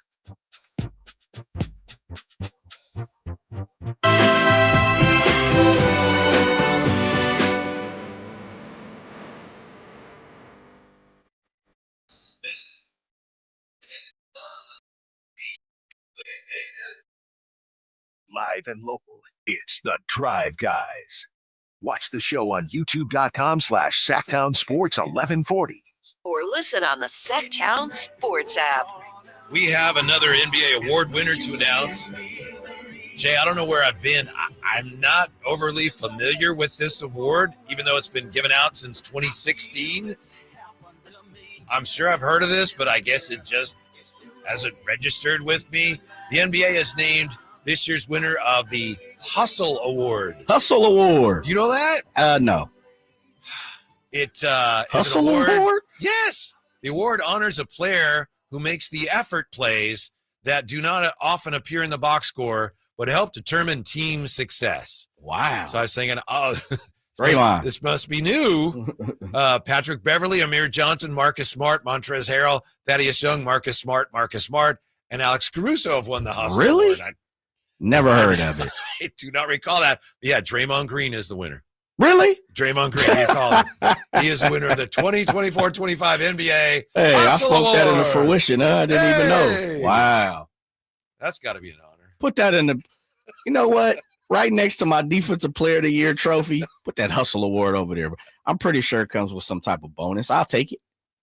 That's probably when it's like the agent has to tell him, I didn't know that was I didn't put it in your contract. You don't get a bonus because I didn't know it was a thing. That's on me. Gotta give you a bonus though, right? Don't the league give you some little check to come with that trophy? I suppose so. Yeah. I suppose so. The Hustle Award. Yeah. Congratulations, Draymond Green. By the way, the Warriors are still unsure about whether Jimmy Butler will play tomorrow because he bruised his Jimmy Butler.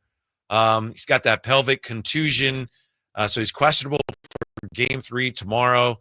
And the Warriors and Jimmy Butler are saying all the right things. At least it's not a fracture. At least MRI didn't show that. So it's just a matter of a deep, deep muscle contusion, and he's just got to try to manage the pain. Jimmy being Jimmy, I wouldn't count him out, but, man, that was a nasty fall. I would count him out for tomorrow. Think he's out? For tomorrow, I would guess so, and then we'll see. What's the percentages you got the Dubs winning then? They have Is it really 50-50 or are they 40-60? The series or the game? Tomorrow? Oh, if he doesn't play, they're done. Dang. Don't you think? 25-75? Were you giving them 30-70 or what? To win the series now? Yeah. 24%. Dang. Almost 1 in 4. If he's out or even if he comes back and he's injured. Just all things considered. Just everything. Yeah. Man, we were just talking about the Rockets were in trouble. I know. I think they were. Even if he plays, he's going to be a little bit hobbled. Sure. Yeah. I'm sure that the NBA is really upset about that because they had a reasonable shot at the Lakers and the Warriors playing a series. Oh, absolutely. Huge ratings for them. Yeah, I'm just hoping Minnesota can get it done, though. I am too. Yeah, come on, Minnesota. Yeah, Game 3 tonight. And by the way, my Orlando Magic leading Boston 65-62. 7:04 left in the third quarter here in Game 3. Here we go, Jay. Is there a chance? It's a done deal. Chance. I guarantee that the season is over or the game is a win. Orlando's got this one, and then Jaylen Brown, unfortunately, looked like he hurt his hand today. Oh, there's Jason Tatum. I was just going to say Tatum isn't playing, and he just shot a long three but didn't make it. You had something before we went to break that you said you wanted to share with us. Did you catch up or find out? Yeah, I saw, but it's nothing there yet. Okay. Yeah, they don't want to confirm it. All right. And you don't want to be spreading rumors. No, that's what we don't do here on the Drive Guys. I know you do appreciate Jed York's tweets, his posts. Yes. If you haven't had opportunities to go to Twitter and all Jed York is saying, the 49ers are on the clock. Hashtag trenches. That's all he's been saying. Trenches. Mm-hmm. So I think where the 49ers focus is this draft. Don't be surprised if you see an offensive tackle come up next. Mm-hmm. Trenches. Yep. Anthony Belton maybe, but he may last. I thought I just saw him fly off. Okay. Hold on. Let me see. Yeah, he did. He went to Green Bay. Yeah. Sari went already, so okay. It's all right. You still got a few on your target. Mm-hmm. Target list over there. Mm-hmm. That center still out there, I think, from Georgia. I think he's still I don't know if he's a possibility, but he's on the list. All right, it's time for just a quick Whitey's Wayback Machine quiz for April 26th. It's Jay running unopposed today. Just give us a chance to go over some of the things that have happened on this date. All these are this date, what years, Jay? So we'll just ask you to guess the years. Okay. Play along at home in your car, whatever you want to do. It's brought to you by Lee's Air Plumbing and Heating. This date, what year, Jay? What do you think? Ken Griffey Jr. hits career home run number 250. 250. Uh-huh. He had 19 his first year. 250, I think 93, 4. I'm going to say 1996. Ooh, 1997. Ah, very well done. Very well done. You as a baseball guy, when you think the best hitters and players ever saw, where's Ken Griffey Jr.? The best. He's better than Bonds.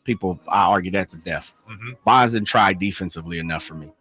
Bonds was not a center fielder either. No, and I will have plenty of time to argue this during I'm the not summer. arguing with you. No. I'm saying the Giants fans when they'll tune in. Everybody looks at Bonds' offensive numbers. The one deficiency for me with Bonds is I won't say he didn't try. Griffey went all out defensively. Mm-hmm. Bonds, smart or not, he held back a lot of times. I always go back. I was at a game. I saw Bonds not even try for a fly ball. It went over his head, and he thought it was a home run. It went over his head and off the wall, and people were booing his ass. Mm-hmm. Griffey's a way better defender than Bonds.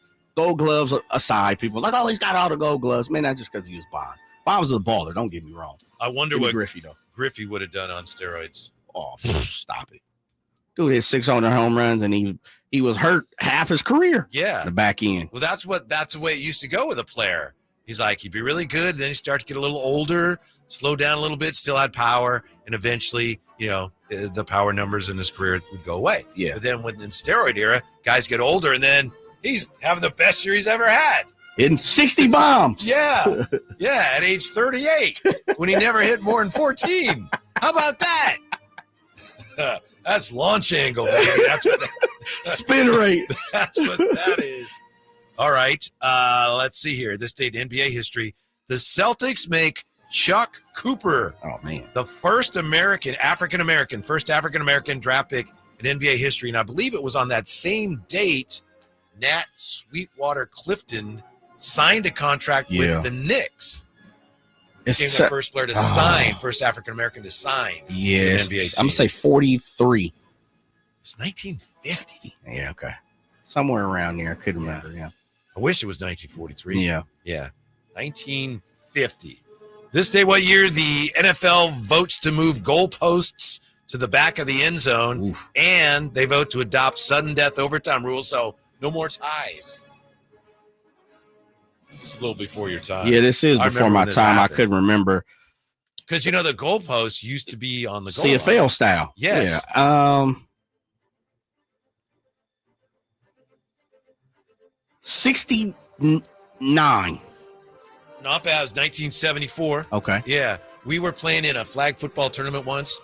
Gold Miners sponsored this tournament, and there was this guy defending me, and we won the tournament, by the way. Boy. I don't know why I didn't like the guy, and I look back and he didn't do anything. But I go down, we're at the 12-yard line or something, and I go down and I fake the left and I cut across the middle and I run him right into the goalpost.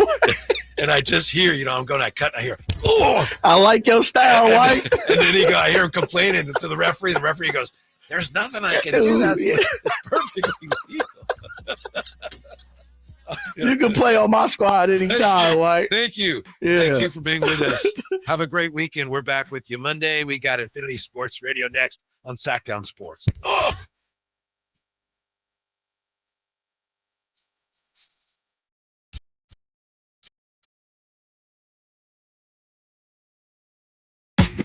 Remember, we're trying to have fun today because it's Friday, damn it. Visit SacktownSports.com and join the Sacktown Sports 1140 newsletter.